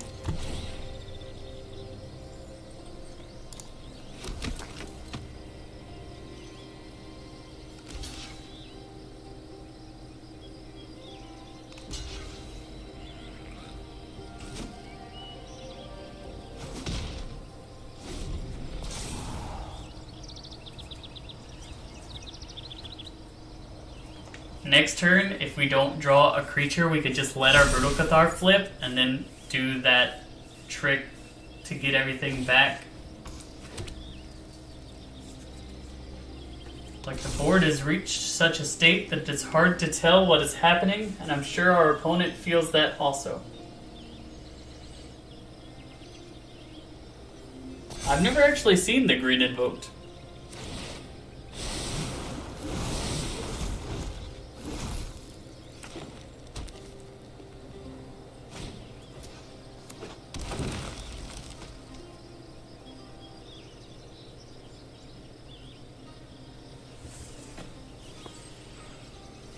Gavany Dawnguard with all the Elspeth Resplendent stuff is actually doing so much work. I imagine he stacks the thing to Vivian to get a 3-drop. That's what I would be doing in that situation.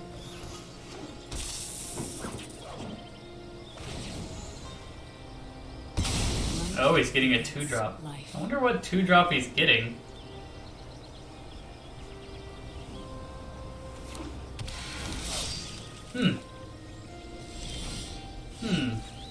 Okay, so here's what we'll activate this thing. That's a good card, but I'm not gonna play it.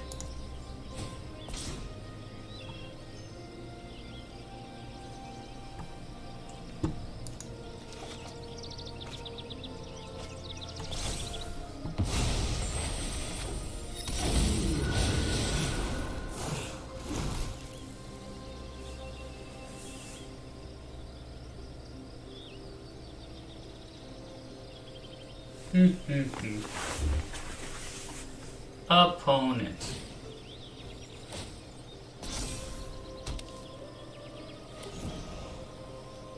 Pay all your mana into this Briarbridge tracker. Do it! Dang it. I was really hoping.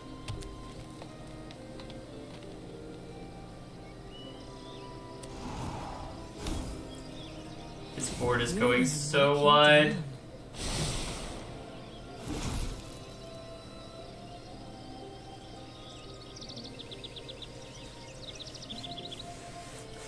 So, who do we take? Do we take... I think we take Remnant of the Rising Star. Is probably the pick.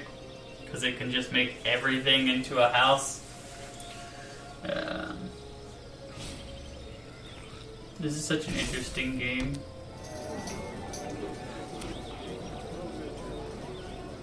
This is what you can get in this mode. Mono-colored showdowns of epicness. Who will come out on top, green or white? These are the questions that we must ask ourselves continuously. Sarah Paragon does allow me to get Adelaine back, so... Okay, so a wolf fights another non-wolf you control, but it costs mana, and you can only do it one time.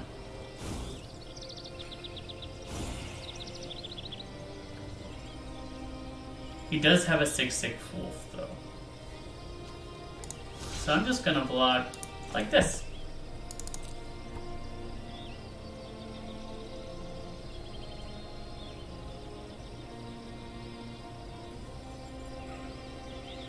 Whatever wolf he has fights will die. The only wolf that does it is that one, so... Oh, he's just getting rid of our Sarah Paragon. So he's letting his Tovolar die. How interesting.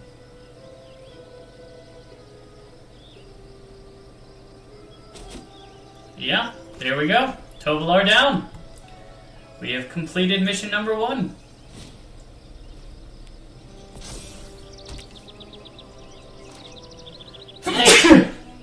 Oh my goodness. Allergies are getting me. Now he lets us take this Remnant. Oh man, that was such a low probability that I would just hit nothing there. I play this. Draw 2.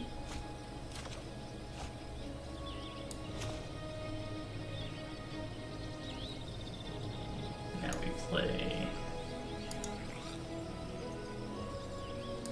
this. Kill the bear. Now we play this. And this. And this.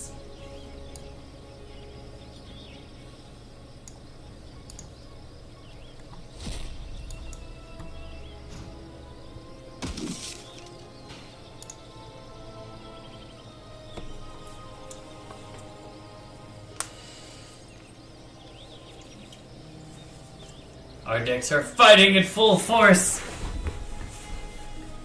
We want him to attack because I want Spirited... Oh wait, I can't replay Spirited Companion. I forgot my angel's gone. Losing that was actually a really big pain. So, good job by him to kill it. He recognized the threat.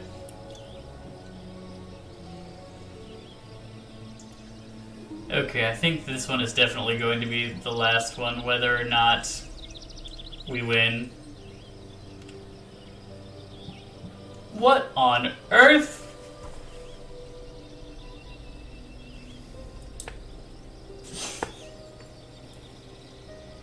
I've never seen that card before in my entire life. That is crazy. Unnatural growth. Would not have expected.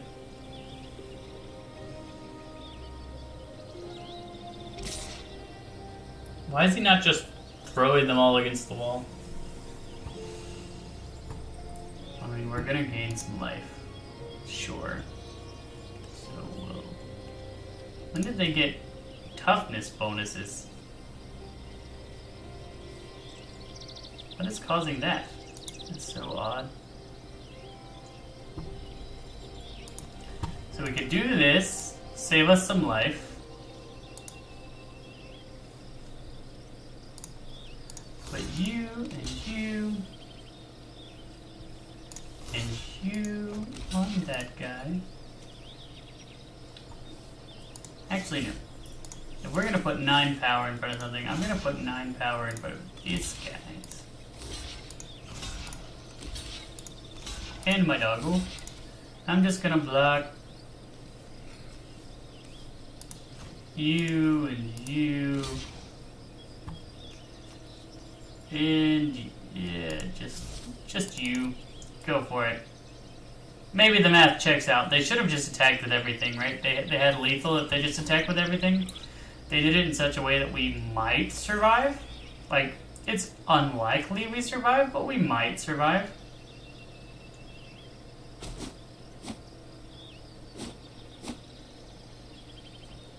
It looks like we don't. They got us. They got us. Okay.